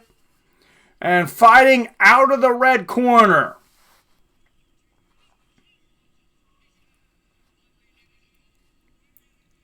5'8", coming at us through Bosnia via Montreal, Quebec, Canada, minus 135 favorite with a mixed martial arts record of 13-2. Merced Bektek.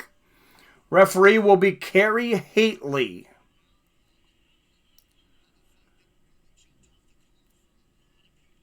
Other friend you plug in the commentary is busy.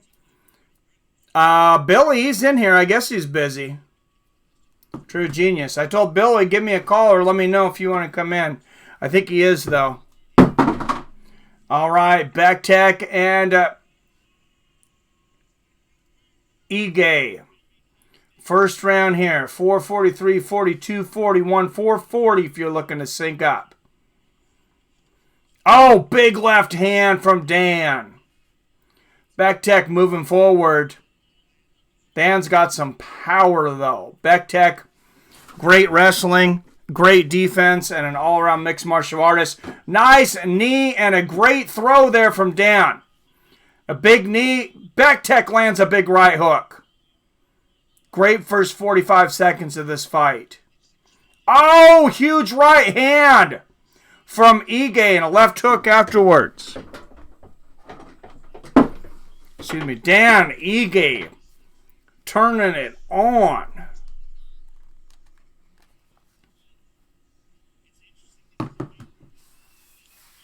Oh, nice left hook to the body there from Ige. And they clinch. Nice knee to the body there from Ige, and he gets on top. Big takedown for Dan Ige. 3:35 left in this round. Bektek getting up, but Ige lands some big shots. Big right hands. Bektek is hurt. Dan Ige dominative in this first round. Bektek is not able to get any rhythm going here. Nice low leg kick there from Ige. 3:10 left in the first. Nice low leg kick there from Dan.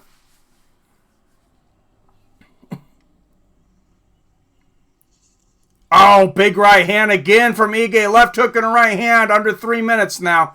2:56, 55, 54. And a big clinch. Big elbow and a left uppercut from Dan Ige and a right hook.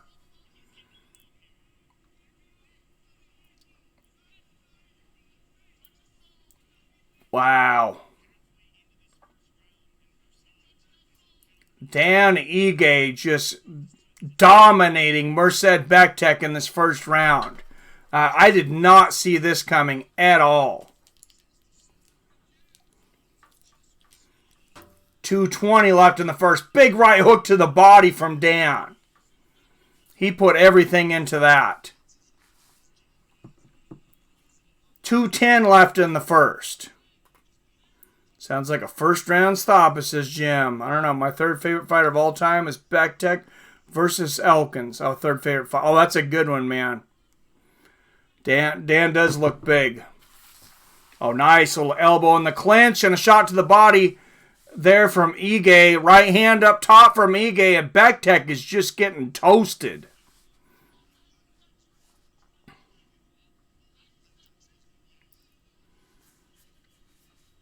And Ige making Bektek initiate and come forward, but he's just tagging him every time. Right hook from Bektek, and Dan ducks right underneath it. There, Bektek lands a nice right and a left hook. Bektek shoot him for the takedown. Misses the single leg, lands a little sneaky uppercut. 1:20 left in the first round.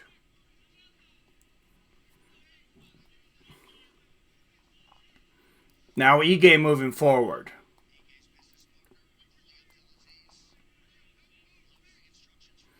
Oh, nice left hook and a right hand there from Ige. 1 minute left in the first. Spinning wheel kick attempt from Bektek misses.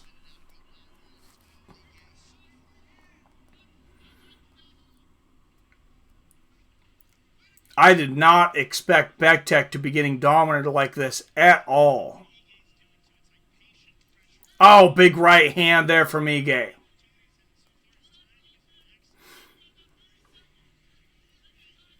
Knee to the inside of the thigh there from Dan. Foot stomps.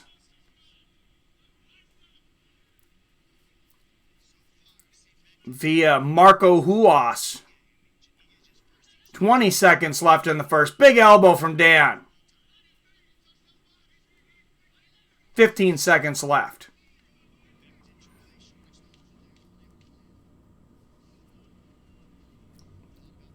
Last seconds of the round. Bektek not able to get the takedown. Nice left hook there from Dan.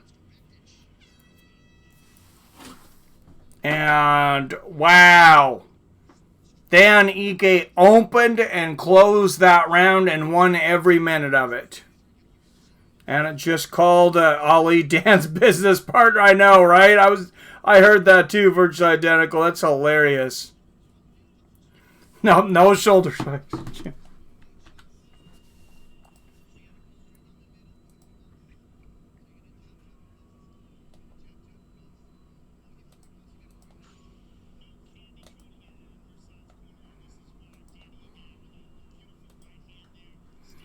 Wow, and Merced's corner pretty upset with him right now.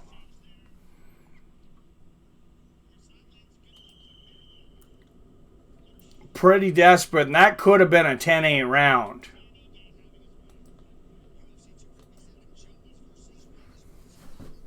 Definitely at least a 10-9 for Dan Ige, but certainly could have been a 10-8. Rogan is there, Etard. I would say 10-8 Ige. I gave it 10-8 to Dan Ige as well. Nice right hand there from Bektek, because Bektek just could not get off. And Bektek lands a left hook at the start of this. He's coming out more aggressive, but Eyes lands a big right hand there. Right uppercut for Bektek, who's just looking much more aggressive. Great combination from Bektek. And he shoots for the takedown. And Bektek's able to get it. Ige rolls him over temporarily, but Bektek ends up back on top in north-south dominant position. 4:20 left in the second round, and Merced Bektek's corner was looking to light a fire under those shorts, and they certainly have.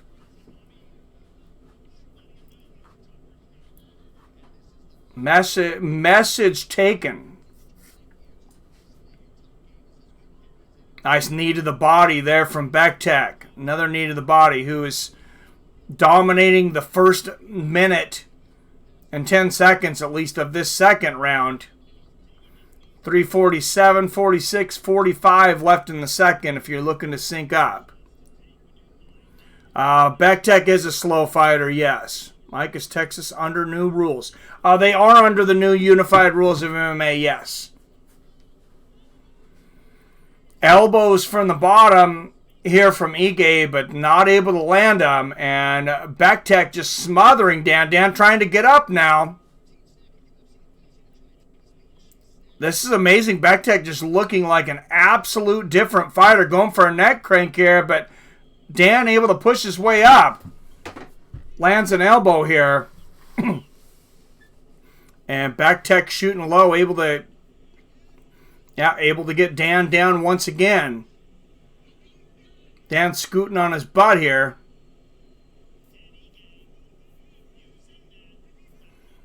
And Dan Ige just hooking Bektek's right leg. This is not a submission move. Make no mistake about it. But he is just trying to isolate him to get to a better position. Didn't really get him anywhere.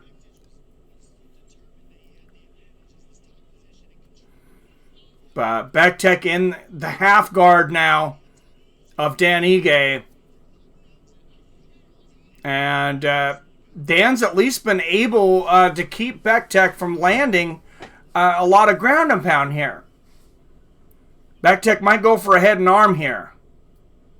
Great job of Ige to isolate Bektek from doing much damage here on the ground. He hasn't been able to, get the sweep. If this was Murguiata, he would have called him up. All right, guys, 106 of you beautiful SOBs up in here, 112 now. Everybody, please hit that like button if you haven't already. Make sure and hit that subscribe button, and don't forget to ring that bell as Merced Bektek moves to full mount. And he is going for a head and arm choke. He might have it here. This is deep. 1:30 left in the second round. Merced Bektek deep in here. He is dangerous in this position. Full mount. 1:20 left in the second. As dominant as Dan Ige was in the first round, Merced Bektek has been in the second. What a turn of events. And Dan Ige looks like he might be about to go out at any minute. It's hard to tell from the angle, but Bektek looks like he's pretty deep on this.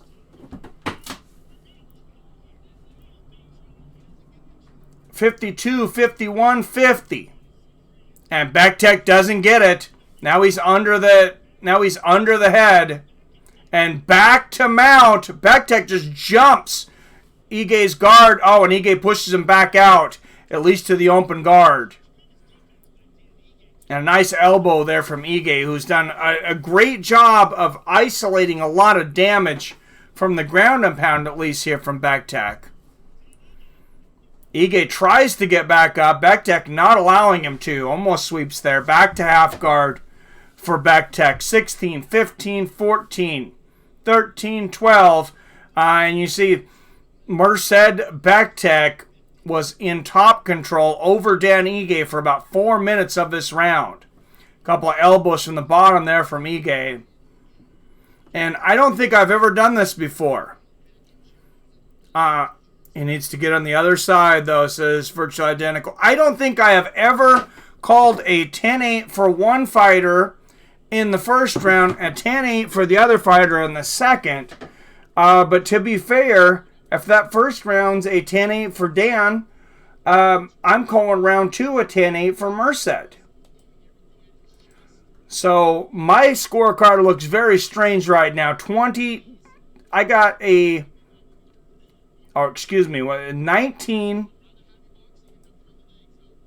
think about that for a minute. 18-18. And Dan Ige is cussing, his corner is cussing him out. He says, 5 effing minutes out of you. I don't want to see that shit anymore. Excuse my language, but in the corner, Dan Ige's corner is absolutely ecstatic. And they are letting him have it. I would say 10-8 Bektek. He needs a better grappling coach. Yep, 19-19. Says Virtually Identical. I got it 18-18. Here, round 3.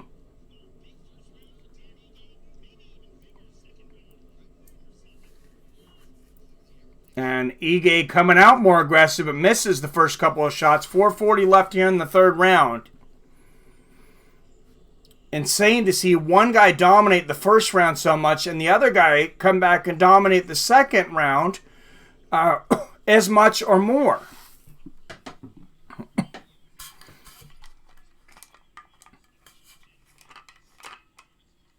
Oh, big right hook for Ige.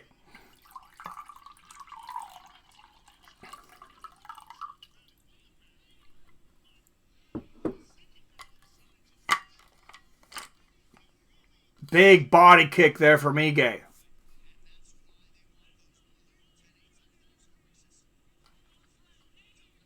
A big flurry double jab there from Dan Ige. Bektek shooting for the takedown.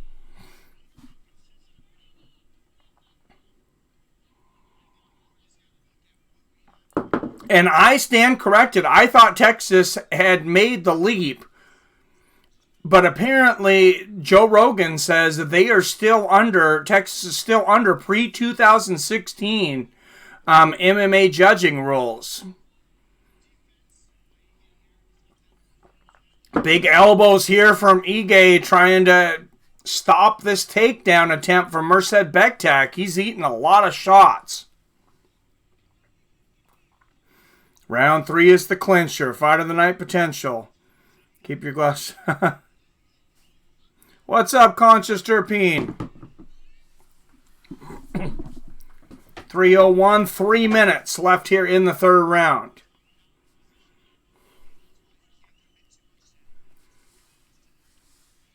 And they're going to separate them. A little bit of a weird separation, but anyways, back to the center of the cage. Ige misses a big right hand there. Now he lands a right hand. 237-36. Bektek shoots for the takedown and misses. 2:30 left. Right hand lands for Ige.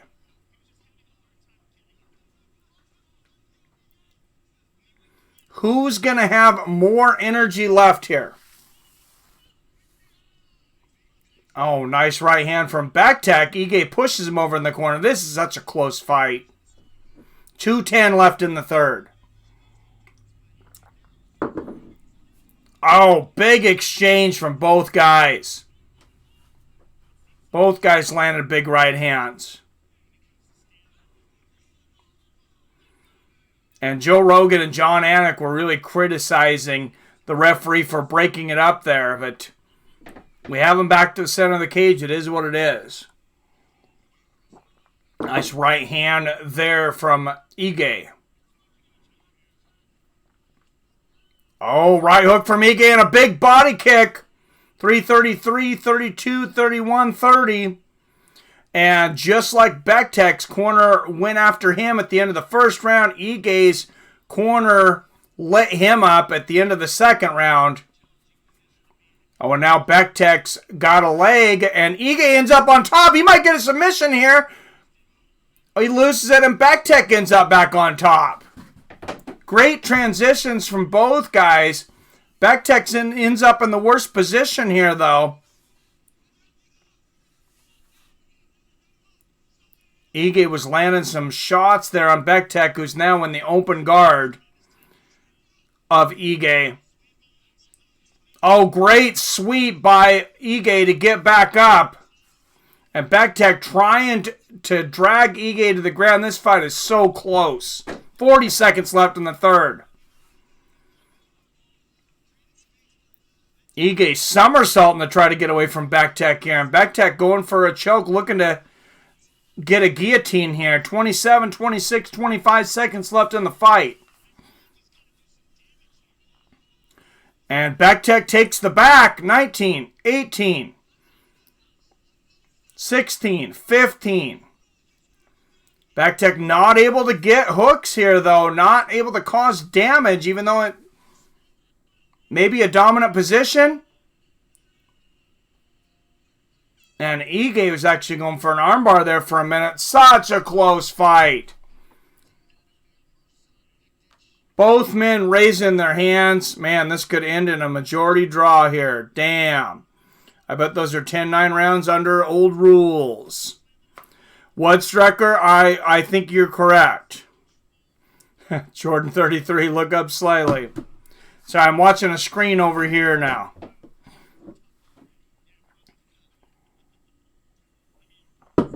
Significant strikes in favor of Dan Ige. Pretty big there in that third round, but Merced Bektek, winning the grappling part of it there. Such a tough fight. Derrick Lewis won unanimous decision. Still not my fight of the night, virtually, but that was pretty good. Who the hell won round 3? Mac 209. Your guess is as good as mine, man. I hate to say it, but I'd be okay with a draw. Mac 209 says 29-28 Bektek. Yeah, I'm okay with either. I'm okay with either guy winning as long as it's by 1 point. What a back and forth fight, though. To go through it again, like I said, Dan Ige dominates the first round. Looked like a 10-8. Merced Bektek's corner lights a fire under him. Comes out, dominates the second round as much or more than the third round. Both guys went back and forth. And your guess is as good as mine.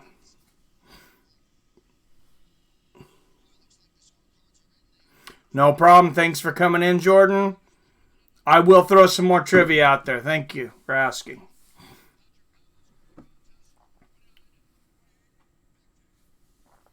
$29-28 Bektek.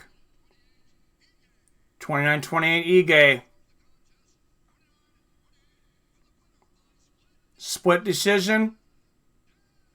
Dan Ige gets it by split decision. Wow, I mean, you cannot argue with that. I mean, there's no splitting hairs over that fight. Wow.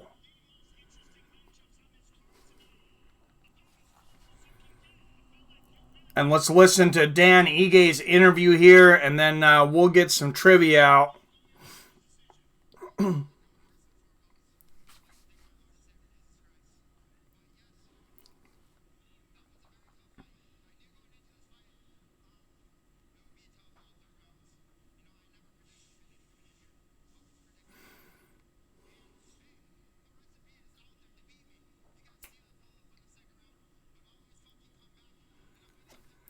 And Dan Ige just said the recipe's out there to beat me. I always fall off in the second round.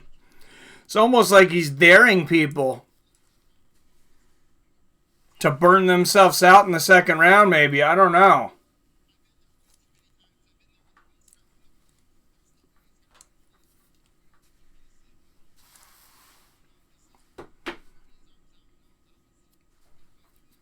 Wow, what an incredible fight.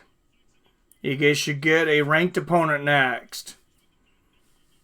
Ige might be ranked on Monday. I agree. But man, that could have gone either way, and I had a draw. Yeah, I can't argue with the draw either. All right, trivia questions. Guys, everybody refresh your browsers. And 3, 2, 1.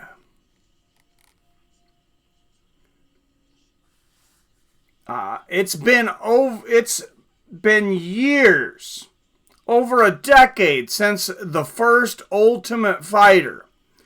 Who was the last member of Ultimate Fighter Season 1 to get a victory inside the octagon? Who was the last member of Ultimate Fighter Season 1 to win inside the octagon? Juan Adams warming up in the back. He is 5-2 with a 100% finish rate.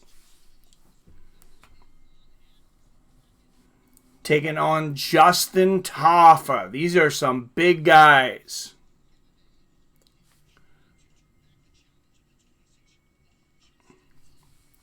"26-year-old Justin Tafa, 3-1. He also has a 100% finish rate. No, Nate Diaz wasn't in Season 1. There it is. Trevi McTrev, Diego Sanchez, Denise Huey. How you doing? Denise had it as well. A few of you had it, but Trevi McTrev first. You are correct. Diego Sanchez, who is still who's still fighting in the UFC.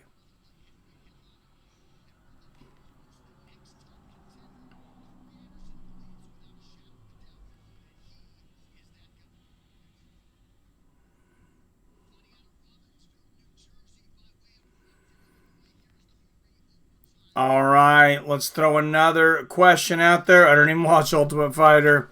You didn't watch Season 1? Oh, come on. I haven't watched it. I stopped watching it years back, and I love the Contenders series now. But, nope, not Matt Brown. All right, next question, guys. Let's throw another trivia question out there. This young up-and-comer, known for smoking a little bit of the green, which is now legal in UFC, has had several fights canceled recently and is scheduled to make a comeback again. But he continues to test positive for Osterine. This fighter is also a vegetarian. They have not been able to find any tainted supplements. He gave him all the supplements, and he swears he has no way of knowing how the Osterine got in his body, which has happened to several fighters, by the way. Several fighters have tested positive for Osterine and say they have no idea how it got in their system. Greg Brimstone was first. I missed it. Sean O'Malley, then Trev McTrev. A lot of you guys got it. Good job. But Greg Brimstone, you guys know it.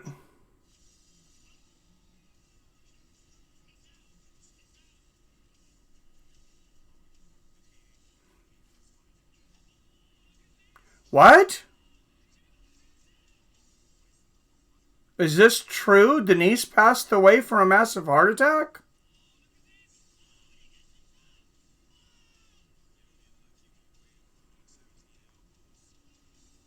That's horrible.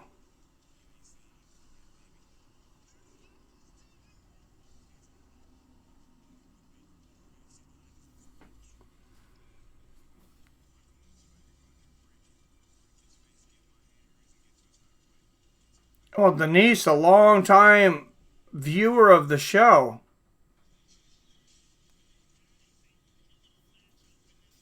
I'm very sad to hear that.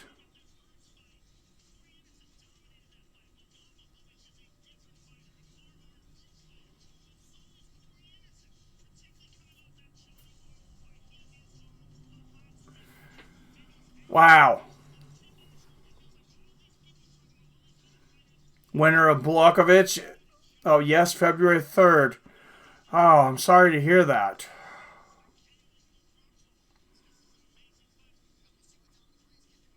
Oh, thank you for letting me know. So winner Blokovich versus Blades get next. I don't see how they can... wow,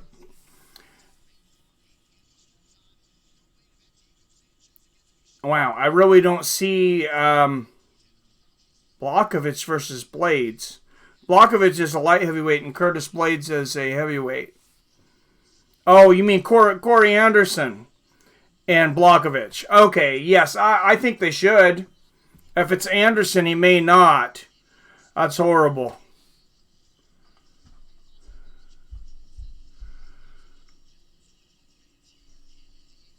Yeah, so I am pretty shocked. Thoughts and prayers out to the family of Denise. That's horrible to hear.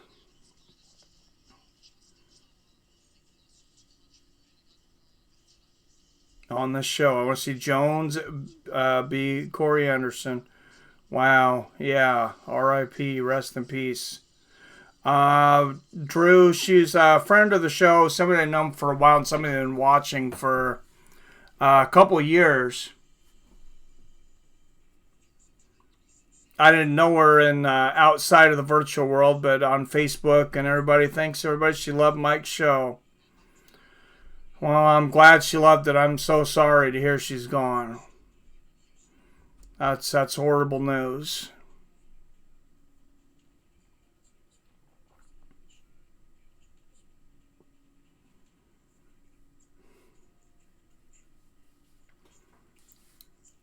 Greg says Blades should get the next shot.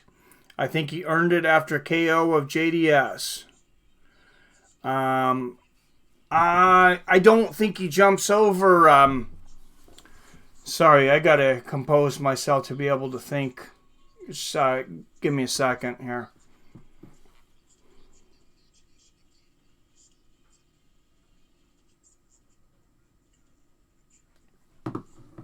Thank you, Richard Thompson.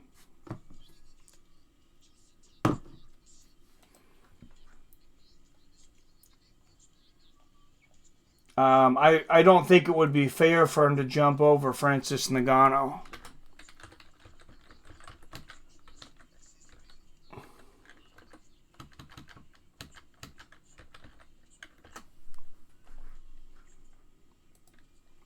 All right, guys. Heavyweights up next.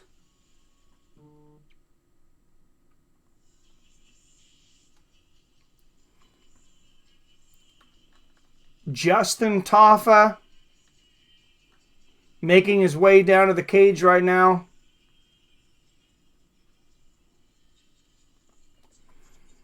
Out of West Auckland, New Zealand.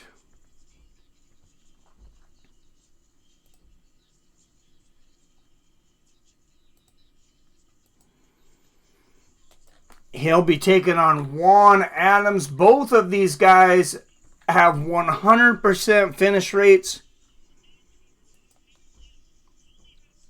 So don't expect this thing to last long.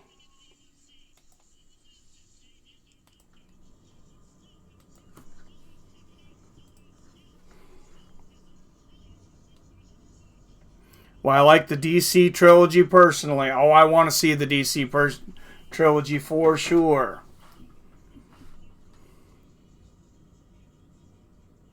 Oh, I like this fight too. Justin Tafa finished all 3 wins by knockout. It's his first fight in the United States. He only turned professional in 2017. But you know, these big Aussies, they got some shots. Think Blades earns the next fight if he beats Rosie, but Nagano already got a shot. Nagano got a shot, but he's beaten Blades twice, so it's interesting if he should get the rematch or not. Think this is a pick'em fight. Yeah, DC Stipe 3 would be cool. That fight's got to happen, in my opinion. Stipe doesn't want the DC eye poke. He may not. DC versus Stipe. Jones versus the winner. I would love to see that. I want Adams, but I got Taffa. Says virtually identical. Well, I believe Juan Adams is a huge favorite coming into this one. And he is from Houston, Texas, so he's likely to get the benefit of the doubt on the scorecards as well.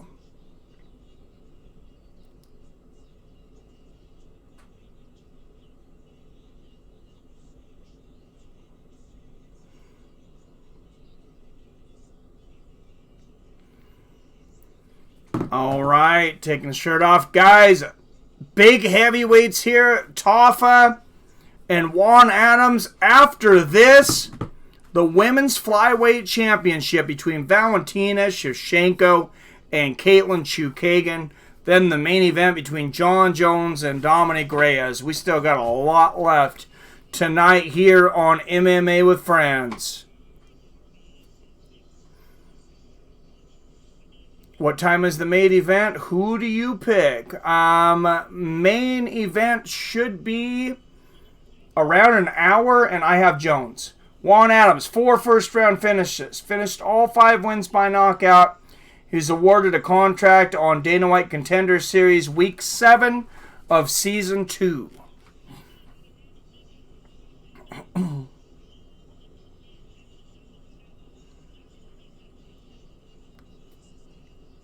Money only if you're not watching. Jones will win, and he will lose to Corey Anderson. Then we'll move to heavyweight.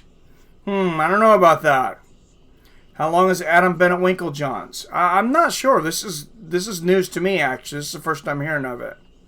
Oh, I'm watching it, says Moneymaker. Juan Adams by decision out-wrestles Taffa badly.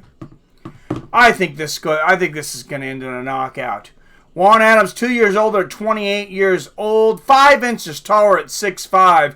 Adams will have a 6-inch reach advantage at 80 inches. Both men weighing in at the limit at 266 pounds. Over 530 pounds in the cage. Out of Brisbane, Australia, he is a plus 200 underdog with a mixed martial arts record of 3 wins and 1 loss. Justin Taffa.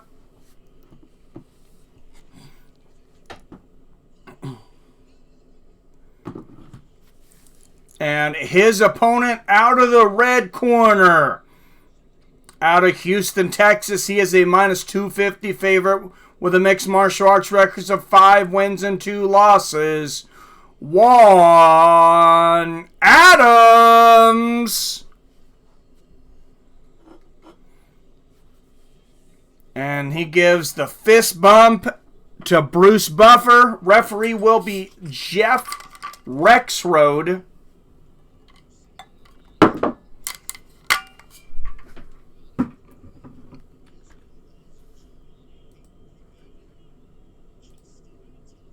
All right, guys. Justin Taffa and Juan Adams.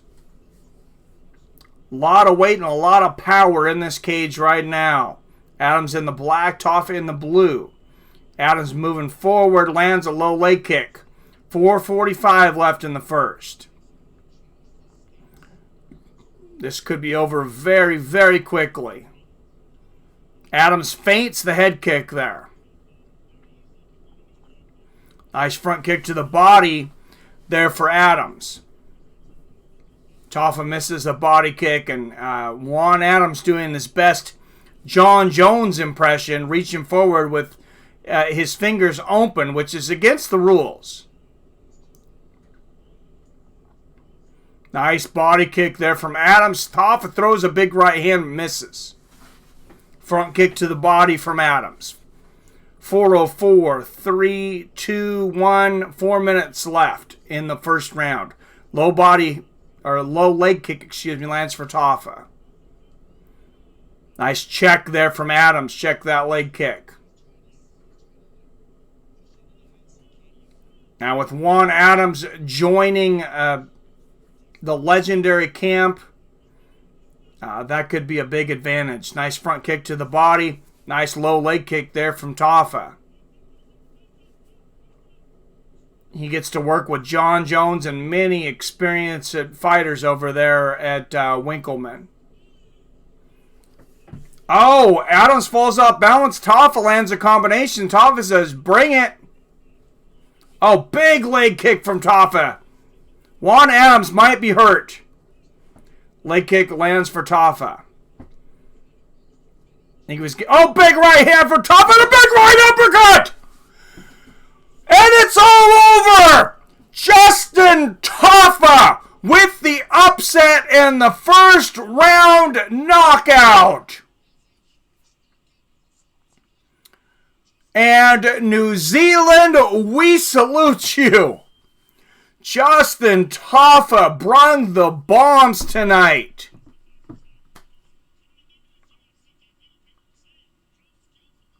Wow. Juan Adams, even after moving over to Winklejohn, just got derailed.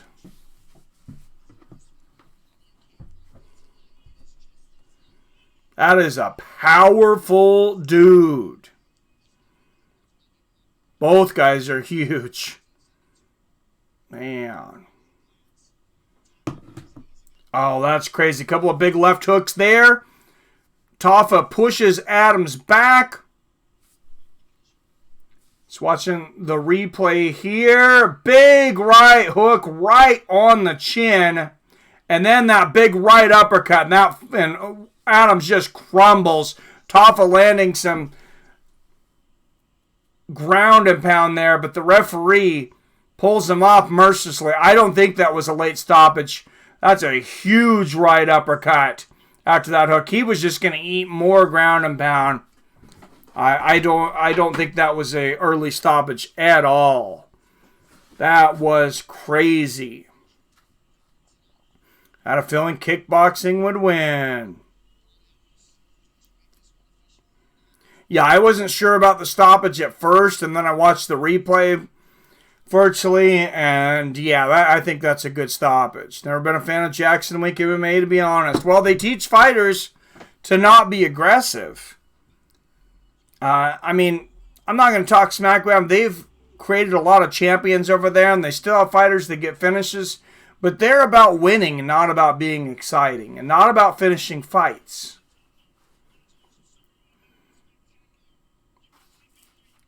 Justin Tafa, winner by knockout, 159 of the first round.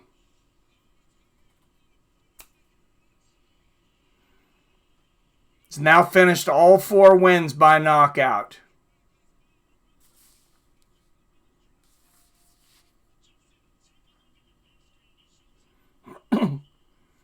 Now watch the replay here.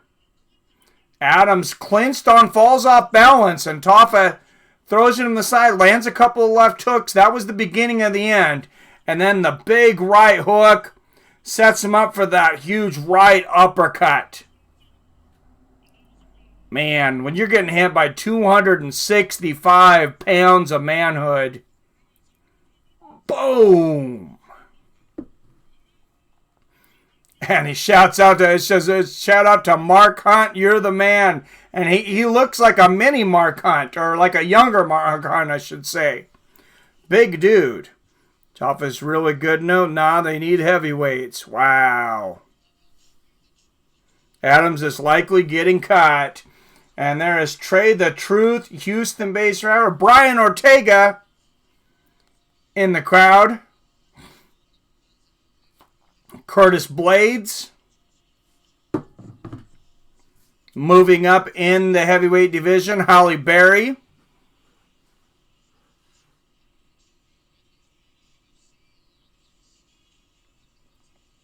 And Holly Berry has been a big MMA fan. She's been showing up at all the events.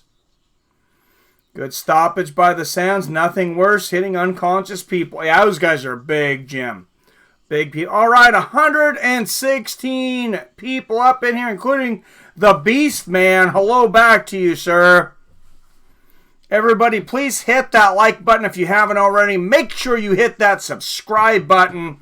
And don't forget to ring that bell so you're notified whenever we drop a new video or go live like in 2 weeks for the rematch. Tyson Fury versus Deontay Wilder 2. And Valentina Schevchenko is warming up in the back right now. She will take on Kaitlyn Chookagian.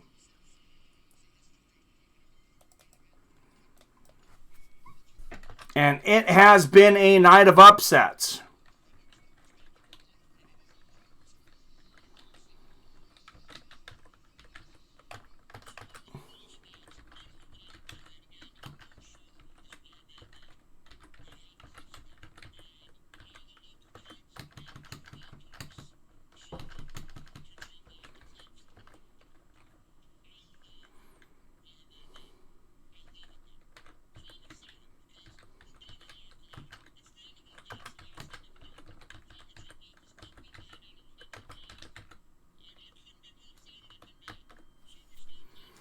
All right, Valentina Schevchenko versus Kaitlyn Chookagian. Would you be down for a weight division between 205 and 265? Maybe 235. Oh, good evening. What's up, Stellar Carb? Good to see you. Yes, thank you guys for the thumbs up so far. Everybody, if you haven't hit the thumbs up, yeah, I would greatly appreciate it.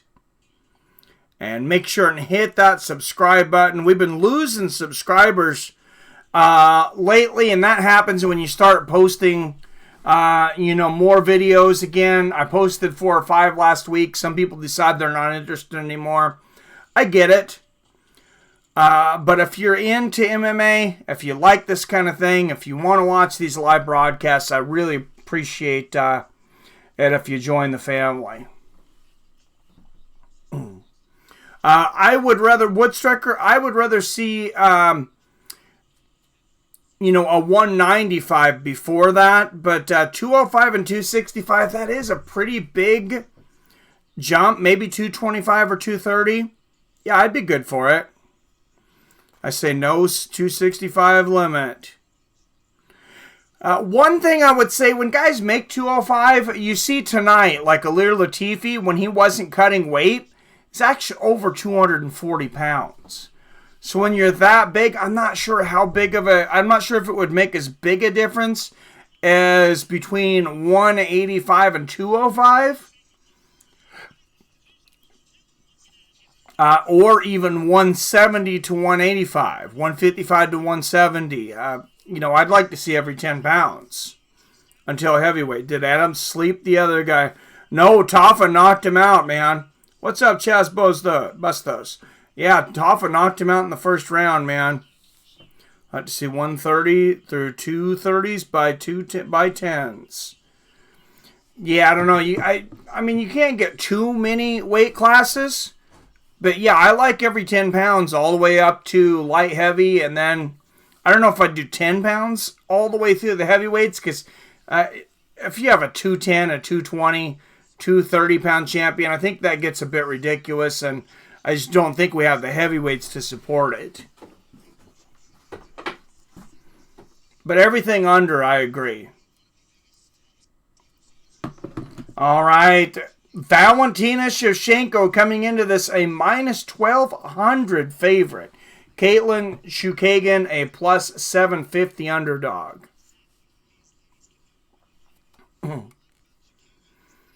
All right, guys, let's have a trivia question. Love the sport. Try different channels. This is the best by... Well, thank you, sir. I appreciate it. All right, everybody, refresh your browsers, and let's throw up another trivia question in 3, 2, 1. Valentina Schevchenko's sister, Antonin Shevchenko, fought this happy warrior. She was a big favorite, but lost to this veteran fighter for her first loss in the UFC. Valentina's sister, Valentina Schevchenko, lost her first fight to this happy warrior who was a big underdog. Wish I had green to put on Chookagian. You think she is a big underdog. Man, it sucks. I was hoping one would win, but he was done. Mata. Shoujo. Oh, no, actually, I'm going to get it. Virtual Identical is right before you. Mata Ferry. You guys both have it. I'm going to give it to VI, though. Scott Mata Ferry. Shoujo right behind with Roxanne.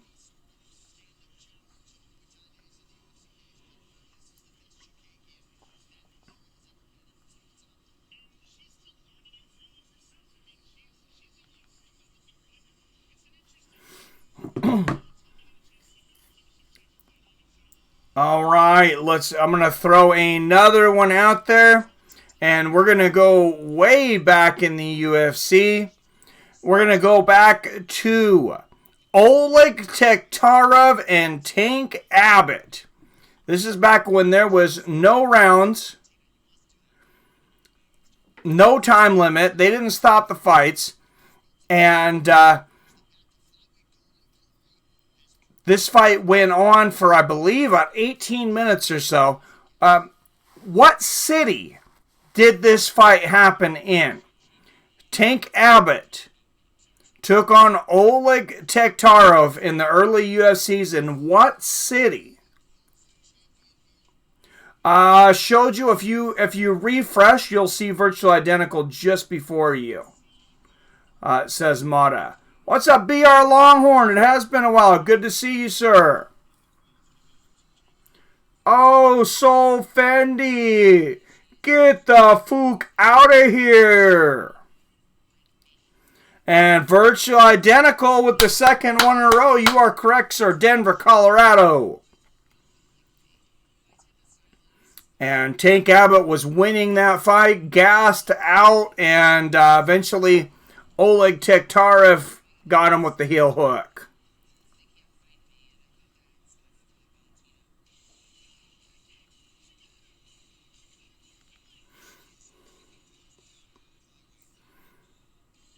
What's up, Hawkheart? Hey, good to see you. Can't see it working. I'm not sure what you're saying, but was not Tulsa Woodstecker had it as well. And Jack, you guys know your MMA. What's up, Armando? Good to see you. And 131 beautiful MMA fans in here for the co-main event. Everybody, if you haven't yet, please hit that like button. Make sure you subscribe and ring that bell so you're notified whenever I drop a new video. Or go live like 2 weeks from now for the rematch, Tyson Fury versus Deontay Wilder. Oh, it happens all the time, Shoujo. I had somebody get frustrated and quit. It's a glitch on YouTube. Looking forward to Shevchenko victory dance. She does have some great dances.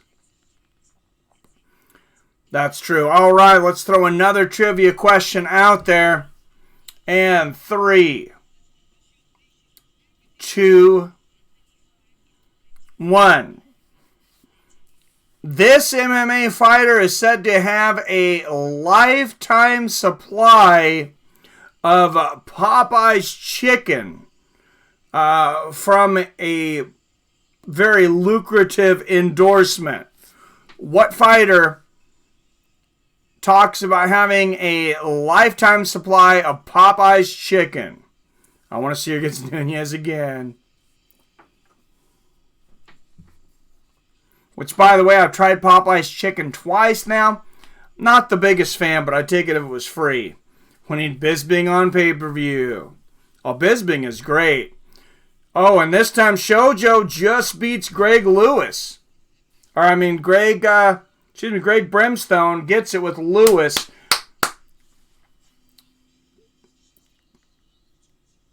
Good job, Shoujo.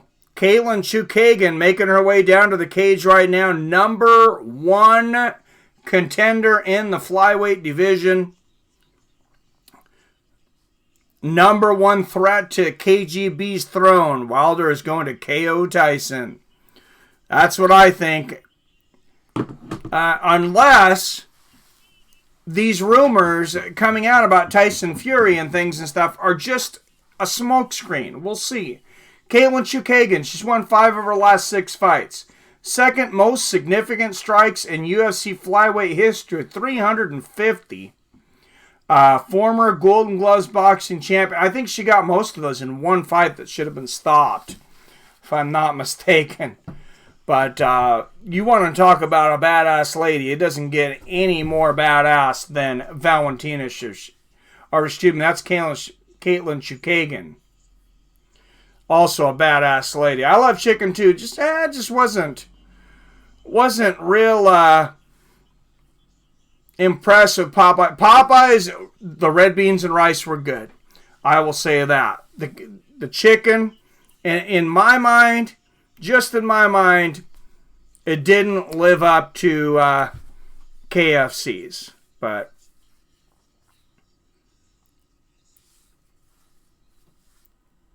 Lewis, and who did I just see in here?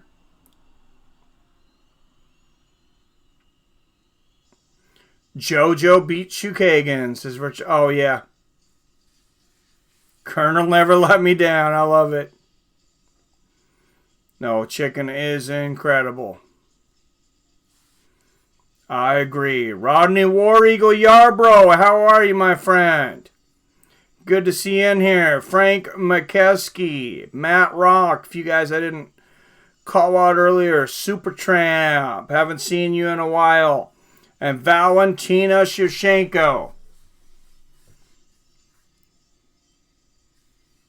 Coming down to this violently fast classical violin music, I believe.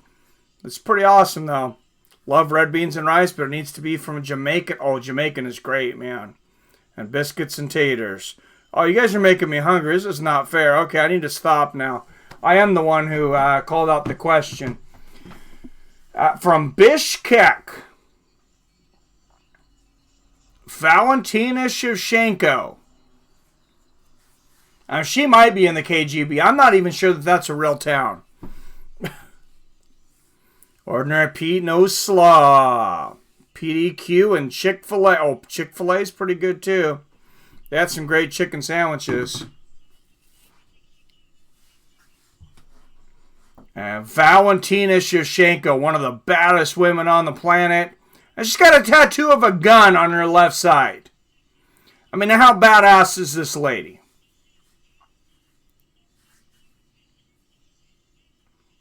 And Joe Rogan just said she's as good a mixed martial artist as you will ever see, male or female. I don't disagree. Schevchenko is a killer. Mike KSC in Taiwan has no slaw and no biscuits. What the crap? Oh, it's horrible. Mickey D also has no shit. Can you get the McFlurry, though? I'm guessing they don't get the McFlurry if they have no milkshakes. Where can I watch the fight live? We don't have links. Sorry. John Jones, Dominick Reyes. Right here, Mars. Valentina is the number 2 GOAT. Valentina Schevchenko, UFC flyweight champion. Longest active win streak in UFC flyweight division with 4. 5 wins by knockout. 7 by submission. Eating chicken and ribs. Oh my God, Kyle Woodward. I really wish I would have not ever pulled this question out here.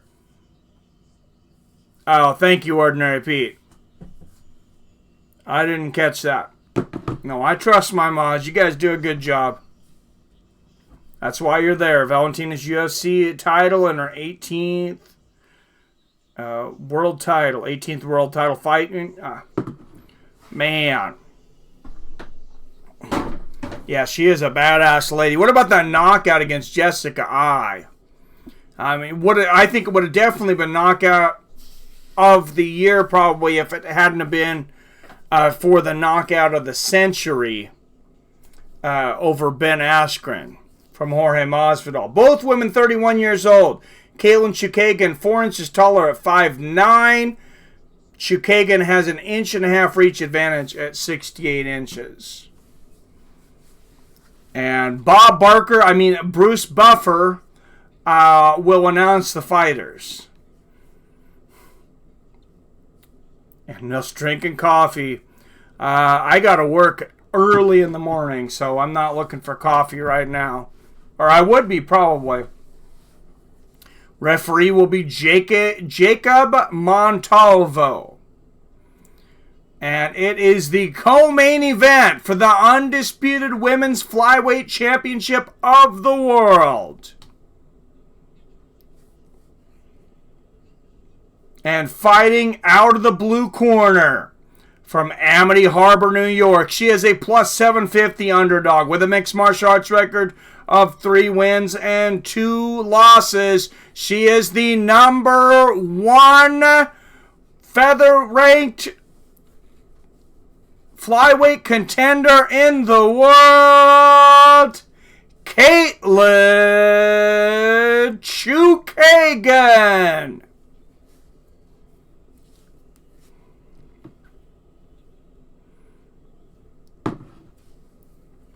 And out of the red corner,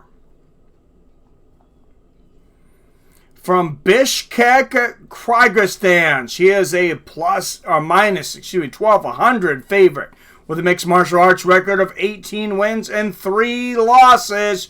She is the UFC undisputed flyweight champion of the world, Valentina the Bullet Schevchenko.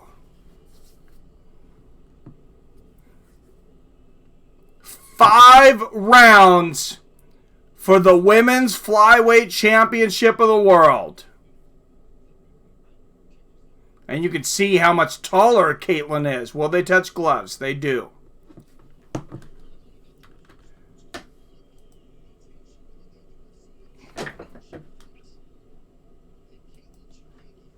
All right, here the challenger. The champion. Chookagian, Schevchenko, it's on. And to the center of the cage, Chookagian moving forward first. Schevchenko lands a low leg kick. You're looking to sync up about 448, 47, 46, 45. Low leg kick lands for Chookagian. And they exchange low leg kicks. Chookagian pawing that jab out there, pawing her hand out there, already trying to find the range. 4:30 left in the first. Body kick from Schevchenko and a low outside leg kick from Schevchenko. Inside leg kick from Kaitlyn. And an outside leg kick lands for Chookagian. You got to wonder if she's got to be upset in her first title fight to be such an underdog. But that just shows you how dominant a champion Valentina Schevchenko has been, who just missed a 1-2 and a low leg kick. Chookagian, even though she's 5 inches taller, has just an 1.5 inch reach advantage. Low leg kick lands for Schevchenko. Oh, big right hand for Chookagian. Catches Valentina coming in. Valentina just pure concentration right now, though. Front kick to the body landed from Chookagian. Schevchenko lands an inside leg kick. 3:20 left in the first round. Oh, nice low leg kick from Chookagian as she catches Schevchenko in the middle of a spin. And big left hook from Chookagian barely misses the head of Schevchenko.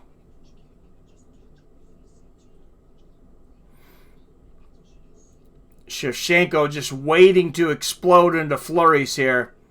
But Chookagian has not given her a chance. She lands a low leg kick there. 2:50 left in the first round. Oh, and there's the flurry from Schevchenko. First couple punches blocked, though, And the low leg kick makes it through for Schevchenko. Hope for an upset, says Jesus. Dominant champ. I want an upset, says Kurt. Like to be the referee. I'm sure you would. Oh, nice 2-punch combo and the low leg kick there from Schevchenko. Front leg kick lands for Chookagian. Oh, Chookagian going for the head kick there. Nobody home. Schevchenko goes for one of her own. Barely misses. Shevchenko's got a wicked head kick. Ask Jessica I. 2 minutes left in the first. Nice right hand there for Schevchenko, who's been trying to find the range this round. Front kick to the knee lands for Chookagian. Oh, Chookagian goes for the head kick again over the head of Schevchenko. And Schevchenko just continues to slowly cut the distance. Lands a low leg kick there. 1:35 left in the first round. Nice low leg kick from Chookagian. Kaitlyn looking to shock the world. This would be such a huge upset. Astronomical odds. Schevchenko at minus 1,400 favorite. Oh, and Chookagian goes for the body kick. Schevchenko catches it and gets the takedown. And now Chookagian finds herself on the bottom of KGB. Trev, you are right. Oh my God, she's never going to live that one down.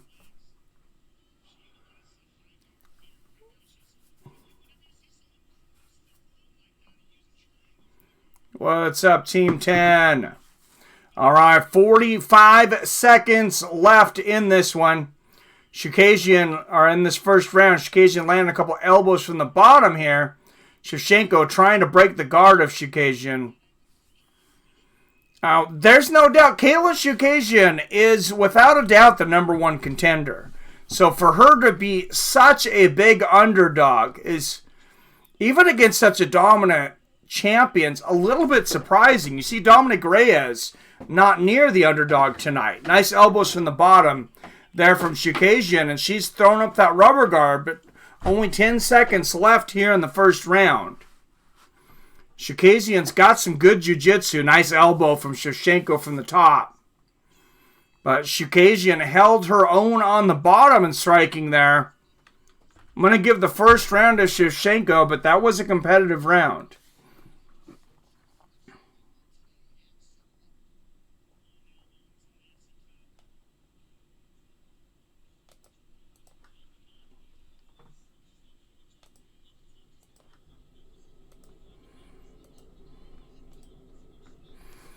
And Chookagian's got, she has got a brutal cut on her eye from an elbow from Schevchenko. 3 shepherds, none listen to me. Oh, jeez. Oh, that's hilarious, Kurt.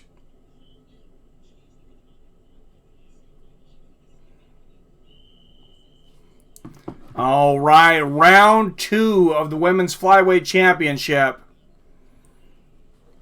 And Chookagian covered in blood. Big cut. Let's see where the cut was. Big elbow from the ground and pound. And Schevchenko just slices the outside of Chookagian's eye open.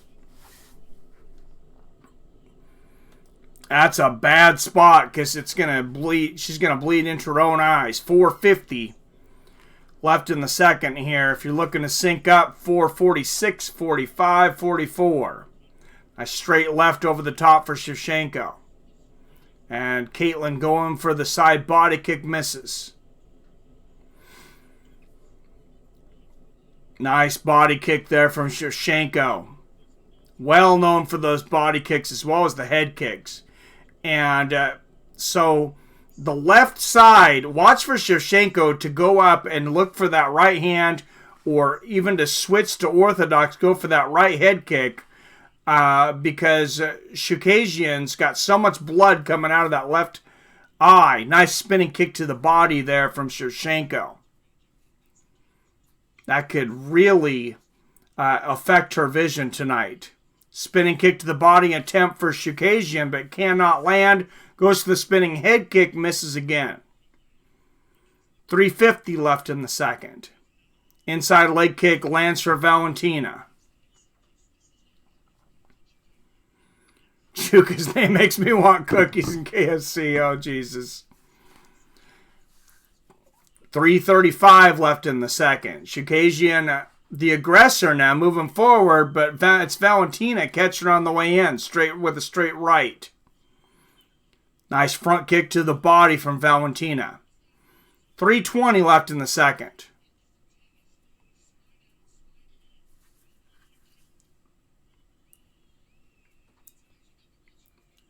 Oh, Chookagian goes for the body kick, but Schevchenko lands a combination up top with the hands. Another combination there for Schevchenko. And those noises Schevchenko makes when she throws those punches, I mean, you know, Joanna does that as well. That really gets the attention of the judges. Nice low leg kick there from Chookagian. 2:40 left in the second. Oh, that hurt. Schevchenko checked that leg kick from Chookagian, and that hurt. You've seen her wince. And then Schevchenko lands a leg kick of her own. That hurt her shin. Look at her limp now on her front leg. Look, watch Chookagian's front leg. She hurt it on that check. And Schevchenko kicks the front leg immediately. There's a lot of Vaseline on that eye of Chookagian too. Schevchenko kicks that front leg again, lands a straight right. Oh, spinning wheel kick lands for Schevchenko in the face of Chookagian. Wow, Schevchenko throws the axe kick. That one missed, but she nailed Chookagian with that spinning axe kick.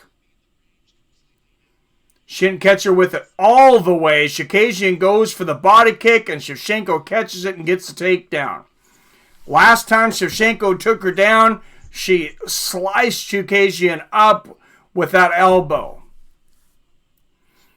She's in the half guard of Chookagian now, and we'll see what she does. She's already looking for that elbow. Chookagian immediately looking for underhooks and just trying to isolate Schevchenko, grab a hold of her arms. Completely defensive on the bottom. First time she went down, she was throwing strikes from the bottom. She's throwing elbows, she's throwing punches, and then that one elbow sliced her open. And now Chookagian very hesitant to strike on the bottom. And Schevchenko looking for a head and arm choke here, or a neck crank, landing shots to the body and the head and the ground and pound. Chookagian just in a world of hurt right now. And there that eye's bleeding again of Chookagian. 40 seconds left in the second. And Valentina punches it again there. Now she gets up higher in the guard. Look for Valentina to rain down ground and pound. Oh, Kaitlyn throwing up the rubber guard here. If anything, in a defensive way, but she does have some slick submissions. Especially with those long legs.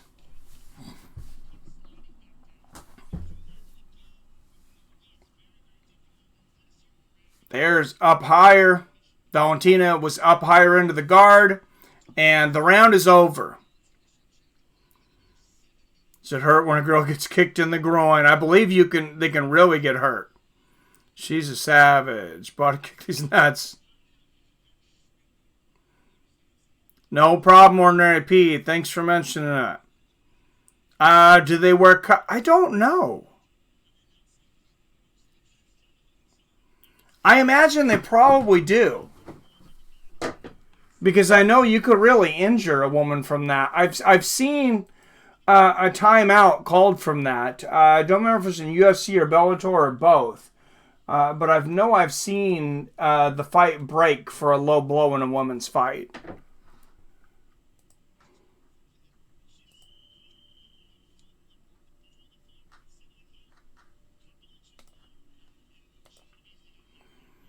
All right, guys. Round 3. Amazing Kaitlyn Chookagian took that spinning wheel kick. Just She didn't get her with quite all of it, but she definitely hurt her. And Kaitlyn Chookagian, she's like, oh boy, I get to do this for a third round. Nice low leg kick from Schevchenko. And look at that, no tell. She's looking completely up with her hands. Lands the leg kick. Front body kick lands for Chookagian. Nice side body kick from Chookagian.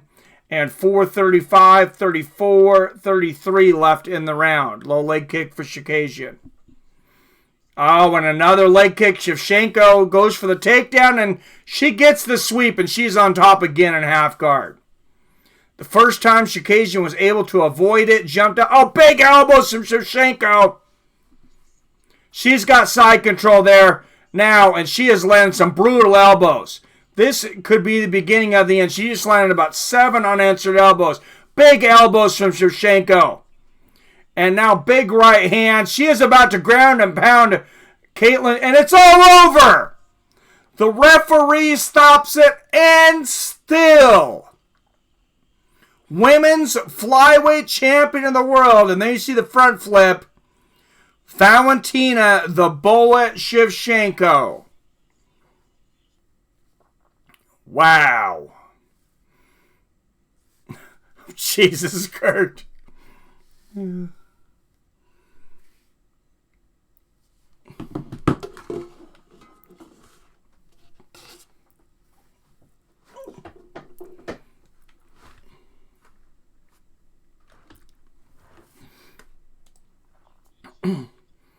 Wow, and a dominant performance for Valentina Schevchenko in the Flyweight Championship. Yes, it is all over. Weili versus Schevchenko 2021. Well, Weili's got to get past, Yanni and Chinchek, and then Thug Rose might have something to say about that as well. I think Weili needs to fight a few people in her own division first. Valentina's cleared out her division. All right, guys. The main event of the evening is here. Jon Jones versus Dominick Reyes for the light heavyweight championship of the world.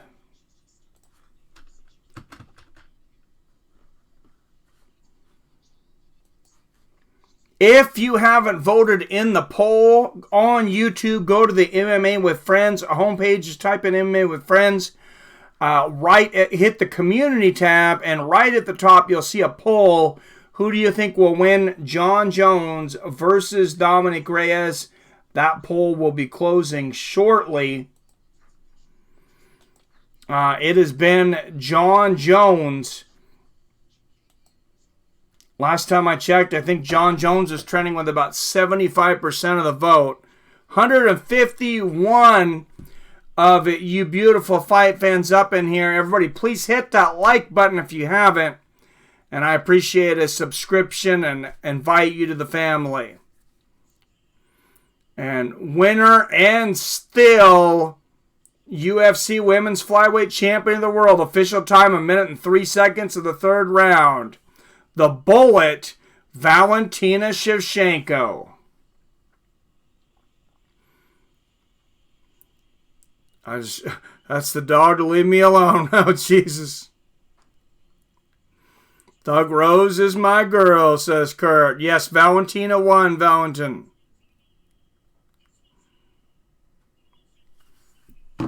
Yes, let's hit them likes. And Joe Rogan says this was almost a one-sided fight. I'm sure he's going to ask, what do you want next?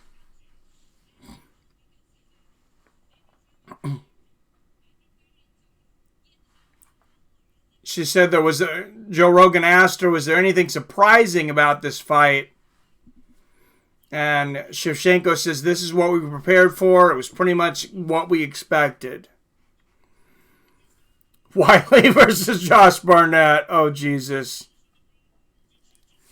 Oh, it's crazy. All right, guys, let's throw a trivia question out here again. Everybody, refresh your browsers. And 3, 2,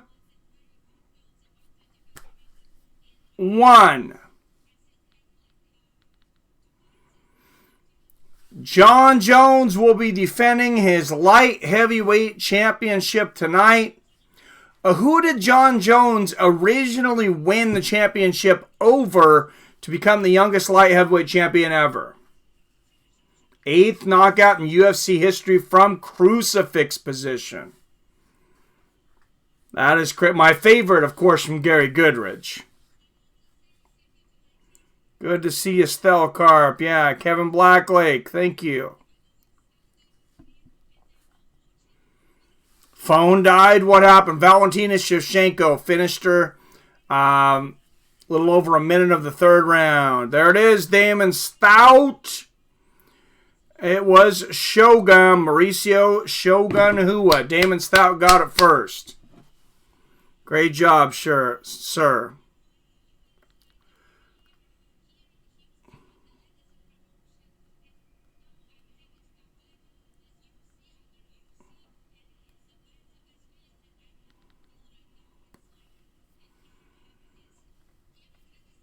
All right, let's throw another trivia question out there. In the Ultimate Fighter, the comeback season, Anderson Silva and George St. Pierre both put their belts on the line at the end against the winners. The winner fighting Anderson Silva actually missed weight, so he would not have been eligible to win the championship, even though he gave Anderson possibly his toughest fighter to date before that. What fighter missed weight in the Ultimate Fighter Season 4, the comeback, and could not fight Anderson Silva for the middleweight championship? It's the only season where the winner faced the actual UFC championship. It was not Sarah. Sarah didn't miss weight. He knocked out GSP. And there you go, Drew Owens. You are correct. It was Travis Lutter. Wow, and some big buzz for Jorge Masvidal in the crowd. Maybe a bigger buzz for Yoel Romero. Biggest pop, though, for those two sitting next to each other. But Drew Owens gets it. Berserk Broskin also knew it. Good one, sir. Main event of the evening coming up, guys. I am excited. Like I said, remember, go to the homepage, the MMA with Friends homepage, click the community tab, and you can vote in the official MMA with Friends poll. I'm going to go there right now, and I'll give you guys all an update. 125 votes so far. 72% of you have it for Bones. 50% by finish. 22% by decision. 23% of you have Reyes by finish. Just 4% have Reyes by decision. And a lot of people have had this same sentiment I've been seeing in the comments. But Adam from Allen says, I have had enough of Jones. I hope Reyes figures him out. Reyes appears to be a badass. Chris Pierno on the Jones side says Jon Jones GOAT.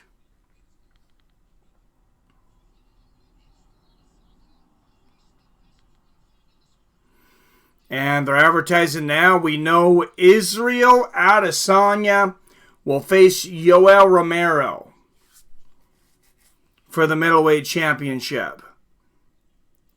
That should definitely be a fun one. All right, guys, let's throw another trivia question out before this starts.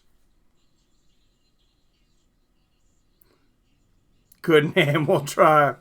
I am out in Asia, so I can be your lead man for production. Oh, jeez. All right, guys, everybody refresh your browsers. And 3, 2, 1. These two fighters recently got into it at the Super Bowl And a few days afterwards, Dana White announced that they would be fighting each other. These two UFC superstars recently got into it at the Super Bowl. It is now, Dana White, a few days later, announced that they would be fighting each other. What's up, Carsey? Sell those bad boys on Amazon. Oh, jeez.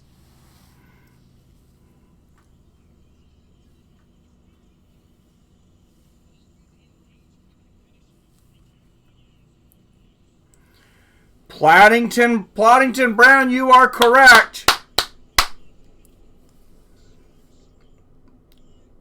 It is Masvidal and Usman. Oh, the next one up, though, March 7th.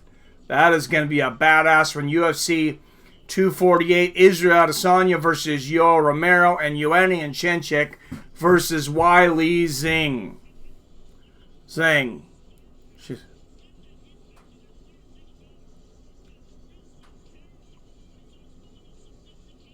But yes, Ploddington Brown gets that one. Good job, sir.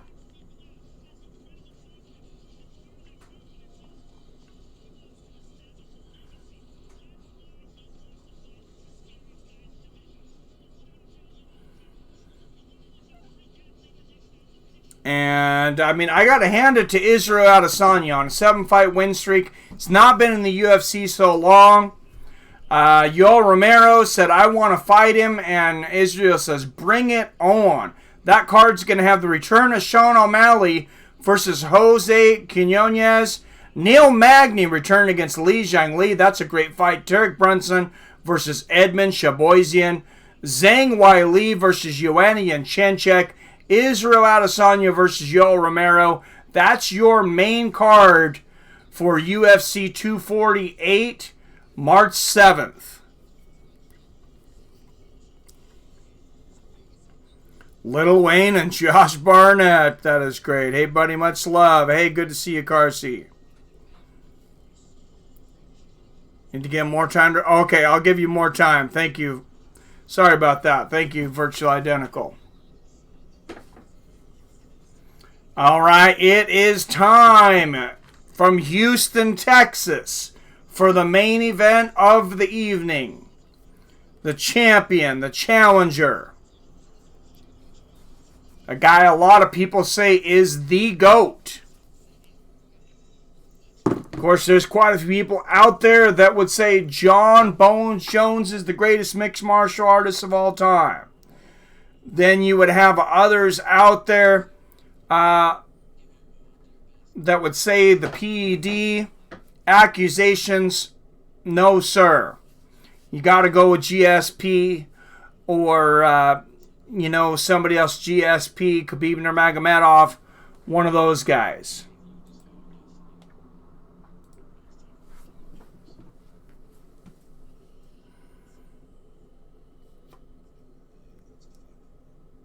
Before we let it, Jesus. Ordinary Pete, you're out of control, man. Needles poking. Oh my goodness. We wonder why we don't have any female viewers. Reyes should wear goggles.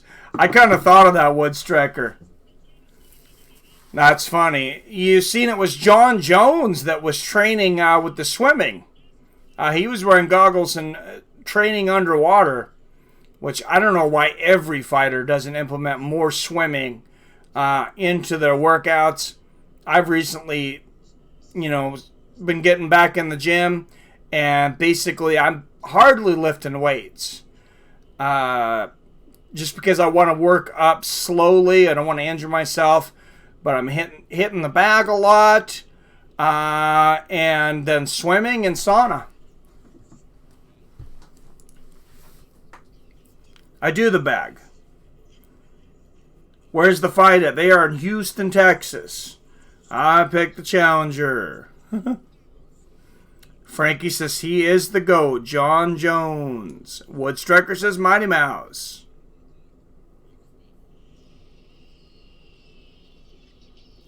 That lady's a Cowboys fan. If no one beats Jones and Tony beats Khabib, that's a wrap. John is the GOAT. Well, that's true, Jim. I would say so. It's about that time, boys. Brian says, my money is on Dominick Simplejack Reyes. Been shoveling snow for 2 days. Big storm up here in New York. Oh, Jesus, Phil. That sucks. I'm sorry about that going on over there for you guys. We don't have as much snow right here in Washington. We have flooding. We have people's houses underwater all over, including my parents. Their house isn't underwater yet, but the bridge to their house broke down because they're up above Walla Walla in the mountains. They were evacuated a couple days at 3:15 a.m., and they may be without a house for a month. They're staying in their motorhome. But luckily they haven't lost their house yet. A lot of people around there have. Yeah, I don't know what's worse, the snowstorms or the floods. John Jones is going to lose because I'm missing the fight. You're missing the fight, Ordinary Pete. Oh, Jesus. Reyes will taste defeat for the first time. Ordinary Pete, whatever you do, don't Google Crack Streams UFC 247. That would be a horrible idea, and I would be totally against you Googling UFC 247 cracked streams. You wouldn't find anything there, and the owner of MMA with Friends would be very angry if you Googled UFC 247 cracked streams.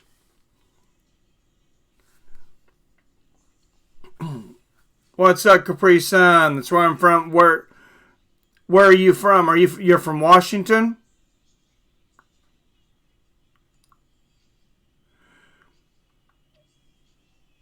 I've been going for Jones' opponent since before Machida. Might actually say Jones today.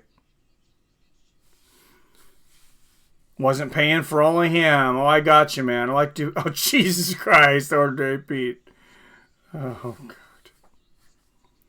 And Dominick Reyes taking his time, making his way down to the octagon.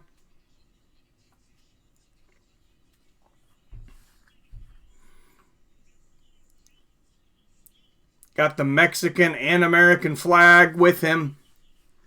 Dominick the Destroyer Reyes. Jones says, I've seen it all. He says, everybody said this, and Dominick Reyes in the press conference just looked over at John Jones and said, I am the one. If he gets the victory tonight, that will be replayed, I guarantee you, on loop over and over and over again until John Jones gets his rematch.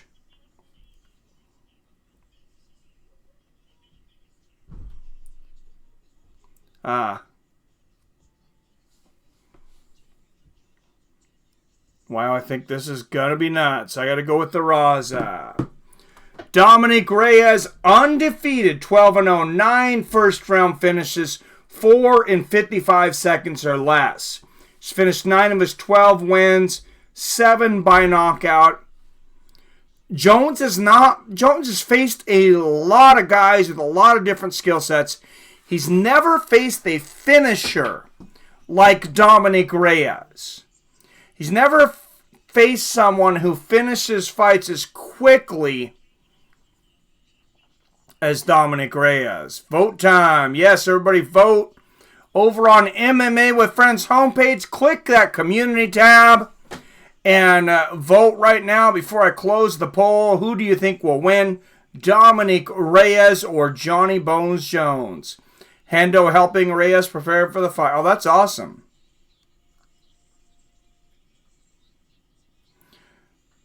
All right, what happened in the Valentina fight? What's up, Chris Jackson? Valentina stopped her by ground and pound a little over a minute into the third round. John's got this, says Jim A. Let's see a Mexican left hook to the body. And the lights are out.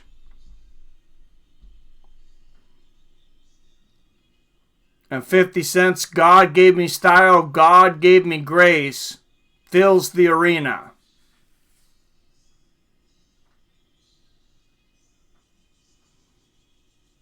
Darkness and a few flashing lights here in Houston, Texas.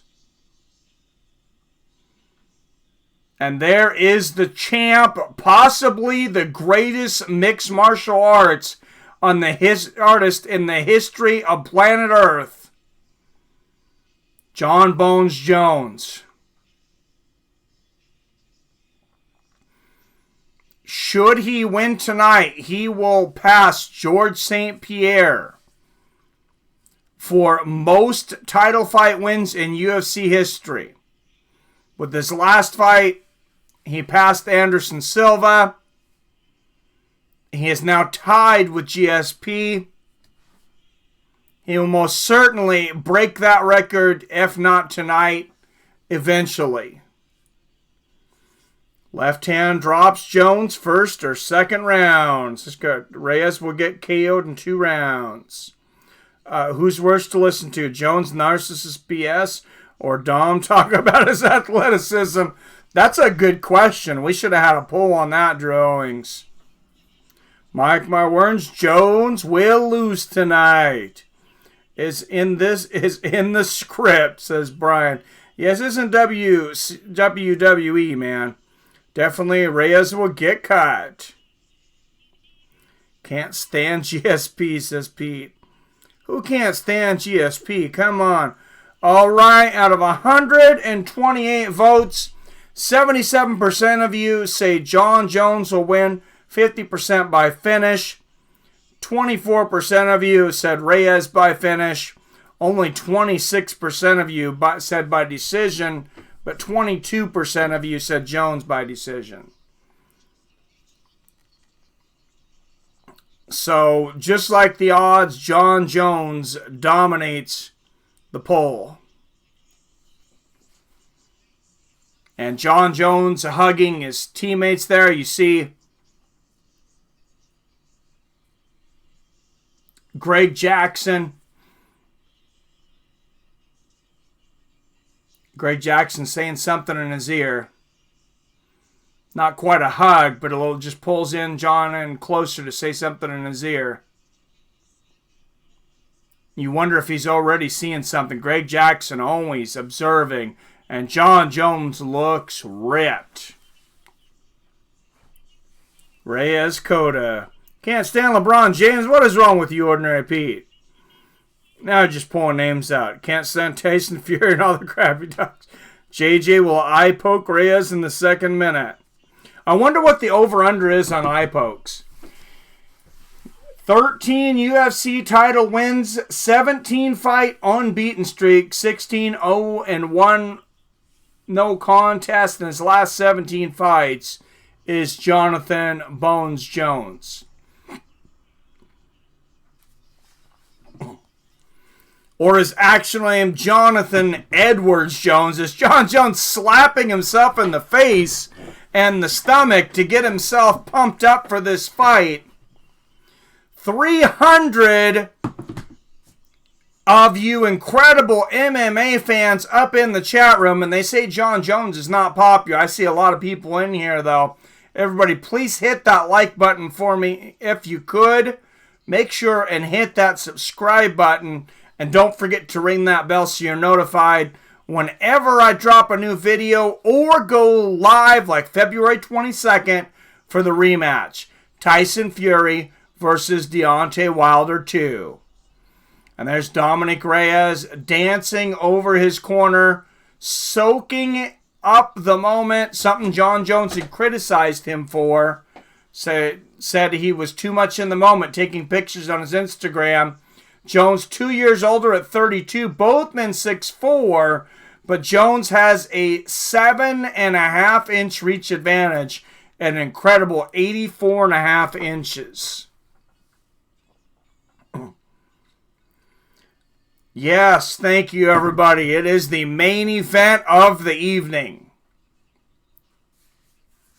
From Houston, Texas, I'm Seattle Mike of MMA with Friends. Welcome you guys all here. Judges Chris Lee, Marcos Rosales, and Joe Solis. Referee in charge will be Dan Miragliotta. Remember, the main thing about Dan Miragliotta is he is probably the quickest main judge breaking up fighters for being inactive on the ground or in the clinch.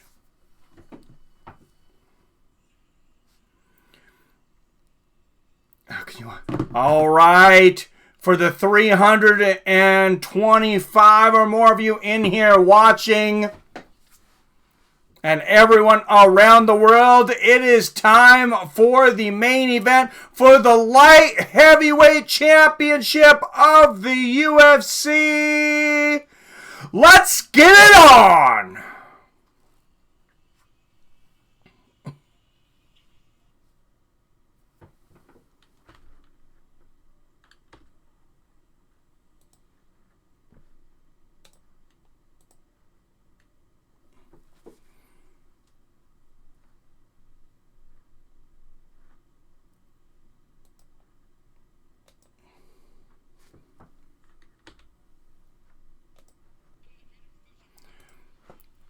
In the blue corner out of Victorville, California, he is a plus 375 underdog with a mixed martial arts record of 12 wins and 0 losses. He is the 4th ranked light heavyweight in the world, the challenger, Dominick the Destroyer Reyes.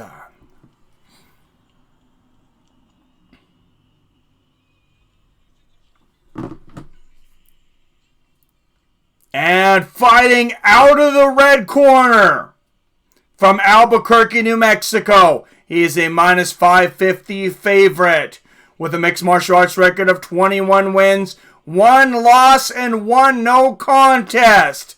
He is quite possibly the greatest mixed martial artist in the history of the world. He is the undisputed light heavyweight champion of the world,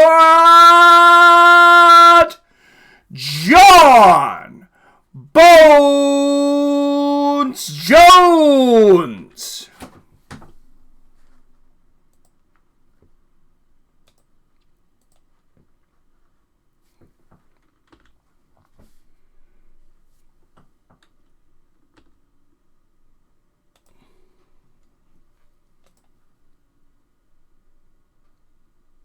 He's got some good coke in him. Oh, jeez.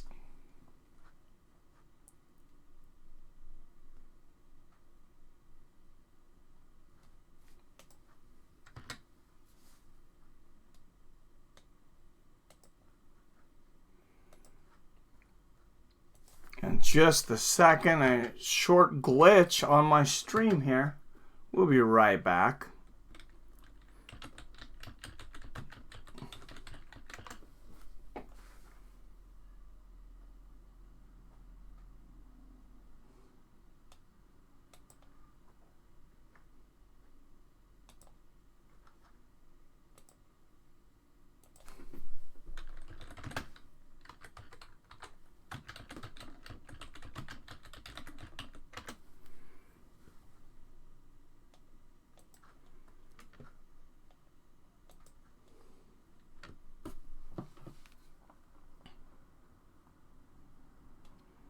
Can make a good Sunday bingo caller. Oh, geez.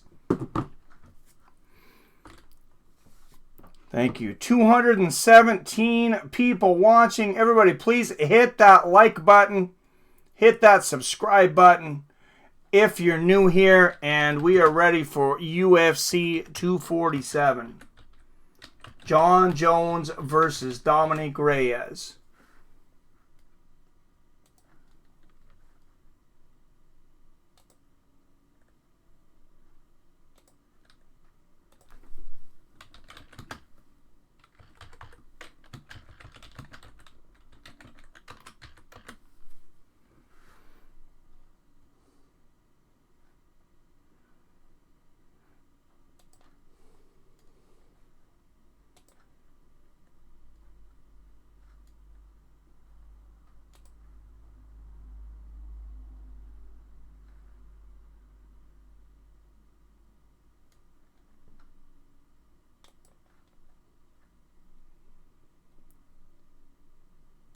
More crackheads.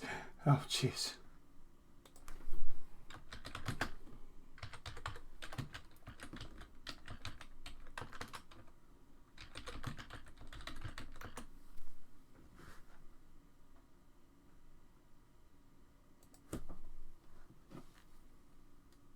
I'm ready for a beer. First round, Reyes winning. Bones, easy win.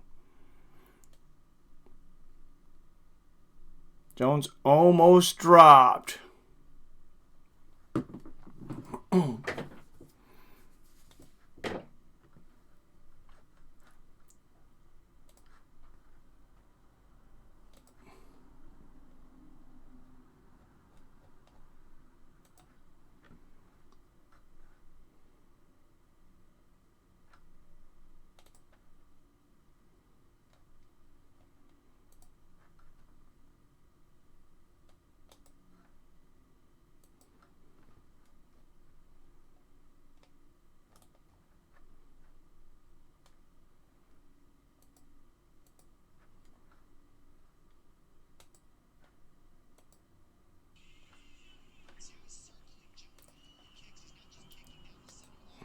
All right, and sorry about that, guys. 203, 202, 201 if you're looking to sync up 2 minutes.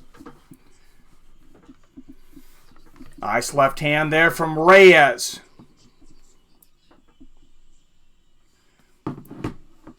What's happening right now? Sorry about the glitch, guys. Jon Jones moving forward. Reyes waiting to counter. Reyes said he would move forward. Right hook from Reyes misses. Body kick lands for Reyes. Another body kick. That's something he has done well against past opponents. Straight left lands for Reyes and a spinning side kick to the body. Significant strikes. Almost double for Dominick Reyes. Jon Jones lands a front kick to the body.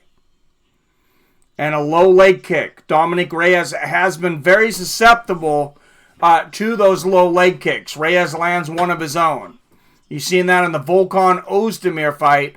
Reyes got ate up by those low leg kicks. But we've also had a lot of people saying that Jon Jones has been slowing down. Is tonight the night? Reyes said, I am the one. Jones moving forward. 50 seconds left. Left hook for Reyes. Misses the straight right to the body. 45 seconds left. Nice low leg kick there from Reyes. Front kick to the body. Misses for Jones. Oh, head kick lands for Jones. Just the front of the toes. But he caught him. So now he knows he can get it. 30 seconds left in this fight. Goes for a head kick to the other side. Reyes blocks it. 24, 23, 22, 21, 20. Jones stalking Reyes, but Reyes has been countering Jones. 13, 12. Jones moving forward, throwing that jab out there, misses a left hook. Last seconds of the first round, and it looks like Dominick Reyes won that first round. Well, no, Jones in late rounds. Chosen one. Get bigger glasses. Can almost see. 1-0 Reyes. All right, back to 197, everybody. Please hit that like button if you haven't already. If you're new here, please hit that subscribe button. And don't forget to ring that bell so you're notified whenever I drop a new video or go live like February 22nd for the rematch. Tyson Fury and Deontay Wilder 2.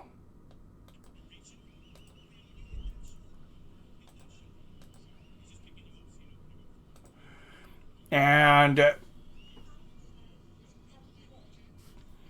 Jon Jones' corner saying, when you see that shot, hit that shot. Jon Jones says, yes, sir.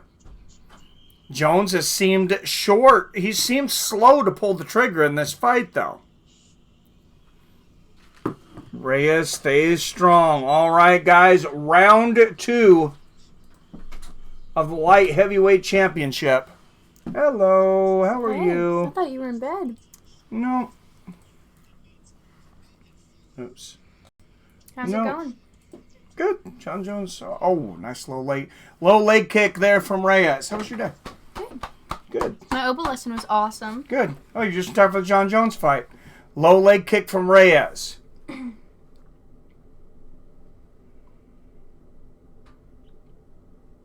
Jones moving forward and stalking.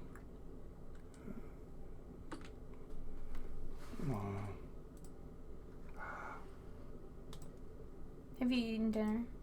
No, I haven't yet. I was thinking of making some potatoes. That sounds good. They're purple. I'll eat some potatoes. Purple potatoes. Oh, Reyes landing shots. Big right hand and a left hook to the body. Jones might be hurt to the body. Will Reyes be the first one to defeat Jon Jones? Up top from the head kick there from Reyes. 3:50 left in the second. Straight right lands for Reyes. 3:45 left in the second. Low inside low leg kick lands for Reyes. Reyes won the first round. He looks to be winning the second. Love you. Up you. Seal him up. 3 minutes left. Just take care. Yep. Jones has not checked a single leg kick. No, he has not. 3:20 left in the second. Side kick to the knee for Jon Jones. Another one there.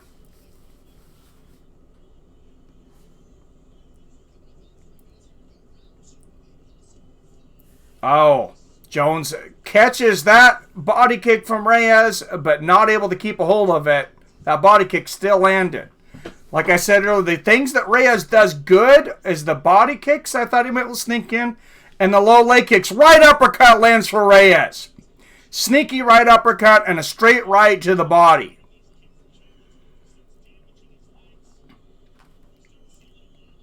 Nice leg kick. 2:40 in the second round. And so far, Jon Jones has lost every minute of this fight. Straight right there for Jones. That was a big shot. And Reyes misses with a big right hook. And we wonder if Jones starts to give up rounds, will he get desperate? Will he go for the finish? Front kick to the body from Reyes. Or will he use his wrestling? Spinning kick to the body attempted from Jones. Misses. Remember, Volkan Ozdemir had just 2 takedowns going into his fight with Reyes. And he was able to take Reyes down twice. It seems normal that Jon Jones would be able to take Reyes down fairly easily.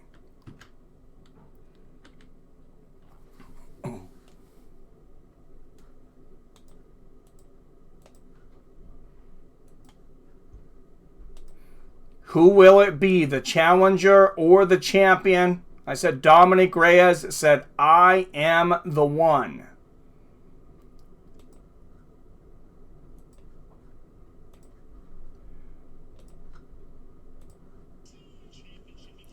Oh, right hook for Jones. Left hook up top. Jones stalking Reyes now. Straight left for Reyes. That's his shot. Nice high kick from Jones. Nice body kick from Jones. And a side kick to the knee. Jones really getting active with the kicks now. We got a fight here.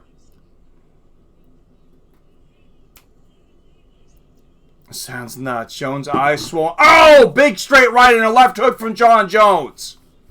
He's putting his power into it. Front kick to the knee from Dominick. A right hook from Jon Jones. Straight right lands for Dominick Reyes. Oh! Jon lands a leg kick, but Reyes lands a 1-2 over the top. Another leg kick from Jon Jones.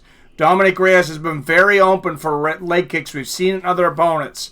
And a spinning kick to the body lands to Reyes. A right hand, big uppercut from Reyes. And that might have rocked Jones. Another uppercut from Reyes. Jones moves away a little bit. Low leg kick.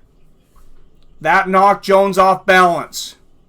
Reyes is definitely winning this fight. Oh, and Jones throws a wild left hook. But through 2 rounds, I have it 20-18 for the challenger, Dominick Reyes. I did not see this happening. Most of us did not see this happening. I mean, we do know Jones can be a slow starter, but he has outstruck, Dominick Reyes has outstruck Jon Jones for 2 rounds in a row. And he has inswells on both eyes right now. Jon Jones has great swelling on each eye. They're getting some water on him, saying, go get him. We'll see how motivated Jon Jones comes out. Does he still have the heart of a champion, or will Dominick Reyes take it from him tonight? Jon Jones is smiling now. This could be trouble for Dominick Reyes. Maybe he sees something. And an inside leg kick for Jones. Like I said, Reyes is always open for leg kicks. Outside leg kicks for Reyes. Front kick to the body lands for Jones. A head kick for Reyes! And a front kick to the body, and he has Jones going backwards. Now Jones moving forward. 4:35. Left hook upstairs lands for Reyes and a knee to the body. 4:30 left in the third round. This could possibly be the greatest upset in the history of the UFC.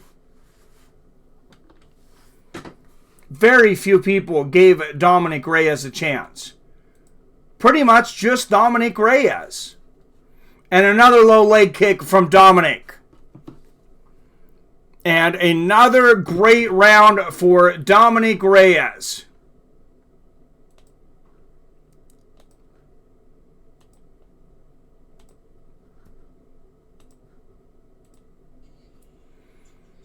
Jones lands a straight right now. Jones moving forward. Side kick to the knee misses for Jones. 3:35 left here in the third round. Straight left lands for Jones.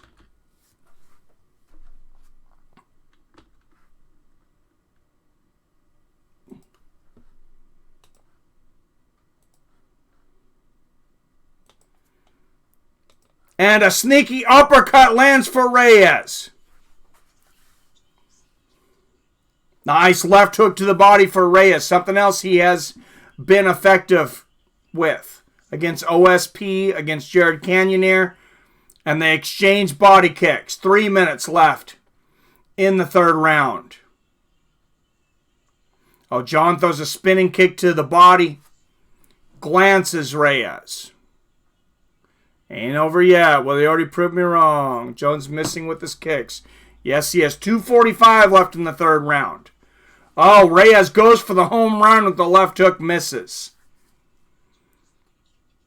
Now, Reyes has to make sure to not get caught up in the moment. Lands a nice inside leg kick and have an adrenaline jump here. Or dump. Oh, left hook to the body and then a left hook upstairs and a right hand for Dominick Reyes. Low leg kick for Reyes. 2:20 left in the third. Body kick lands for Jones. 2:15 left in the round. And Jones shoots for a takedown. And we'll see what Reyes is. And Reyes so far is defending it. Hammer fist to the legs from Jones. And Reyes throws a left hook on the break. Something Jones has got to watch out for is Reyes is very good at punching on the break. Left hook to the body for Reyes.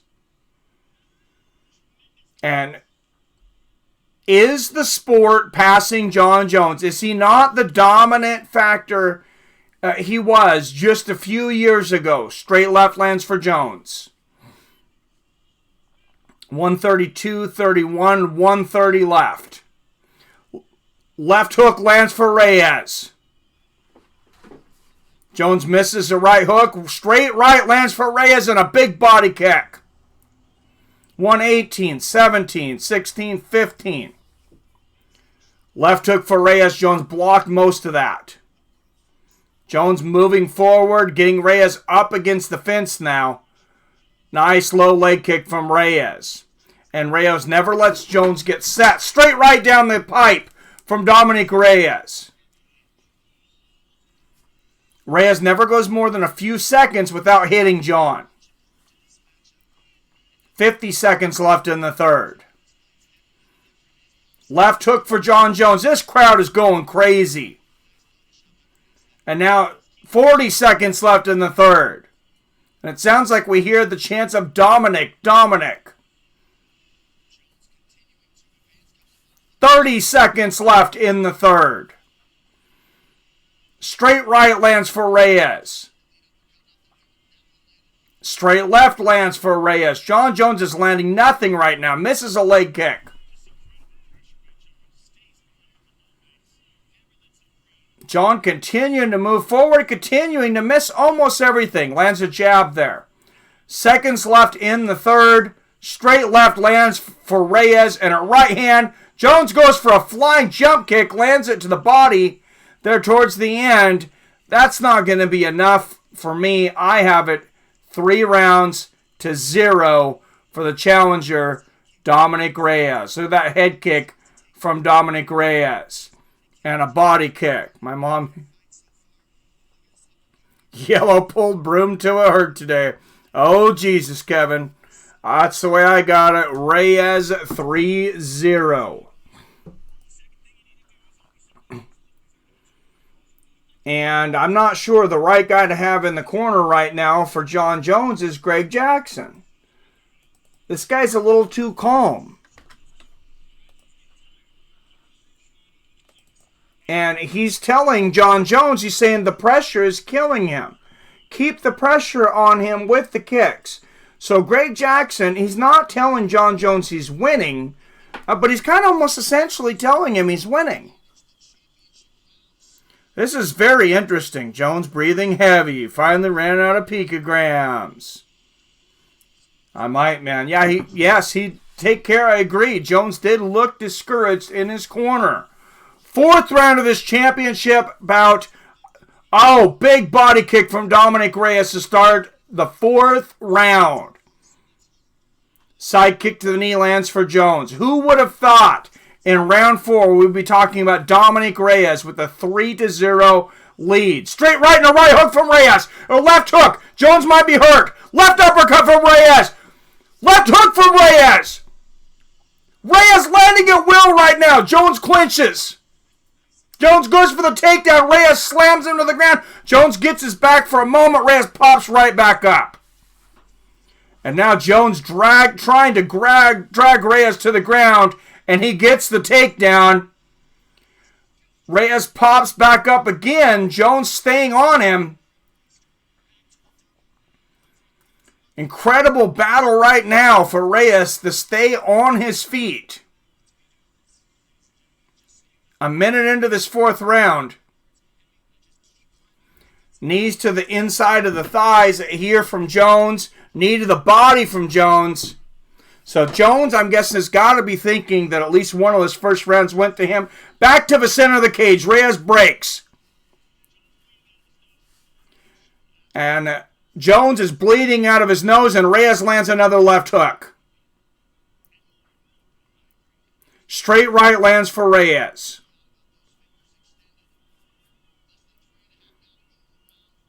Oh, big left hook for Reyes. He is catching Jones as he comes in. He's timing him beautifully.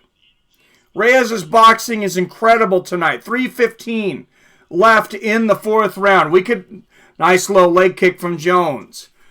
Are we watching possibly one of the greatest upsets in the history of combat sports? Straight right for Reyes. And Jones bowls down for the takedown. 3 minutes left in the fourth round.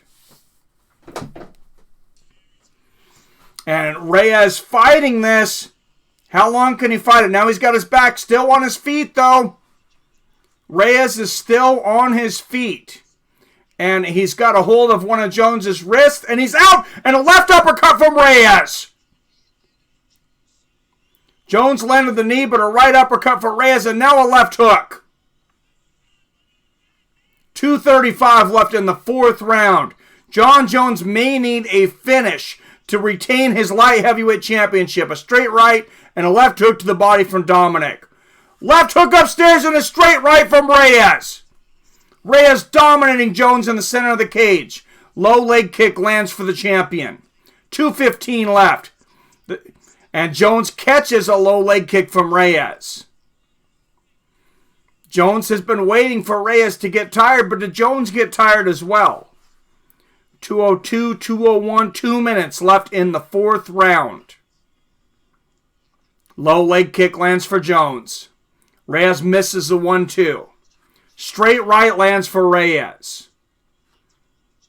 Straight left lands for Jones. Jones has been here many times. He's won many in 4th and 5th rounds. Right hook to the hand of the body for Jones. This is deep waters that Reyes has never been in. Jones with a combination up top, and he clinches with Reyes. Reyes pushes off. Back to the center of the cage. 127, 26, 25. Left in the 4th round. A left hook upstairs for Jon Jones. Straight right for Jones. Big left hook for Reyes. Big right hook to the body for Jones, and a left hook up top for Reyes. And they are exchanging shots in the center of the cage. What a classic slugfest. Left hook from Reyes. Right hook to the body for Reyes. Jones is just standing here exchanging with Reyes in the center of the cage, and he is losing these exchanges. He cannot take Dominick down and keep him there. Jones goes for the head kick there. Catches part of the body. Big left hook from Reyes. Reyes looks like he may be getting tired, though. 40 seconds left in the 4th. Remember, Jones is training this time in the pool. Incredible cardio is gained from swimming. Side kick to the knee from Jones. 24, 23, 22, 21, 20. And a left hook up top from Jones lands.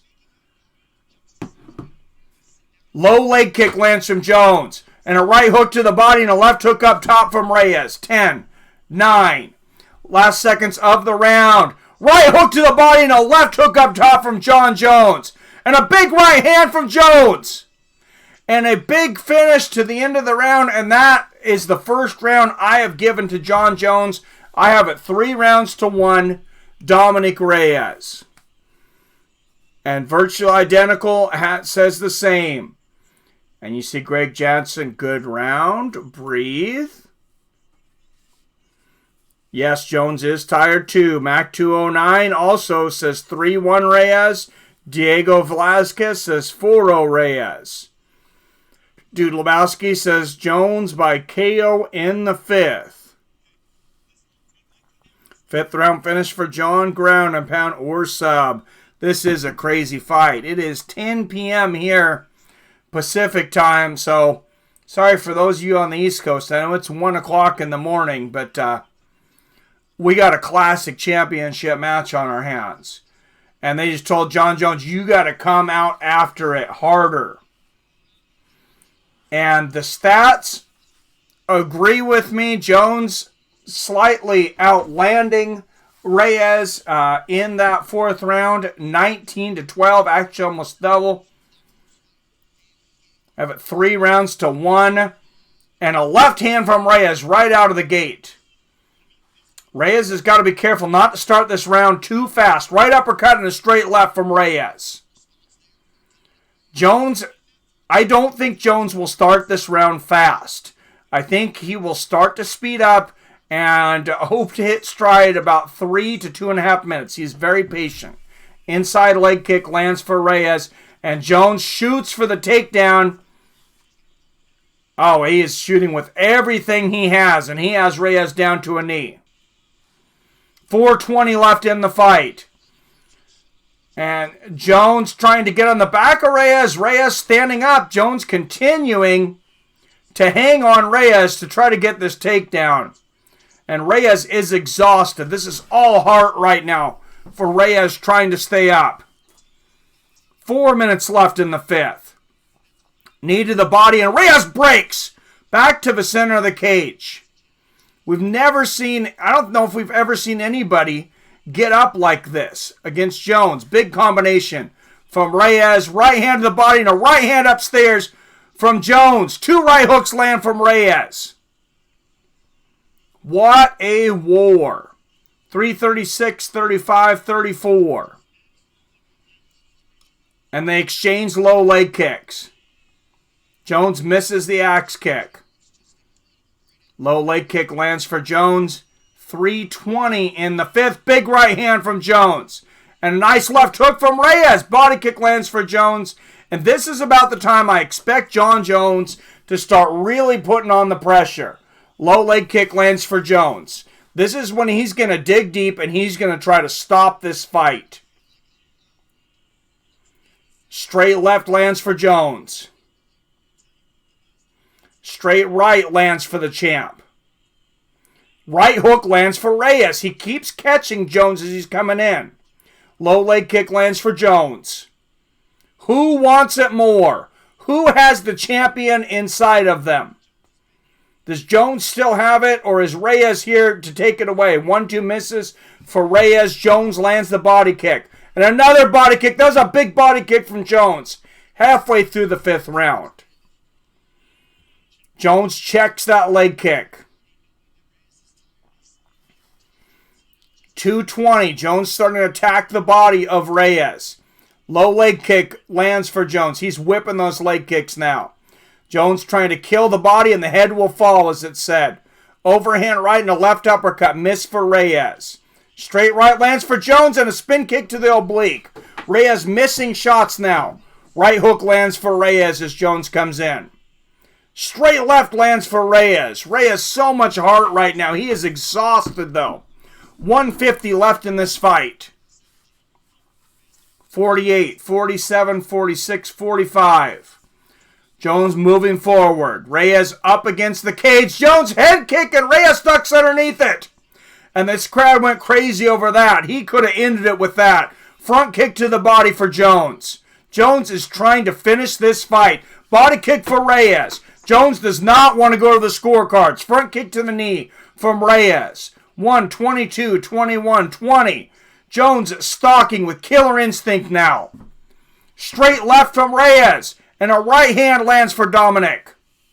Dominick dancing. 110 left in the fight. Jones stalking, looking for that killer shot. Lands another side kick to the oblique. And a front kick to the knee. 1 minute left in this fight. Straight right lands for Dominick. And a front kick to the knee from Jon Jones. 50 seconds left in this fight. Another spinning kick to the oblique from Jon Jones. And Reyes throws an overhand left. Jones ducks underneath it. 40 seconds left in this fight. Will Reyes look to clinch? Low leg kick from Jones lands.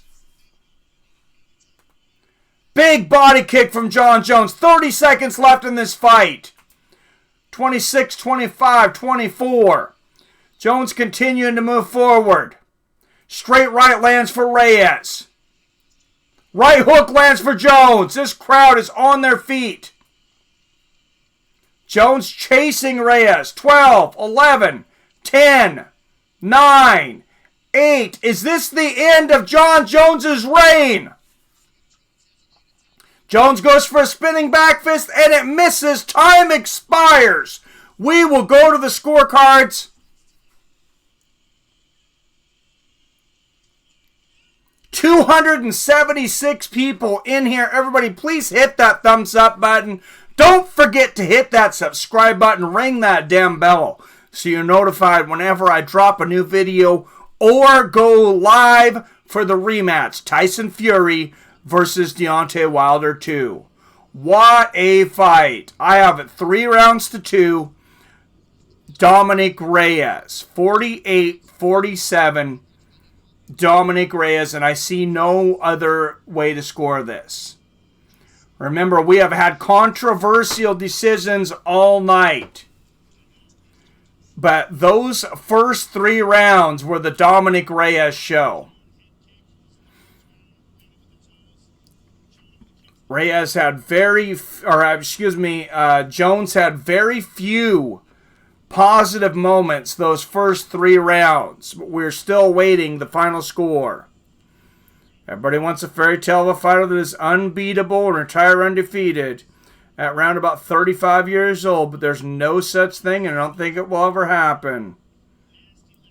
Reyes 3-2, but judges will probably screw Reyes. Thank you, Gary Jones. Good to see you. Hector Piano, J. Michael, thank you. I appreciate the compliments. And 269 people, we are still awaiting the final decision in the main event. Did Jon Jones retain his light heavyweight championship, Or, like I have it scored, did he lose it 3-2? Thank you, Woodstrecker. Rogan not saying a whole lot right now. They're showing rounds 1, 2, and 3. Dominick Reyes outstriking Jon Jones by quite a bit. Rounds 4 and 5, Jon Jones outstriking. Round 4 a little closer, but Jones outscored, and Jones outscored him 25-14 in the 5th and final stanza, as Jon Jones was trying to finish it. Here is the official decision.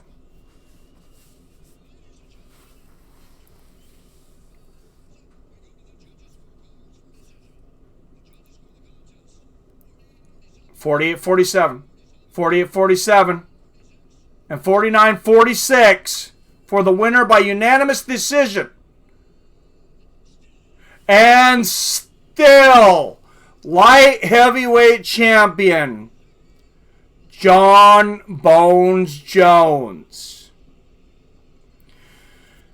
And on a night that rivaled Wichita, Kansas in bad decisions, in my mind, we get another one. That was a robbery, in my opinion. Let's see what Joe Rogan says to Jon Jones. This is horrible. First, Rogan is interviewing Jon Jones.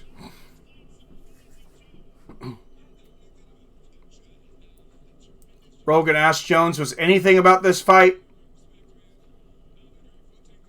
surprising to you? He said, yes, Dominick Reyes earned my respect. That was a great fight, and I couldn't keep him down. An absolute robbery. Wow, and he said Reyes landed some tough shots, but he believes his takedowns is what gave him the edge. He didn't get any takedowns. He got, I believe, 2 takedowns that Reyes popped back up right away.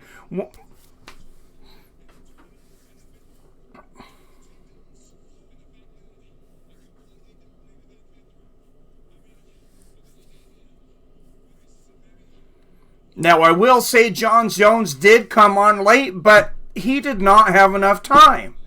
You could not win the last, you cannot win 3 rounds in the last 2. This is a horrible robbery. This reminds me of the first pay-per-view in New York. Judges are absolute jokes. Yeah, this is pretty disgusting.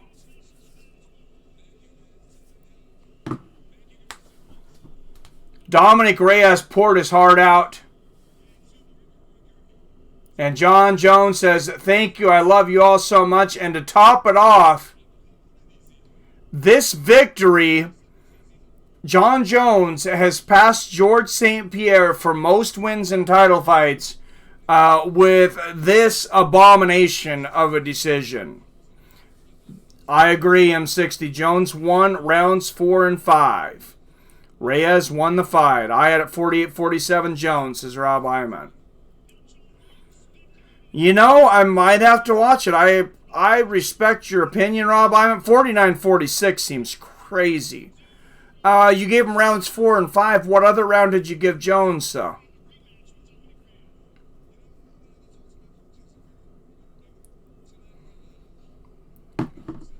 And Rogan says, would there be a rematch with Dominick Reyes? He says, I got to talk to my coaches. Figure out what I'm going to do.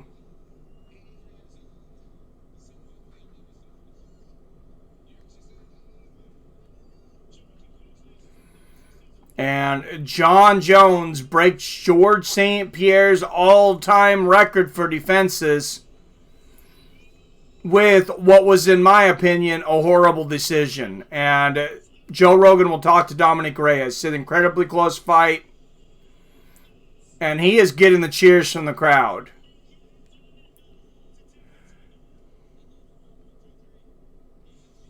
And Reyes says, I thought I won 1 through 3. Got those takedowns at the end. I pop right back up. And I agree with Dominick. I have a hard time believing that Reyes didn't win rounds 1, 2, 3. Woodstriker says Reyes 1, 2, 3, and 5. I thought Jones definitely won 5. I thought Reyes could have won 4. If you had it 48-47, can it be a robbery over a one-round disagreement? When you have 3 judges, all 3 judges unanimously, 2 of them do it 3-2, and 1 crazy judge give it 4-1. I just thought that they were very easy rounds to score. I thought you could have even given Dominick Reyes 4 rounds, which would have been 4-0. So for 1 judge, if it would have been a split decision and 1 judge gives it to Jones, I would have been okay. Sounded to one side. No, Jones, I doubt will give him a rematch. Reyes-Jones 2 is the match to make. I agree, Rob Iman. Definitely agree with that. I had it 4-1 Jones. You had it 4-1 Jones? Oh, virtually identical. I deleted it. I think he meant 4-1 Reyes. Jones is the man, says Baba Mustafa. 4-1 Reyes. Thank you. Reyes had to win round 5, and he didn't do anything. Stocco. Reyes unanimous. He did dance a little bit. He did wear down. He definitely landed some shots. Jones definitely won the 5th round. I thought it was the only round he won absolutely convincingly. I also gave him the 4th, but I didn't think the 4th was completely dominant. Not the way the rounds Reyes won. What you heard, fanboys? Your commentary was all Reyes. Is still a carb. Reyes had to win round 5 and didn't do anything. I just lost $1,000 bet. Ouch. Well, I wouldn't bet against John Jones, man. I don't know. I said I picked Jones to win this. I thought Reyes had it, though. 3-2 Reyes. I think he got fooked, but still a close fight. Can't get too upset about it. Tiago's versus Reyes. Winner gets Jones. I don't know when Thiago Santos is going to be healthy, and I don't know if he'll ever be 100%, though. Who landed the hardest shots? Reyes.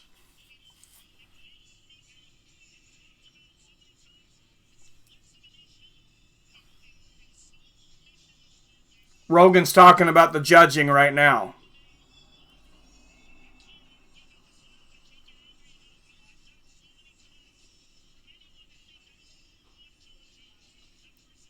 And Joe Rogan just said, if anybody who thinks that's 4-1 Jones, that is insane. He said the refereeing has to be fixed. He said, Joe Rogan just said, this judging is insane.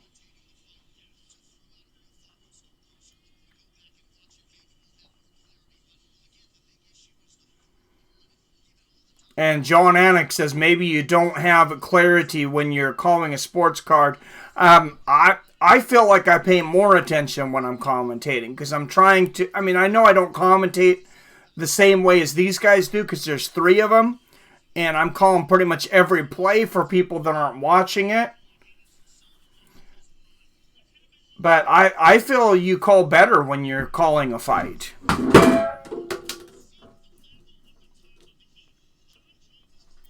6-0 Jones for sure. This whole round was a setup. Corey Anderson is going to smash Jones. John Jones, C-Tart. Yeah, I don't know. 4-1 Jones. Jones easy. I don't think so, Jared Martin. Good night. See you all. All right.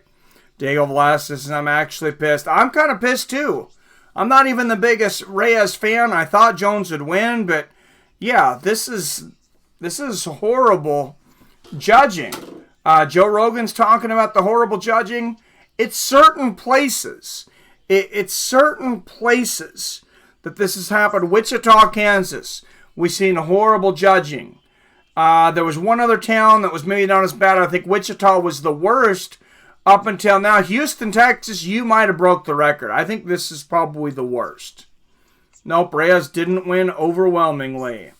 If Reyes gets a rematch, he will look to finish Jones. Well, I thought he won 3-2 for sure. Got so disappointed with the sports sometimes. Sometimes it's not fair. Houston stealing signs and fights. Oh, that's great. How do I feel about it? I feel like Reyes kind of got screwed. Especially, like I said, 49-46. That guy has no idea what he's watching. That is absolutely ridiculous. To think that John Jones won 4 of the 5 rounds is absolutely criminal. You were not watching the fight whatsoever. I don't know if you looked over at the other guy's scorecards and said, I'll just throw one more round on there. You obviously don't understand what you're watching, though, and you definitely shouldn't be judging a mixed martial arts fight. And I'm going to talk about the unified rules of MMA. Let's go into that for a minute. Unfortunately, Texas is still not under the 2016 unified rules of MMA. Yes, 2016.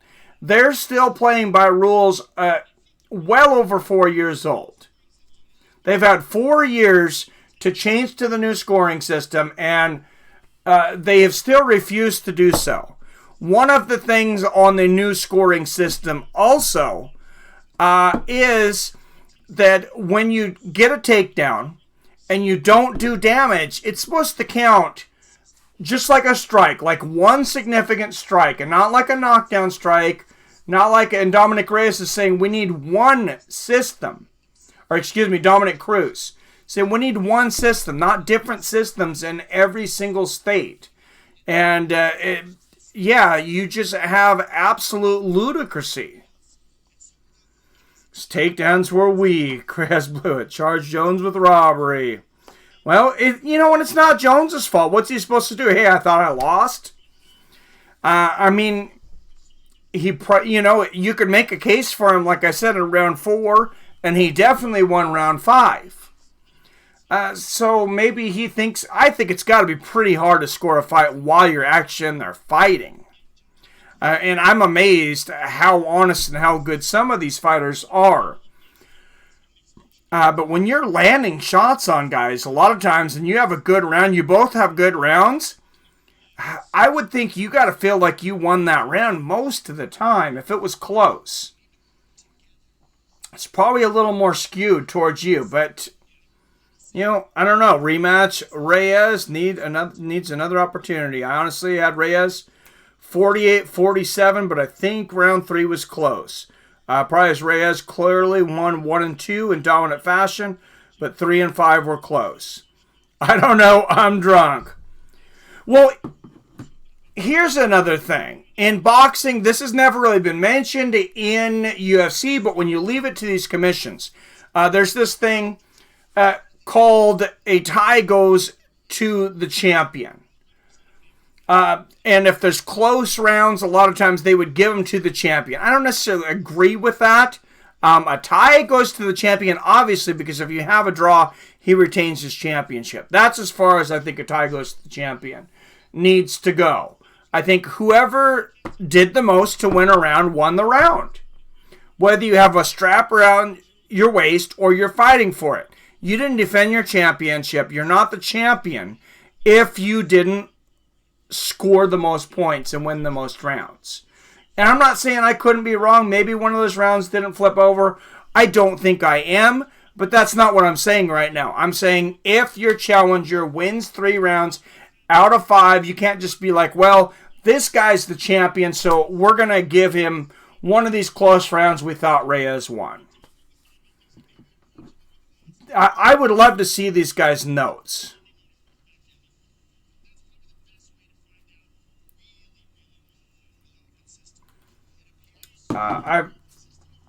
And they're talking about an open system. I think an open system is great. Let's wrap it up tonight, though. We had a great night of fights. We can't argue about the decision, but we can't argue.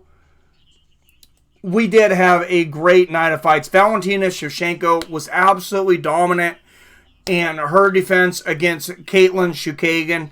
We had several candidates, possibly for fight of the year, on this card.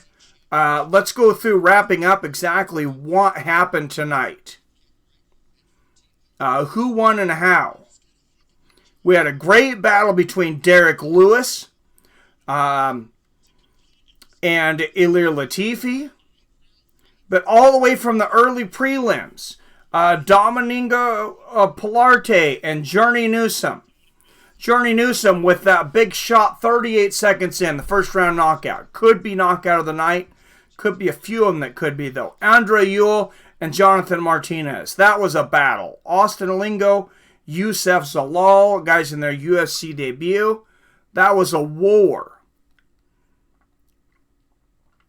Youssef Zalal defeated Austin Alingo. Andre Ewell defeated Jonathan Martinez. Both of those by decision. Journey Newsom defeated Dominick Pilarte, 38-second first-round knockout. On the ESPN prelims, Jimmy Rivera versus Marlon Vera, unfortunately, was canceled. That would have been a great fight. Miles Johns took on Mario Batista. Mario Batista finished Miles 141 of the second round. Kalen Chaos Williams defeated Alex Morano. Knocked him out 27 seconds of the first round. Another incredible knockout. Lauren Murphy defeated Andrea Lee by decision. Trevin Giles defeated James Krause in a split decision where James Krause took the fight on literally 1 day's notice. Give that guy props. Main card started. Derrick Lewis and Ilir Latifi had a great 3-round war. Derrick Lewis wins the decision. Dan Ige defeated Mirsad Bektek by split decision. Justin Tafa pulls off the 2-1 upset, knocks out Juan Adams, minute and 59 of the first round. Like I said, Valentina Schevchenko retains with a minute and 3 seconds of the third round knockout. John Jones defends his light heavyweight championship against Dominick Reyes by unanimous decision. Thank you, Seacon Offender. Appreciate it. I'm at work stocking shelves right now. I did that for years, sir. Well, I still kind of do for Frito-Lay. I used to do it for Winco for years. Some could say Jones won, but 49-46 is just delusional. I agree. Hey, guys, I got to work very early in the morning. Thank you, everybody, for joining me. Even if we all didn't agree about the decision, I don't want to be sour about it. It was a great night of fights. And I'm very glad I did it. I'm very glad you guys were here. And I'm very appreciative.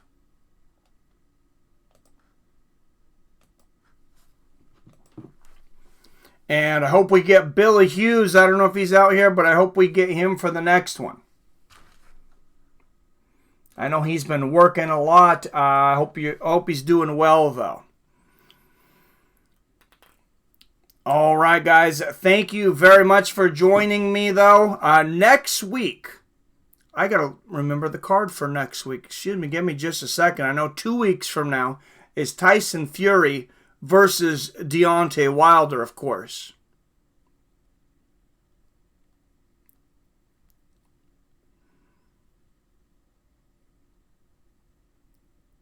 But I've been so into this card, I can't remember right offhand what next week's is.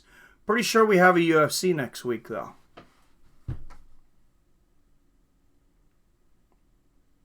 Yes, that's right, of course. Corey Anderson and Jan Blachowicz fight next week for what should be the number one contender. Diego Sanchez comes back against Mikel Pajea. Montana Del Rosa, Mero Romero Barella takes on Rogerio Bontorin takes on Ray Borg. Ray Borg coming back. Lando Venata versus Yancy Medeiros. Both those guys are very exciting. Brock Weaver comes back against Kazula Vargas. And in the prelims, we see the return of Tim Means. He takes on Daniel Rodriguez. Veteran Jim Miller takes on Scott Holzman. We have some good fights coming up next week. Actually, John Dodson versus Nathaniel Wood. And then, like I said, that all starts at 2 p.m. Pacific for the prelims. Main card will start at 5 p.m. all on ESPN Plus. Anderson versus Blachowicz. Yes, that'll be a good fight. All right, guys. As always, I love you. I respect you. And I'll see your fine asses later.